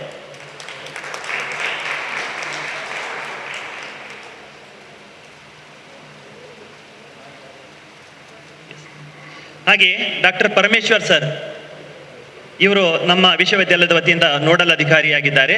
ದಕ್ಷಿಣ ಕನ್ನಡ ಜಿಲ್ಲಾ ಪಂಚಾಯತ್ ಸರ್ಕಾರಿ ಹಿರಿಯ ಪ್ರಾಥಮಿಕ ಶಾಲೆ ರಾಜಗುಡ್ಡೆ ಹರಕಳ, ಇದರ ಮುಖ್ಯೋಪಾಧ್ಯಾಯರು ಸಹ ವೇದಿಕೆಗೆ ಬಂದು, ಡಾಕ್ಟರ್ ಪರಮೇಶ್ವರ್ ಸರ್ ಒಟ್ಟಿಗೆ ವೇದಿಕೆಗೆ ಬಂದು ಈ ನೈತಿಕ ಪುಸ್ತಕಗಳನ್ನು ಸ್ವೀಕಾರ ಮಾಡಬೇಕಂತ ನಾನು ಕೇಳ್ಕೊಳ್ತೀನಿ.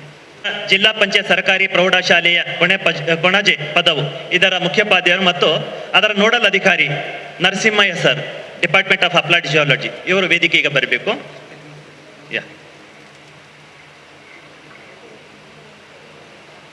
ದಕ್ಷಿಣ ಕನ್ನಡ ಜಿಲ್ಲಾ ಪಂಚಾಯತ್ ಸರ್ಕಾರಿ ಪ್ರೌಢಶಾಲೆ Konaje Padavu. Next doctor Preethi Keerthi D'Souza, department of commerce, ಇವರು ಮತ್ತು ದಕ್ಷಿಣ ಕನ್ನಡ ಜಿಲ್ಲಾ ಪಂಚಾಯತ್ ಸರ್ಕಾರಿ ಲೋವರ್ ಪ್ರೈಮರಿ ಶಾಲೆ ಕುಂಟಲ್ಗೊಳಿ ಕೊಣಜೆ, ಇದರ ಮುಖ್ಯೋಪಾಧ್ಯಾಯರು ರೆಡಿ ಇರಬೇಕು.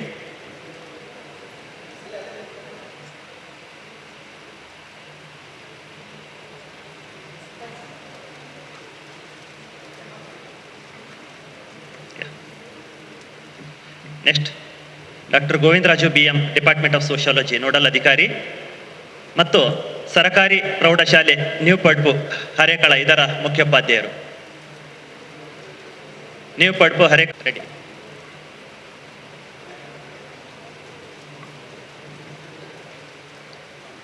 Next Shekhar Nayak, department of business administration, nodal ಅಧಿಕಾರಿ ಹಾಗೂ ದಕ್ಷಿಣ ಕನ್ನಡ ಜಿಲ್ಲಾ ಪಂಚಾಯತ್ ಸರ್ಕಾರಿ ಪ್ರೌಢಶಾಲೆ ಪಾವೂರು, ಇದರ ಮುಖ್ಯೋಪಾಧ್ಯಾಯರು.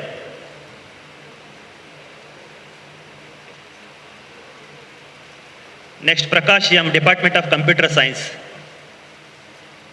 ದಕ್ಷಿಣ ಕನ್ನಡ ಜಿಲ್ಲಾ ಪಂಚಾಯತ್ ಸರ್ಕಾರಿ ಹಿರಿಯ ಪ್ರಾಥಮಿಕ ಶಾಲೆ ಇನೋಳ್ಳಿ ಪಾವೂರು, ಇದರ ನೋಡಲ್ ಅಧಿಕಾರಿ ಮತ್ತು ಮುಖ್ಯೋಪಾಧ್ಯಾಯರು. ಆದಷ್ಟು ಬೇಗ ಬನ್ನಿ.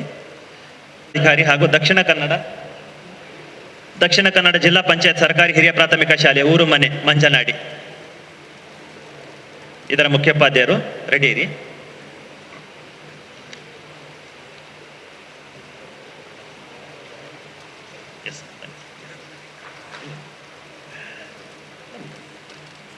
Next Dhananjaya, department of Kannada, nodal ಅಧಿಕಾರಿ ಮತ್ತು ದಕ್ಷಿಣ ಕನ್ನಡ ಜಿಲ್ಲಾ ಪಂಚಾಯತ್ ಸರ್ಕಾರಿ ಹಿರಿಯ ಪ್ರಾಥಮಿಕ ಶಾಲೆ ದೇರಳಕಟ್ಟೆ, ಇದರ ಮುಖ್ಯೋಪಾಧ್ಯಾಯರು.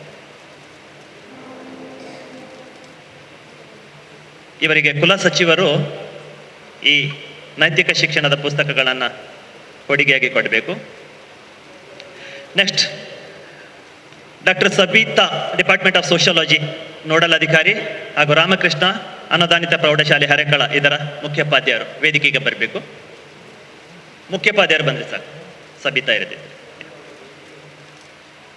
ಇವರನ್ನು ಕುಲ ಸಚಿವರು ಈ ನೈತಿಕ ಪುಸ್ತಕಗಳ ಕೊಡುಗೆಯನ್ನು ಕೊಡಬೇಕಂತ ಕೇಳ್ತೀನಿ.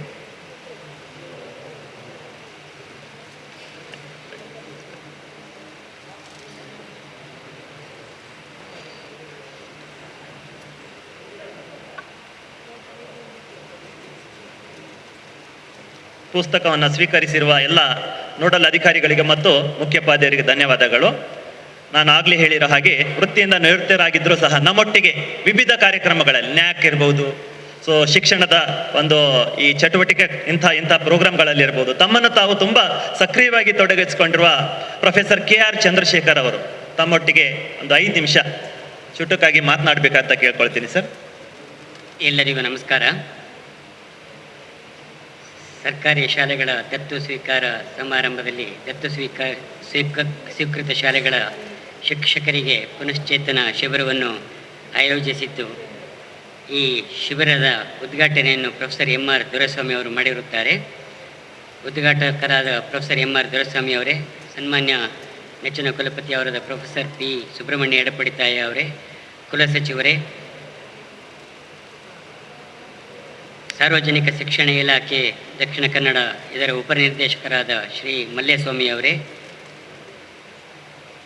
ಈ ಸಂದರ್ಭದಲ್ಲಿ ವಿಶೇಷ ಉಪನ್ಯಾಸವನ್ನು ನೀಡಿ ರಾಷ್ಟ್ರೀಯ ಶಿಕ್ಷಣ ನೀತಿಯಲ್ಲಿ 2020 ರಾಷ್ಟ್ರೀಯ ಶಿಕ್ಷಣ ನೀತಿಯ ಸಾಧಕ ಬಾಧಕಗಳ ಬಗ್ಗೆ ಮನಮುಟ್ಟುವ ಹಾಗೆ ಅವರ ಚಿಂತನೆಗಳನ್ನು ನಮ್ಮೊಂದಿಗೆ ಹಂಚಿಕೊಂಡು ವೇದಿಕೆಯಲ್ಲಿ ಆಸೀನರಾದ ಶ್ರೀಯುತ ರಾಜೇಂದ್ರ ಭಟ್ ಅವರೇ, ನನ್ನೆಲ್ಲ ಬಂಧು ಮಿತ್ರರೇ, ಬಹುಶಃ ಈ ವೇದಿಕೆಯಿಂದ ನಿಂತು ಮಾತಾಡಲಿಕ್ಕೆ ನನಗೆ ಮತ್ತೊಮ್ಮೆ ತುಂಬ ಹೆಮ್ಮೆ ಅನ್ನಿಸ್ತದೆ. ಬಹುಶಃ ನಾನು ಇವತ್ತು ಇದನ್ನು ನಿರೀಕ್ಷೆ ಮಾಡಿರಲಿಲ್ಲ. ಮೊನ್ನೆ ಅಕಸ್ಮಾತ್ತಾಗಿ association British scholars meeting Mangaluru ಯೂನಿವರ್ಸಿಟಿಯಲ್ಲಿ ನಡೆದಾಗ, association British scholars Mangaluru chapter ಇದು ಅಧ್ಯಕ್ಷರು ಸಹ ನಮ್ಮ ಘನತೆವಿತ್ತ ವೈಸ್ ಚಾನ್ಸಲರ್ ಆಗಿರೋದ್ರಿಂದ ಮೀಟಿಂಗ್ ಇಲ್ಲೇ ಆಯಿತು. ಆ ಮೀಟಿಂಗ್ ಆದ ತಕ್ಷಣವೇ ನಮ್ಮ ಈ ದತ್ತು ಸ್ವೀಕಾರ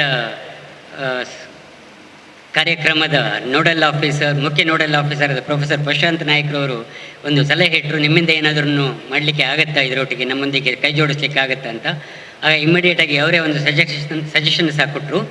ನಾವು ಸಹ ಇಮ್ಮಿಡಿಯೇಟಾಗಿ ಒಪ್ಕೊಂಡ್ವಿ ಅದನ್ನು. ನೈತಿಕ ಪುಸ್ತಕಗಳನ್ನು ರಾಮಕೃಷ್ಣ ಮಿಷನ್ನಿಂದ ಪರ್ಚೇಸ್ ಮಾಡಿ ಈ 10 ಶಾಲೆಗೂ ಕೊಡುವಂತಹ ಒಂದು ಸಂದರ್ಭವನ್ನು ABS ಸುಸಂದರ್ಭವಾಗಿ ಬಳಸಿಕೊಂಡಿದೆ. ಬಹುಶಃ ನೈತಿಕ ಶಿಕ್ಷಣ ಅಂತ ಹೇಳುವಾಗ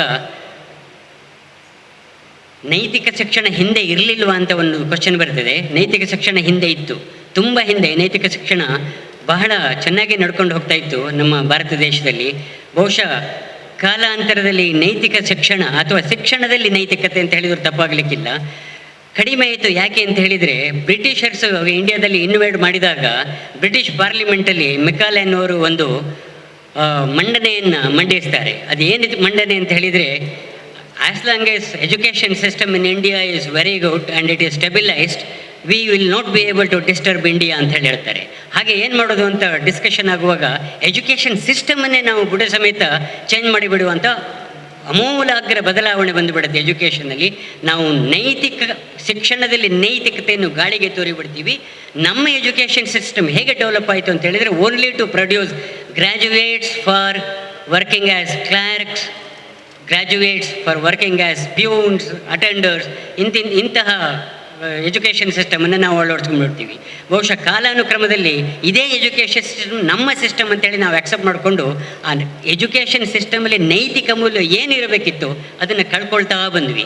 ಒಂದು ಸ್ಟೆಪ್ಪಲ್ಲಿ ನೈತಿಕತೆ ಶಿಕ್ಷಣ ರಂಗದಲ್ಲಿ ಕಡಿಮೆ ಆಗ್ತಾ ಬಂತು. ಬಹುಶಃ ಇದೆಲ್ಲದನ್ನು ಮನಗಂಡು ಸರ್ಕಾರಗಳು ಕಾಲಾನುಕಾಲಕ್ಕೆ ಹೊಸ ಹೊಸ ಶಿಕ್ಷಣ ನೀತಿಯನ್ನು ಅಳವಡಿಸ್ತಾ ಬಂದು ಆಗಲೇ ಭಾಳ ಸಮರ್ಥವಾಗಿ ಅದನ್ನು ನಮ್ಮ ಮುಂದೆ ಇಟ್ಟಿದ್ದಾರೆ. ನಮ್ಮ ಶಿಕ್ಷಣ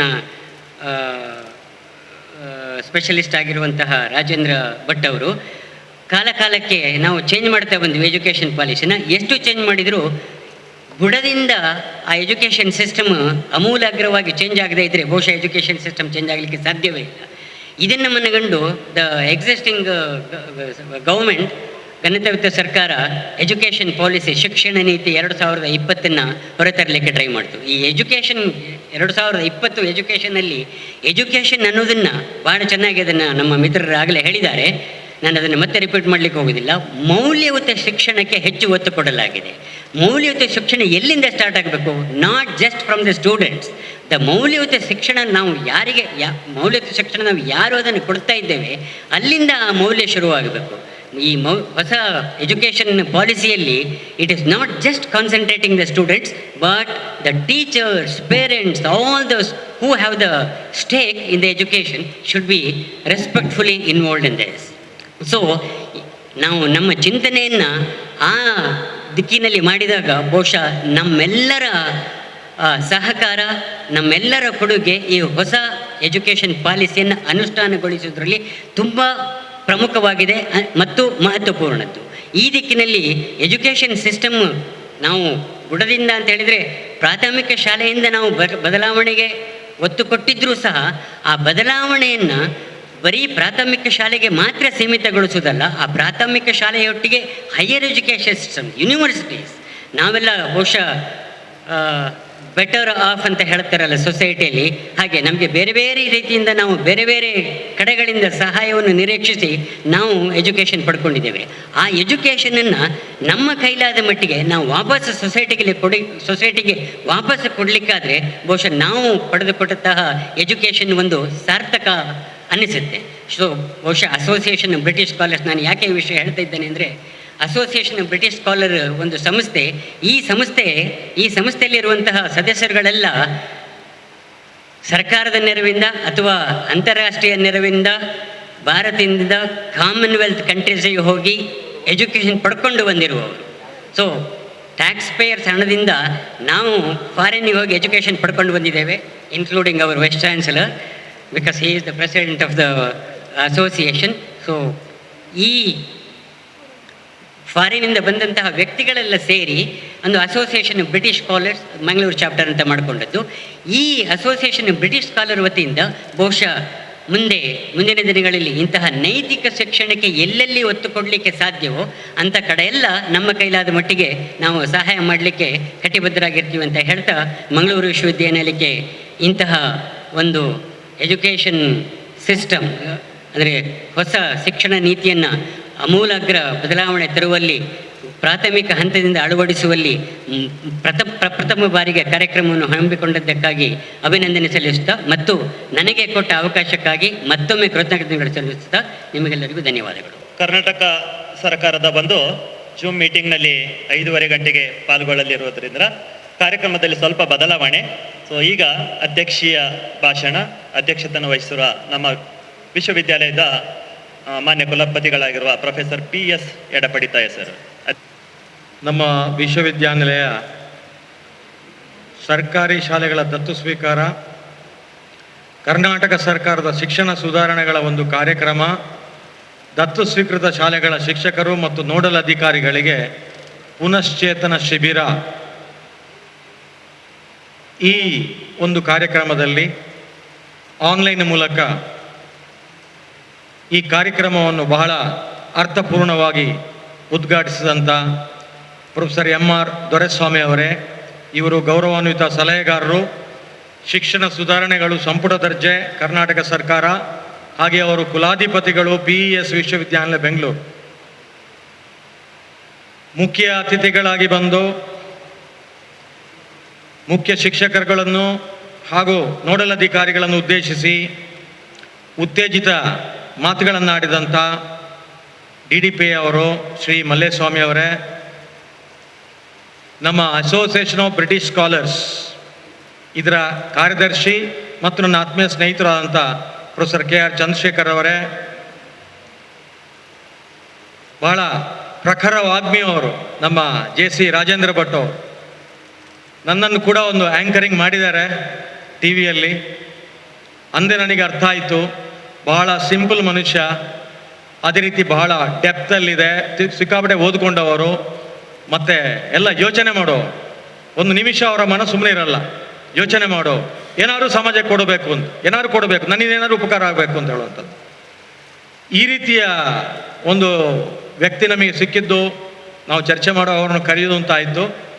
ಬಹಳ ಚೆನ್ನಾಗಿ ಮಾತಾಡಿದ್ದಾರೆ ಅವರು. ಚೆನ್ನಾಗಿ ಅಂತ ಹೇಳಿದ್ರೆ, ರಾಷ್ಟ್ರೀಯ ಶಿಕ್ಷಣ ನೀತಿ 2020 ಬಹಳ ಸಂಕ್ಷಿಪ್ತವಾಗಿ ಫೋಕಸ್ ಆಗಿ ಮುಖ್ಯ ಶಿಕ್ಷಕರನ್ನು ಉದ್ದೇಶಿಸಿ ಎಲ್ಲ ಭವಿಷ್ಯ ಶಿಕ್ಷಕರ ಮೇಲೆ ಇರುವಂಥದ್ದು ಅಂತ ಹೇಳುವಂಥದ್ದು, ಅದನ್ನು ಒತ್ತು ಮಾಡಿ ಬೊಟ್ಟು ಮಾಡಿ ಮಾತಾಡಿದ JC ರಾಜೇಂದ್ರ ಭಟ್ ಅವರೇ, ನಮ್ಮ ವಿಶ್ವವಿದ್ಯಾಲಯದ ಸಮಾನ ಮನಸ್ಕರಾದ ಶ್ರೀ K ರಾಜು ಮೊಗವೀರವರೇ, ಕುಲಸಚಿವರು, ನಂದು ಮತ್ತು ಅವ್ರದ್ದು ಯೋಚನೆ 90% ಒಂದೇ ರೀತಿ ಇದೆ, ಸಮಾನ ಮನಸ್ಕರು ನಾವು ಇಂಥ ವಿಷಯದಲ್ಲಿ. ಆದ್ದರಿಂದ ಇಂಥ ಅನೇಕ ಕಾರ್ಯಕ್ರಮಗಳನ್ನು ನಾವು ಅನುಷ್ಠಾನ ಮಾಡ್ತೇವೆ. ಮೊನ್ನೆ ಕೂಡ ಹೇಳಿ ಬಂದಿದ್ದೇನೆ, ಅವರನ್ನು ಬದಲಾವಣೆ ಮಾಡಬೇಡಿ ಅಂತ, ಗಾಳಿ ಹರಡ್ತದೆ. ಯಾಕೆಂತೇಳಿದ್ರೆ ನಾವು ಒಳ್ಳೆ ಕೆಲಸ ಮಾಡ್ತೇವೆ ಅಂತ ಹೇಳಿದ್ರೆ ಕೆಲವರು ಇರ್ತಾರೆ ನೋಡಿ, ಮಿಕ್ಸಡ್ ಬ್ಯಾಗ್, ಸೊ ಅದು ಮುಖ್ಯಮಂತ್ರಿಗಳಿಗೂ ತಲುಪಿಸಿದ್ದೇನೆ, ಬದಲಾವಣೆ ಮಾಡುವಂಥ ಅಗತ್ಯ ಇಲ್ಲ ಅಂತ.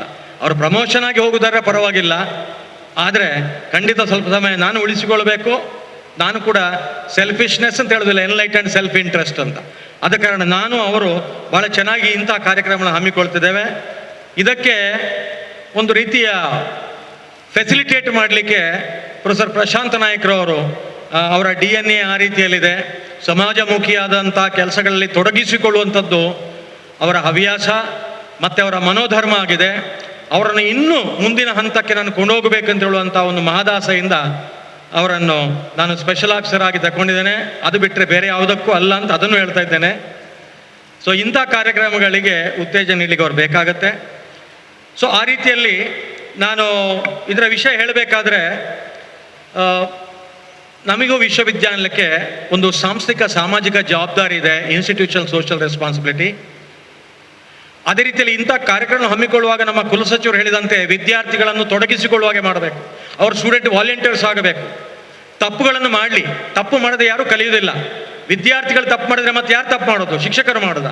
ಶಿಕ್ಷಕರು ಕೂಡ ತಪ್ಪು ಮಾಡಿ ಅಂತ ಹೇಳ್ತೇವೆ. Positive mistakes are those mistakes committed for the purpose of continuously improving your performance. ಆದ ಕಾರಣ ವಿದ್ಯಾರ್ಥಿಗಳು ತೊಡಗಿಸಿಕೊಳ್ಳುವಾಗೆ ಮಾಡಿದ್ದಾರೆ. ಸ್ಟೂಡೆಂಟ್ ವಾಲಂಟಿಯರ್ಸ್ ಅದು ಬಹಳ ಮುಖ್ಯ. ಹಾಗೆ ಕುಲಸಚಿವರು ಹೇಳಿದರು ಅವರು ಶುಭ ನುಡಿಯ ಮೂಲಕ, ನಮ್ಮಲ್ಲಿ NSS ಇದೆ. ಈ ಕ್ಯಾಂಪಸ್ಸಲ್ಲಿ ಡಾಕ್ಟರ್ ಗೋವಿಂದರಾಜು ಬಹಳ ಅಚ್ಚುಕಟ್ಟಾಗಿ ಕೆಲಸ ನಿಭಾಯಿಸ್ತಾರೆ. ಬಹಳ ಉತ್ಸಾಹಿ, ಒಂದು ರೀತಿಯ ತರುಣ ಅವರು ಒಪ್ಪಿಕೊಳ್ಳಿಕ್ಕಿಲ್ಲ ತರುಣ ಅಂತ ಹೇಳಿದರೆ, ನನ್ನ ದೃಷ್ಟಿಯಲ್ಲಿ ಅವರು ತರುಣರೇ. ಆ NSS ಇದೆ. ನಮ್ಮ ಡಾಕ್ಟರ್ ನಾಗರತ್ನ ಮೇಡಮ್ ಇದ್ದಾರೆ, ಇಡೀ ವಿಶ್ವವಿದ್ಯಾಲಯದ ಸಂಯೋಜಕರವರು, ರಾಷ್ಟ್ರೀಯ ಇದರದ್ದು NSS ಇದ್ದು, ಅವರ ಸಹಾಯ ಪಡ್ಕೊಳ್ಳುವ ಹಾಗೆ ಯೂತ್ ರೆಡ್ ಕ್ರಾಸ್ ಇದೆ, ಗೌಡ್ರು ಇಲ್ಲಿದ್ದಾರೆ. ಆದ ಕಾರಣ ಇದೆಲ್ಲ ಸಹಾಯ ಪಡ್ಕೊಂಡು ಶಾಲೆಗೆ ಹೋಗುವಂಥದ್ದು. ಅದೇ ರೀತಿ ನಮ್ಮ ಮಂಗಳ ಅಲ್ಯುಮ್ನೈ ಅಸೋಸಿಯೇಷನ್ ಬಹಳ ಅರ್ಥಪೂರ್ಣವಾಗಿ ಕೆಲಸ ಮಾಡ್ತಾ ಇದೆ. ಇಡೀ ಕರ್ನಾಟಕ ರಾಜ್ಯದಲ್ಲಿ ಈ ವಿಶ್ವವಿದ್ಯಾಲಯದಲ್ಲಿ ಮಾತ್ರ ವಿಶ್ವವಿದ್ಯಾನಿಲಯಕ್ಕೆ ಒಂದು ಅಲ್ಯುಮ್ನೈ ಅಸೋಸಿಯೇಷನ್ ಇರೋದು. ಎಲ್ಲ ಕಡೆ ಇರೋದು ಆ ವಿಭಾಗ ಮಟ್ಟದಲ್ಲಿ ಇರುತ್ತದೆ ಅಲ್ಯುಮ್ನೈ ಅಸೋಸಿಯೇಷನು. ನಮ್ಮದು ಕ್ಯಾಂಪಸ್ ಅಥವಾ ಇಡೀ ವಿಶ್ವವಿದ್ಯಾನಿಲಯಕ್ಕೆ ಒಂದು ಮಂಗಳ ಅಲ್ಯುಮ್ನೈ ಅಸೋಸಿಯೇಷನ್, MAA, ಮಾ ತಾಯಿ, ಈ ಮಾತೃ ಹೃದಯವನ್ನು ಮೆರೆಯುವಂಥ ಇದು. ಸೊ ಇವರು ಕೂಡ ಕೈ ಜೋಡಿಸ್ತೇವೆ ಅಂತ ಹೇಳಿದ್ದಾರೆ. ಅದೇ ರೀತಿ ಈಗ ತಾವು ನೋಡಿದ್ರಿ association of British scholars, professor Chandrashekar ಅವರು ಆ ಪುಸ್ತಕ ಕೆಲವು ಪರಿಕರಗಳನ್ನು ಕೊಟ್ಟಿದ್ದಾರೆ. ಅದಷ್ಟೇ ಅಲ್ಲ, ಇದು ಸಾಂಕೇತಿಕ, ಇದು ಪ್ರಾರಂಭ ಮಾತ್ರ. ಇನ್ನು ಅನೇಕ ವಸ್ತುಗಳು ವಿದ್ಯಾರ್ಥಿಗಳಿಗೆ ಅನುಕೂಲ ಆಗುವಂಥದ್ದು ಹರಿದು ಬರಲಿಕ್ಕಿದೆ. ವಿಶ್ವವಿದ್ಯಾಲಯದ ಮೂಲಕ ಇರಬಹುದು, ವಿಶ್ವವಿದ್ಯಾಲಯ ಒಂದು ಫೆಸಿಲಿಟೇಟ್ ಮಾಡುವ ಮೂಲಕ ಅನೇಕ ಕೊಡುಗೈ ದಾನಿಗಳು ನನ್ನ ಹತ್ರ ಬಂದಿದ್ದಾರೆ. ನಾವು ಮುಂದು ಅಂತ ಹೇಳುವಂಥದ್ದು ಇದನ್ನು ಮಾಡಬೇಕಾಗದೆ.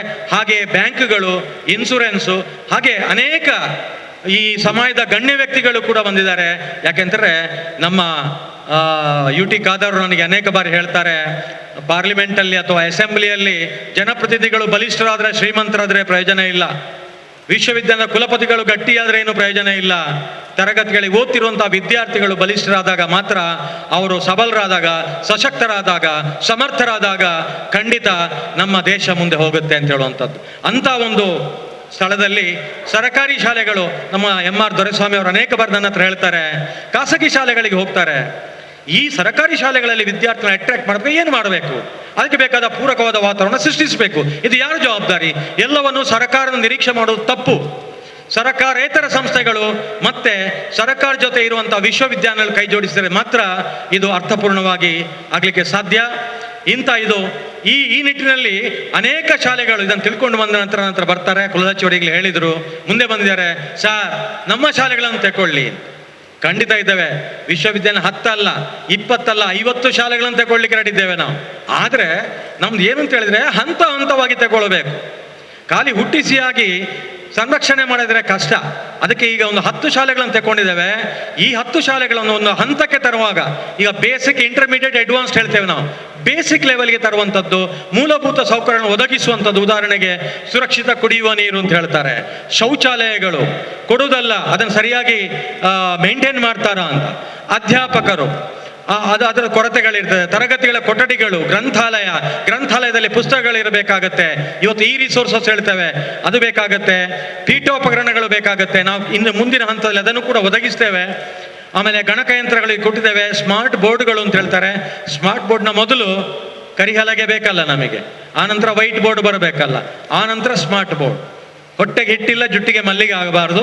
ಸೊ ಆ ರೀತಿಯಲ್ಲಿ ಹಂತ ಹಂತವಾಗಿ ನಿಮಗೆ ಒದಗಿಸ್ತೇವೆ. ಕಟ್ಟಡದ ದೃಢತೆ, ಕೆಲವೆಲ್ಲ ಬಿರುಕು ಬಿಟ್ಟಿರಬಹುದು, ಕೆಲವೆಲ್ಲ ಕೆಳಗೆ ಬೀಳ್ತದೆ ಪೀಸು, ಅಂಥದ್ದೆಲ್ಲ ಪ್ಯಾಚ್ ವರ್ಕ್ ಎಲ್ಲ ಆಗಬೇಕು. ಆವರಣ ಗೋಡೆ ಬಹಳ ಮುಖ್ಯ, ಕಂಪೌಂಡ್ ವಾಲ್ ಅಂತ ಹೇಳ್ತೇವೆ. ಅದು ಎಲ್ಲಿ ಯಾವ ಶಾಲೆಯಲ್ಲಿ ಇಲ್ಲ, ಅದನ್ನು ನಿರ್ಮಾಣ ಮಾಡಲಿಕ್ಕೆ ನಾವು ನಮ್ಮ ಕಾಂಟ್ರಾಕ್ಟರ್ ಸಹಾಯ ಎಲ್ಲರೂ ಪಡಿತೇವೆ, ಅದನ್ನು ಮಾಡ್ತೇವೆ ನಾವು. ನಮ್ಮಲ್ಲಿ 1998ರಲ್ಲಿ ಇಡೀ ದೇಶದಲ್ಲಿ ಮೊದಲನೇ ಬಾರಿಗೆ MSc ಯೋಗಿಕ್ ಸೈನ್ಸ್ ಕೊಟ್ಟದ್ದು ಮಂಗಳೂರು ವಿಶ್ವವಿದ್ಯಾನಿಲಯ. ಆ ಹೆಗ್ಗಳಿಕೆಗೆ ನಾವು ಪಾತ್ರರಾಗಿದ್ದೇವೆ. ಆದ ಕಾರಣ ನಮ್ಮಲ್ಲಿ ಯೋಗ ಡಿಪಾರ್ಟ್ಮೆಂಟ್ ಬಹಳ ಗಟ್ಟಿಯಾಗಿದೆ. ಎಷ್ಟೋ ಹಳೆ ವಿದ್ಯಾರ್ಥಿಗಳನ್ನು ಅದು ಕೊಟ್ಟಿದೆ ಸಮಾಜಕ್ಕೆ. ಅವರೆಲ್ಲ ಸಹಾಯ ಪಡೆದು ಈ ಶಾಲೆಗಳಲ್ಲಿ ಈ ಸೂರ್ಯ ನಮಸ್ಕಾರ ಇರಬಹುದು, ಪ್ರಾಣಾಯಾಮ ಇರಬಹುದು, ಇಂಥ ಬಹಳ ಅಮೂಲ್ಯವಾದದ್ದು, ಅತಿ ಅಗತ್ಯ ಇರುವಂತಹ ಯೋಗ ಪ್ರಕ್ರಿಯೆಯಲ್ಲಿ ವಿದ್ಯಾರ್ಥಿಗಳನ್ನು, ಶಿಕ್ಷಕೇತರ ಆ ಸಿಬ್ಬಂದಿಗಳನ್ನು ತೊಡಗಿಸಿಕೊಳ್ಳುವಂಥದ್ದು, ಕ್ರೀಡೆ ಮತ್ತು ದೈಹಿಕ ಸಾಮರ್ಥ್ಯ, ಮತ್ತೆ ಕೆಲವೊಮ್ಮೆ ರಿಪೇರಿ ಮತ್ತೆ ಕೆಲವು ಕಾಯಕಲ್ಪಗಳೆಲ್ಲ ಆಗಬೇಕು, ಅದು ನೋಡ್ತೇವೆ ನಾವು. ಮಾರ್ಗದರ್ಶಿತ್ವ ಕೊಡುವಂಥದ್ದು, ನಾವು ನೋಡಲ್ ಆಫೀಸರನ್ನು ಹುಡುಕಿ ನಾವು ಮಾಡಿದ್ದೇವೆ. ಯಾರನ್ನ ಒಟ್ಟು ಮಾಡಲಿಲ್ಲ, ಅವರು ಸೀನಿಯರ್ ಇವರು ಜೂನಿಯರ್ ಮಾಡಲಿಲ್ಲ. ಸ್ವಲ್ಪ ಇದರ ಬಗ್ಗೆ ವಾಸನೆ ಇರುವವರು, ಸಮಾಜಮುಖಿಯಾಗಿ ಚಿಂತನೆ ಇರುವವರು, ಸಾಮಾಜಿಕ ಕಳಕಳಿ ಇರುವವರನ್ನು ಹ್ಯಾಂಡ್ ಪಿಕ್ ಮಾಡಿ ನೋಡಲ್ ಆಫೀಸರ್ ಮಾಡಿದ್ದೇವೆ. ಈ ನೋಡಲ್ ಆಫೀಸರಿಗೆ ಕುಲಸಚಿವರು ಈಗಾಗಲೇ ಹೇಳಿದ್ದಾರೆ, ವಾಲಂಟಿಯರ್ಸ್ ನೀವು ಚೂಸ್ ಮಾಡಿ, ನಿಮಗೆ ಯಾರು ನಿಮ್ಮ ಜೊತೆ ಕೆಲಸ ಮಾಡಲಿಕ್ಕೆ, ಹಾಲು ಜೇನು ಆಗಲಿಕ್ಕೆಲ್ಲ ಅನುಕೂಲ ಮಾಡಿಕೊಡ್ತಾರೆ ಅಂಥ ವಿದ್ಯಾರ್ಥಿಗಳನ್ನು ಚೂಸ್ ಮಾಡುವ ಒಂದು ಫ್ರೀಡಮ್ ನಿಮಗೆ ಬಿಟ್ಟಿದ್ದೇವೆ ನಾವು. ಯಾಕಂದರೆ ವಿದ್ಯಾರ್ಥಿಗಳನ್ನು ಕೂಡ ಇದಕ್ಕೆ ತೊಡಗಿಸಿಕೊಳ್ಳಲಿಕ್ಕೆ ಅವರಿಗೆ ಕೂಡ ಒಂದು ಮಾರ್ಗದರ್ಶನ ಕೊಡಬೇಕಾಗತ್ತೆ, ತರಬೇತಿ ಕೊಡಬೇಕಾಗತ್ತೆ. ಕೆಲಸದ ಮೂಲಕ ಅವರು ಕಲ್ತುಕೊಳ್ತಾರೆ. ಈ ಮಾರ್ಗದರ್ಶಿತ್ವ ಅಂತ ಹೇಳುವಂಥದ್ದು ಕೂಡ ನಾವು ಕೊಡಬಹುದು. ಹಾಗೆ ಸಾರ್ವತ್ರಿಕ ರಜಾ ದಿನಗಳ ಅರ್ಥಪೂರ್ಣ ಆಚರಣೆ, ಅದು ಆರ್ಮಿ ಡೇ ಇರ್ಬೋದು, ವಿಜಯೋತ್ಸವ ಇರ್ಬೋದು, ಕಾರ್ಗಿಲ್ ಉತ್ಸವ ಇರ್ಬೋದು, ಯಾವುದೇ ಇದನ್ನು ಯಾಕೆ ಮಾಡ್ತೇವೆ, ಹೇಗೆ ಮಾಡಬೇಕು, ಇದರ ಅರ್ಥ ಏನು, ನಾವು ಈ ಮೌಲ್ಯಗಳನ್ನು ಮೈಗೂಡಿಸಿಕೊಳ್ಳುವಂಥ ವಿಧಾನ ಏನು ಅಂತ ಮಕ್ಕಳಿಗೆ ಎಳೆಯ ವಯಸ್ಸಿನಲ್ಲಿ ನಾವು ಕಲಿಸಬೇಕಾಗತ್ತೆ. ಅದು ನಮ್ಮ ನೈತಿಕ ಹೊಣೆಗಾರಿಕೆ ಆಗಿದೆ.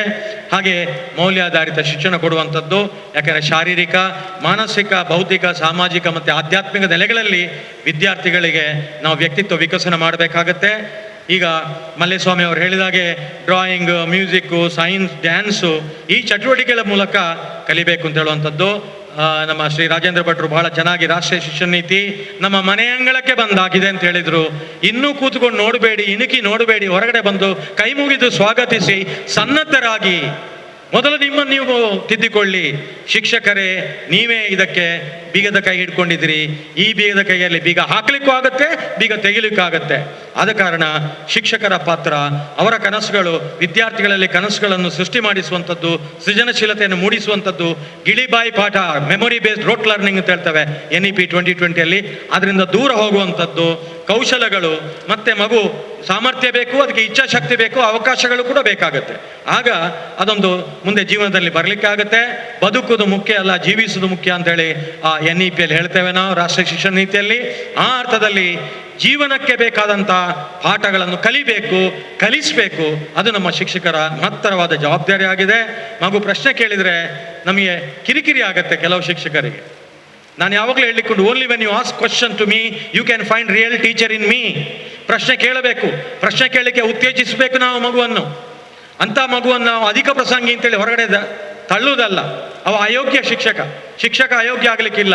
There are no 3 categories of teachers according to me, good, bad and ugly. If you are a teacher you must be invariably good. ಆದ ಕಾರಣ ಮಗುವಿಗೆ ಪ್ರಶ್ನಿಸುವ ಆ ಒಂದು ವಾತಾವರಣ ಕಲ್ಪಿಸಿಕೊಡಿ. ನಾವು ನೋಡಿ ತಿಳಿ ಮಾಡಿ ಕಲಿ ಅಂತ ಹೇಳಿದ್ದೇವೆ, ಅದನ್ನೇ ಇಲ್ಲಿ ಹೇಳ್ತಾರೆ.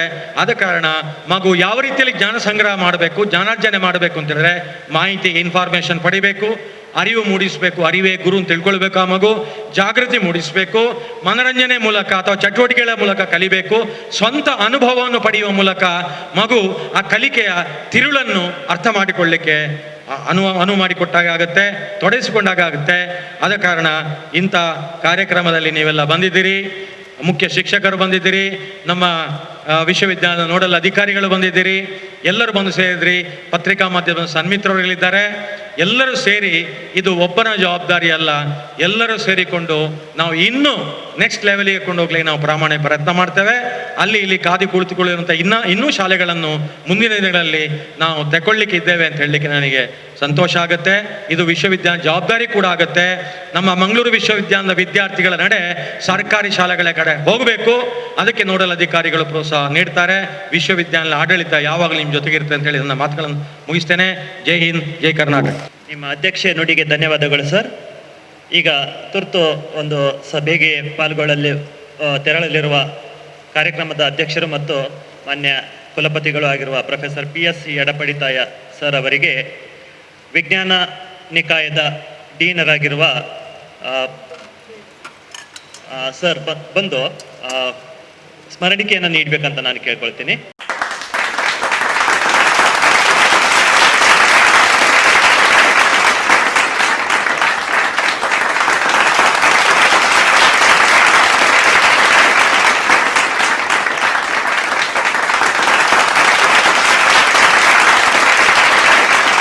ಮುಂದಿನ ಹಂತ ಕೇವಲ ನಾವೇ ಭಾಷಣ ಮಾಡಿದರೆ ಅದು ಸಮುಚಿತವಾಗಿರೋದಿಲ್ಲ. ಹಾಗಾಗಿ ಇಲ್ಲಿ ವಿವಿಧ ಶಾಲೆಗಳಿಂದ ಮುಖ್ಯೋಪಾಧ್ಯಾಯರು ಬಂದಿದ್ದಾರೆ.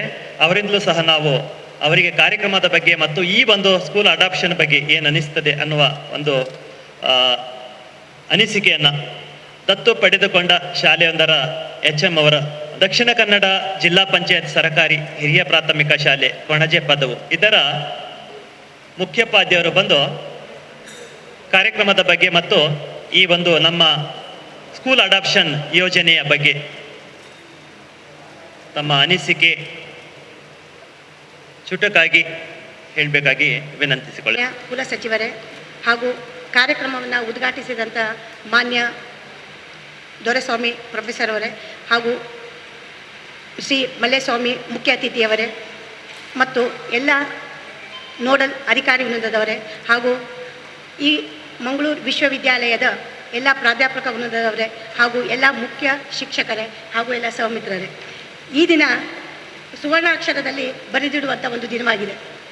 ಶಾಲೆಗಳ ದತ್ತು ಯೋಜನೆ, ಸರ್ಕಾರಿ ಶಾಲೆಗಳನ್ನು ದತ್ತು ತೆಗೆದುಕೊಂಡು ಅದರ ಅಭಿವೃದ್ಧಿ ಹಾಗೂ ಸುಧಾರಣೆಯಲ್ಲಿ ಮಂಗಳ ವಿಶ್ವವಿದ್ಯಾಲಯವು ತಮ್ಮ ಸಹಕಾರವನ್ನು ನಮಗೆ ನೀಡ್ತಾ ಇದ್ದಾರೆ. ಹಾಗಾಗಿ ಈ ಕಾರ್ಯಕ್ರಮದಲ್ಲಿ ಭಾಗವಹಿಸಿರುವುದು ನಮ್ಮೆಲ್ಲರ ಸೌಭಾಗ್ಯವಾಗಿದೆ. ದತ್ತು ಸ್ವೀಕಾರ ಆಗುವ ಮೊದಲೇ ಈ ಮಂಗಳೂರು ವಿಶ್ವವಿದ್ಯಾಲಯದೊಂದಿಗೆ ನಿಕಟ ಸಂಬಂಧವನ್ನು ನಮ್ಮ ಸರ್ಕಾರಿ ಪ್ರೌಢಶಾಲೆ ಹೊಂದಿದೆ. ಅದು ಹೇಗಂತ ಹೇಳಿದರೆ, ನಮ್ಮ ಶಾಲೆಗೆ ಬೇಕಾದಂಥ ಜಿಮ್ ವ್ಯವಸ್ಥೆಯನ್ನು ಕೂಡ ಮಾಡಿದ್ದಾರೆ. ಜೊತೆಗೆ ನಮ್ಮ ಶಾಲೆಗೆ ಗಣಕಯಂತ್ರದ ಉಪನ್ಯಾಸಕರನ್ನಿಟ್ಟು ತರಬೇತಿಗಳನ್ನು ಕೂಡ ವಿದ್ಯಾರ್ಥಿಗಳಿಗೆ ನೀಡಿದ್ದಾರೆ. ಈ ರೀತಿ ಅನೇಕ ಸೌಲಭ್ಯಗಳನ್ನು ಮಂಗಳೂರು ವಿಶ್ವವಿದ್ಯಾಲಯದಿಂದ ನಾವು ಪಡೆದಿರ್ತೇವೆ. ಹಾಗಾಗಿ ನಾನು ಎಲ್ಲರಿಗೂ ಅದರ ಪರವಾಗಿ ಚಿರಋಣಿಯನ್ನು ಆಗಿರ್ತೇನೆ. ದತ್ತು ಸ್ವೀಕಾರ ಮಾಡಬೇಕಾದ್ರೆ ಶಾಲೆಗೆ ಬೇಕಾಗಿರುವಂಥ ಅಗತ್ಯತೆಗಳು ಮತ್ತು ಮಕ್ಕಳ ಶೈಕ್ಷಣಿಕ ಅಭಿವೃದ್ಧಿ ಹಾಗೂ ಮಕ್ಕಳ ಶೈಕ್ಷಣಿಕ ಗುಣಮಟ್ಟವನ್ನು ಸುಧಾರಿಸುವುದರ ಮುಖ್ಯ ಉದ್ದೇಶವಾಗಿರ್ತದೆ.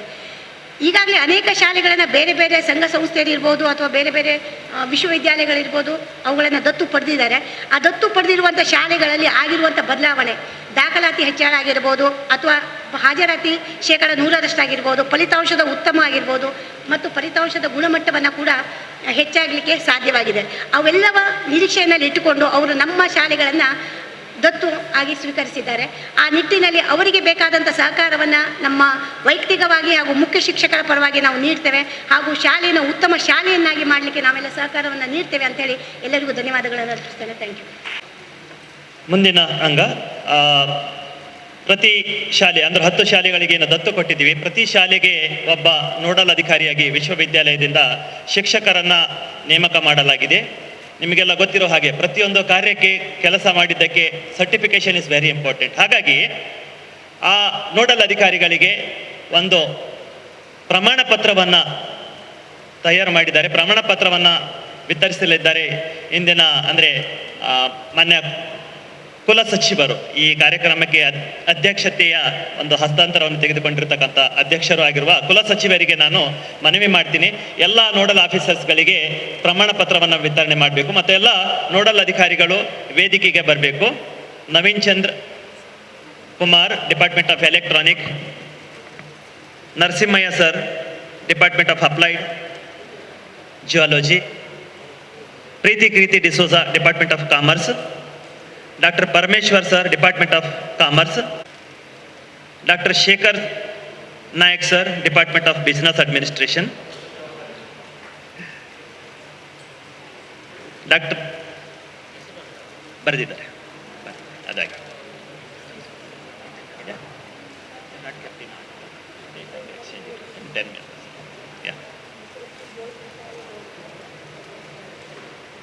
ಪ್ರೀತಿ Keerthi D'Souza.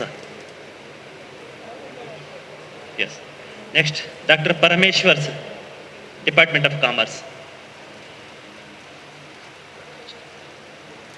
S.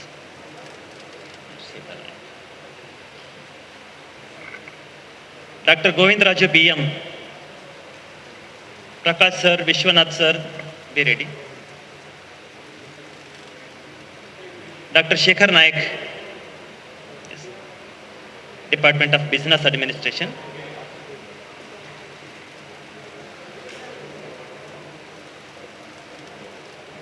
Doctor Prakash M, department of computer science. Dhananjay sir and Sabiha madam also, I request you to come on stage. Dr. Vishwanatha sir, Department of Material Science. Vishwanatha. Yes.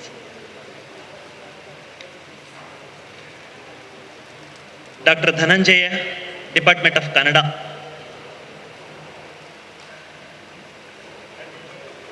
Yes.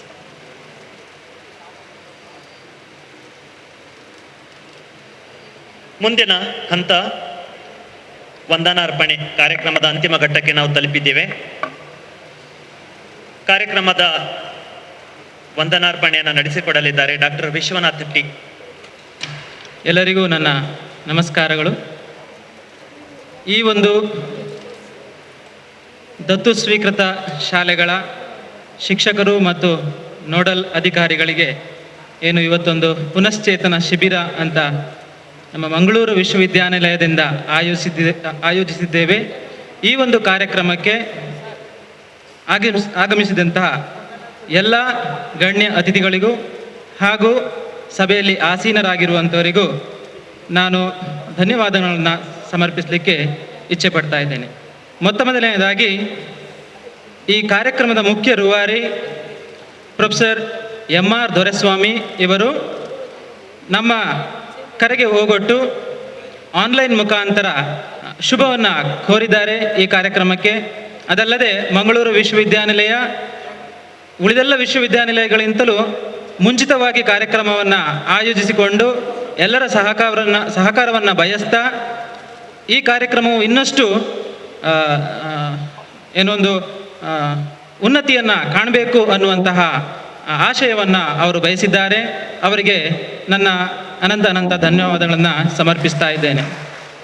ಅದೇ ರೀತಿ ಈ ಕಾರ್ಯಕ್ರಮದ ಮುಖ್ಯ ರೂವಾರಿ ಹಾಗೂ ಕುಲಸಚಿವರು ಪ್ರೊಫೆಸರ್ PS ಎಡಪಡಿತಾಯ ಇವರಿಗೆ ನಮ್ಮ ವಿಶ್ವವಿದ್ಯಾಲಯದ ಪರವಾಗಿ ಹಾಗೂ ಮುಖ್ಯವಾಗಿ ನೋಡಲ್ ಆಫೀಸರ್ಗಳ ಪರವಾಗಿ ಅನಂತ ಧನ್ಯವಾದಗಳನ್ನು ಅರ್ಪಿಸ್ತಾ ಇದ್ದೇನೆ. ಅದಲ್ಲದೆ ಈ ಕಾರ್ಯಕ್ರಮಕ್ಕೆ ಮುಖ್ಯ ಅತಿಥಿಗಳಾಗಿ ಆಗಮಿಸಿದಂತಹ ಶ್ರೀ ಮಲ್ಲೇಸ್ವಾಮಿ ಸರ್ ಇವರು DDPI ಮಂಗಳೂರು ದಕ್ಷಿಣ ಕನ್ನಡ ಜಿಲ್ಲೆ, ಇವರಿಗೆ ನಾನು ಮಂಗಳೂರು ವಿಶ್ವವಿದ್ಯಾಲಯದ ಪರವಾಗಿ ವಂದನೆಗಳನ್ನು ಸಲ್ಲಿಸ್ತಾ ಇದ್ದೇನೆ. ಇವರಿಗೆ ಪ್ರೊಫೆಸರ್ ಚಂದ್ರಶೇಖರ್ ಇವರು ಮೊಮೆಂಟೋವನ್ನು ನೀಡಿ ಗೌರವಿಸಬೇಕಾಗಿ ಕೇಳ್ಕೊಳ್ತಾ ಇದ್ದೇನೆ. ಹಾಗೆ ಈ ಕಾರ್ಯಕ್ರಮಕ್ಕೆ ಮುಖ್ಯ ಅತಿಥಿಗಳಾಗಿ ಆಗಮಿಸಿದಂತಹ ಇನ್ನೋರ್ವ ಗಣ್ಯರು JC ರಾಜೇಂದ್ರ ಭಟ್ಕೆ ಅವರು ನಮ್ಮೆಲ್ಲರನ್ನ ಉದ್ದೇಶಿಸಿ ಈ ಒಂದು ಹೊಸ ಶಿಕ್ಷಣ ನೀತಿಯ ಬಗ್ಗೆ ವಿಸ್ತೃತವಾದ ಮಾಹಿತಿಯನ್ನು ನಮಗೆ ನೀಡಿದ್ದಾರೆ. ಅವರಿಗೆ ನಮ್ಮ ಮಂಗಳೂರು ವಿಶ್ವವಿದ್ಯಾನಿಲಯದ ಪರವಾಗಿ ಹಾಗೂ ಎಲ್ಲ ಶಿಕ್ಷಕರ ಪರವಾಗಿ ಅನಂತ ಧನ್ಯವಾದಗಳನ್ನು ಸಮರ್ಪಿಸ್ತಾ ಇದ್ದೇನೆ. ಇವರಿಗೆ ಪ್ರೊಫೆಸರ್ KR ಚಂದ್ರಶೇಖರ್ ಇವರು ಮೊಮೆಂಟೋವನ್ನು ನೀಡಿ ಗೌರವಿಸಬೇಕಾಗಿ ಕೇಳಿಕೊಳ್ತಾ ಇದ್ದೇನೆ.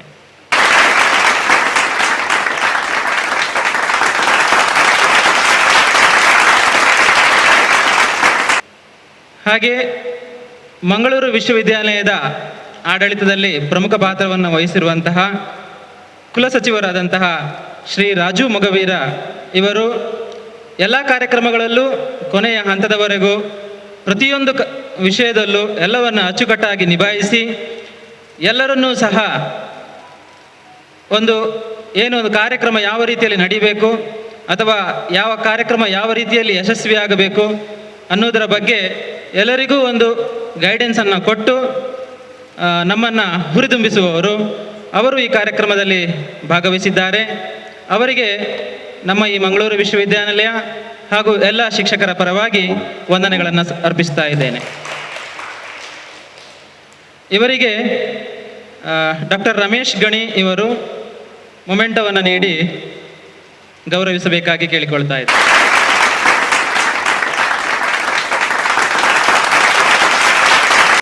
ಹಾಗೆ ನಮ್ಮ ಈ ಕಾರ್ಯಕ್ರಮದ ಇನ್ನೋರ್ವ ಅತಿಥಿ ಪ್ರೊಫೆಸರ್ KR ಚಂದ್ರಶೇಖರ್ ಇವರು ಯಾವಾಗಲೂ ಸಹ ಯಾವ ಒಬ್ಬ ಸಹಾಯಕ ಪ್ರಾಧ್ಯಾಪಕ ಆಗಿರಲಿ ಅಥವಾ ಯಾವುದೇ ಒಬ್ಬ ನಾನ್ ಟೀಚಿಂಗ್ ಸ್ಟಾಫ್ ಆಗಿರಲಿ ಪ್ರತಿಯೊಬ್ಬರನ್ನು ಹೇಗಿದ್ಯಪ್ಪ ಅಂತ ಕೇಳಿ ಮಾತಾಡಿಸುವಂತಹ ಸೌಜನ್ಯಯುತವಾದಂತಹ ಓರ್ವ ಪ್ರಾಧ್ಯಾಪಕ. ಇವರು ಕೂಡ ನಮ್ಮ ಈ ಕಾರ್ಯಕ್ರಮಕ್ಕೆ ಆಗಮಿಸಿ ಈ ಕಾರ್ಯಕ್ರಮವನ್ನು ಅಂದಗಾಣಿಸಿದ್ದಾರೆ. ಅವರಿಗೆ ಮಂಗಳೂರು ವಿಶ್ವವಿದ್ಯಾಲಯದ ಪರವಾಗಿ ಹಾಗೂ ಎಲ್ಲ ಶಿಕ್ಷಕರ ಪರವಾಗಿ ಧನ್ಯವಾದಗಳನ್ನು ಸಮರ್ಪಿಸ್ತಾ ಇದ್ದೇನೆ. ಅವರಿಗೆ ಡಾಕ್ಟರ್ ಮಂಜುಳಾ ಶಾಂತಾರಾಮ್ ಇವರು ಮೊಮೆಂಟೋವನ್ನು ನೀಡಿ ಗೌರವಿಸಬೇಕಾಗಿ ಕೇಳಿಕೊಳ್ತಾ ಇದ್ದೇನೆ.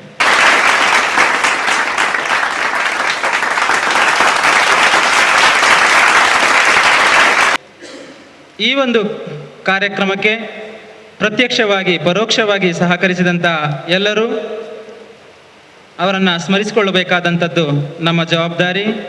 ಅದರಲ್ಲಿ ಸಿಂಡಿಕೇಟ್ ಸದಸ್ಯರು, ಅಕಾಡೆಮಿಕ್ ಕೌನ್ಸಿಲ್ನ ಮೆಂಬರ್ಸ್ಗಳು, ಹಾಗೆ ಇಲ್ಲಿ ಆಗಮಿಸಿದಂತಹ ಎಲ್ಲ ಶಾಲೆಯ ಮುಖ್ಯೋಪಾಧ್ಯಾಯರು, ಸಹ ಶಿಕ್ಷಕರು ಮತ್ತು ಅವರ ಸಿಬ್ಬಂದಿ ವರ್ಗ, ವಿದ್ಯಾರ್ಥಿಗಳು, ಹಾಗೆ ಇಲ್ಲಿ ಉಪಸ್ಥಿತರಿದ್ದಂತಹ ಎಲ್ಲ ನೋಡಲ್ ಆಫೀಸರ್ಸ್ಗಳು, ವಾಲಂಟಿಯರ್ಸ್ಗಳು, ವಿಭಾಗ ಮುಖ್ಯಸ್ಥರು, ಪ್ರಾಧ್ಯಾಪಕರು ಮತ್ತು ನಾನ್ ಟೀಚಿಂಗ್ ಸ್ಟಾಫ್, NSS ವಿದ್ಯಾರ್ಥಿಗಳು, NSS ಕೋಆರ್ಡಿನೇಟರ್, ಹಾಗೆ ಪ್ರೆಸ್ ಮತ್ತು ಮೀಡಿಯಾ ಪರ್ಸನ್ಸ್, ಇವರೆಲ್ಲರಿಗೂ ನಾನು ನನ್ನ ವಂದನೆಗಳನ್ನು ಅರ್ಪಿಸಲಿಕ್ಕೆ ಇಚ್ಛೆ ಪಡ್ತಾ ಇದ್ದೇನೆ. ಹಾಗೆ ಈ ಕಾರ್ಯಕ್ರಮದಲ್ಲಿ ಕಂಪ್ಯೂಟರ್ ವಿತರಣೆಗಾಗಿ ಶ್ರೀ ವಿಜಯ್ ಸರ್ ಮತ್ತು ಮನೋಹರ್ ಅವರ ಟೀಮ್ ಸಾಕಷ್ಟು ಕೆಲಸವನ್ನು ಮಾಡಿದೆ. ಹಾಗೆ ಈ ಒಂದು ಕಾರ್ಯಕ್ರಮದ ಸಂಪೂರ್ಣ ದೃಶ್ಯವನ್ನು ಚಿತ್ರೀಕರಿಸಿಕೊಂಡಿರುವಂತಹ ಹೊಸ ಕುರಲ್ ಚಾನೆಲ್ ಇವರಿಗೆ ಕೂಡ, ಹಾಗೂ ಡಾಕ್ಟರ್ ಶಶಿರೇಖಾ ಮೇಡಮ್ ಇವರಿಗೂ ಕೂಡ ಎಲ್ಲ ರೀತಿಯ ಸಹಕಾರವನ್ನು ನೀಡಿದ್ದಕ್ಕಾಗಿ ಧನ್ಯವಾದಗಳನ್ನು ನೀಡಲಿಕ್ಕೆ ಇಷ್ಟಪಡ್ತಾ ಇದ್ದೇನೆ. ಹಾಗೆ ಈ ಕಾರ್ಯಕ್ರಮದ ಇನ್ನಿಬ್ಬರು ವ್ಯಕ್ತಿಗಳು, ಪ್ರೊಫೆಸರ್ ಮೋಹನ್ ಸಿಂಗ್ಗೆ ಈ ಕಾರ್ಯಕ್ರಮವನ್ನು MC ಮಾಡಿದ್ದಾರೆ, ಅವರಿಗೆ ಸಹ ಧನ್ಯವಾದಗಳು. ಅದಲ್ಲದೆ ಈ ಕಾರ್ಯಕ್ರಮವನ್ನು ಎಷ್ಟು ವೇಗವಾಗಿ ಅತ್ಯಂತ ಯಾವುದೇ ಒಂದು ಕುಂದುಕೊರತೆ ಬಾರದೆ ಅಥವಾ ಚ್ಯುತಿ ಬಾರದೆ ಕಾರ್ಯಕ್ರಮವನ್ನು ಅತ್ಯಂತ ಯಶಸ್ವಿಯಾಗಿ ನೆರವೇರಿಸಲಿಕ್ಕೆ ಕಾರಣರಾದವರು ಪ್ರೊಫೆಸರ್ ಪ್ರಶಾಂತ್ ನಾಯ್ಕ್ ಸರ್ ಇವರು. ಅವರಿಗೆ VC ಅವರು ಫೆಸಿಲಿಟೇಟರ್ ಅಂತ ಹೇಳಿಬಿಟ್ಟಿದ್ದಾರೆ.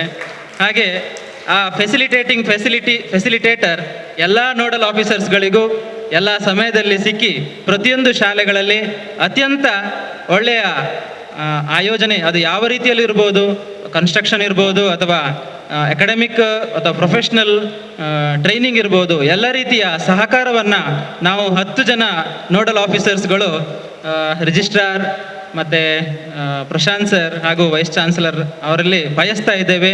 ಸೊ ನಾವು ಕೆಲಸ ಮಾಡಲಿಕ್ಕೆ ತಯಾರಿದ್ದೇವೆ. ಯಾಕೆಂತ ಹೇಳಿದರೆ ಕೊನೆಯ ಒಂದು ಮಾತನ್ನು ಹೇಳ್ತೇನೆ. ಸ್ವಾಮಿ ವಿವೇಕಾನಂದ ಅವರು ಹೇಳಿದರು ಒಂದು ಮಾತು, give me 100 energetic Young men and I shall transform this country ಅಂತ. ಪ್ರಾಯಶಃ ಅವರು ಆಗ ಬಯಸಿದ್ದು 100 ಜನ ಯಂಗ್ಸ್ಟರ್ಸನ್ನು. ಆದರೆ ಇವತ್ತು ಯಂಗ್ಸ್ಟರ್ಸ್ಗಳ ಸಂಖ್ಯೆ ಎಷ್ಟು ಇದೆ ಅಂತ ಎಲ್ರಿಗೂ ಸಹ ಚೆನ್ನಾಗಿ ಗೊತ್ತುಂಟು. ಎಲ್ಲಿಯೋ ಒಂದು ಕಡೆ ಎಡವಿ ಬಿದ್ದಿದ್ದೇವೆ ಅನಿಸ್ತದೆ. ಅನಕ್ಷರಸ್ಥ ಭಾರತವನ್ನು ಅಕ್ಷರಸ್ಥ ಭಾರತ ಮಾಡುವಲ್ಲಿ ನಮ್ಮ ಈ ಎಜುಕೇಷನ್ ಪಾಲಿಸಿ ಏನಿತ್ತು ಅದನ್ನು ಸ್ವಲ್ಪ ಬದಲಾವಣೆಯೊಂದಿಗೆ ಸರ್ ಹೇಳಿದ ಹಾಗೆ ಹೊಸ ಎಜುಕೇಷನ್ ಪಾಲಿಸಿಯೊಂದಿಗೆ ನಾವೆಲ್ಲ ಮುಂದುವರಿಬೇಕು. ಹಾಗಾಗಿ ಇದಕ್ಕೆ ಶಿಕ್ಷಕರ ಪಾತ್ರ ಬಹಳ ಮುಖ್ಯವಾದಂಥದ್ದು. ಈ ಒಂದು ಕೆಲಸದ ನಿಟ್ಟಿನಲ್ಲಿ ವಿಶ್ವವಿದ್ಯಾನಿಲಯಗಳು, ಸರ್ಕಾರಗಳು ಶಿಕ್ಷಕರಿಗೆ ಪ್ರಾಮುಖ್ಯತೆಯನ್ನು ಕೊಟ್ಟು ಶಾಲಾ ಅಭಿವೃದ್ಧಿ, ಗ್ರಾಮಾಭಿವೃದ್ಧಿ ಈ ಯೋಜನೆಯನ್ನು ಸಮರ್ಪಕವಾಗಿ ನಿರ್ವಹಿಸಿದ್ದೇ ಆದಲ್ಲಿ ಎಲ್ಲ ಮಕ್ಕಳು ಕೂಡ ರಾಷ್ಟ್ರ ನಿರ್ಮಾಣವನ್ನು ಮಾಡಲಿಕ್ಕೆ ಸಹಕಾರಿಯಾಗ್ತದೆ ಅಂತ ನಾನು ಹೇಳಲಿಕ್ಕೆ ಬಯಸ್ತೇನೆ. ಹಾಗಾಗಿ ಈ ಕಾರ್ಯಕ್ರಮ ಇದಕ್ಕೆ ಆಗಮಿಸಿದಂತಹ ಎಲ್ಲರಿಗೂ ಸಹ ನನ್ನ ಗೌರವ ಧನ್ಯವಾದಗಳನ್ನು ಸಮರ್ಪಿಸ್ತಾ ಇದ್ದೇನೆ.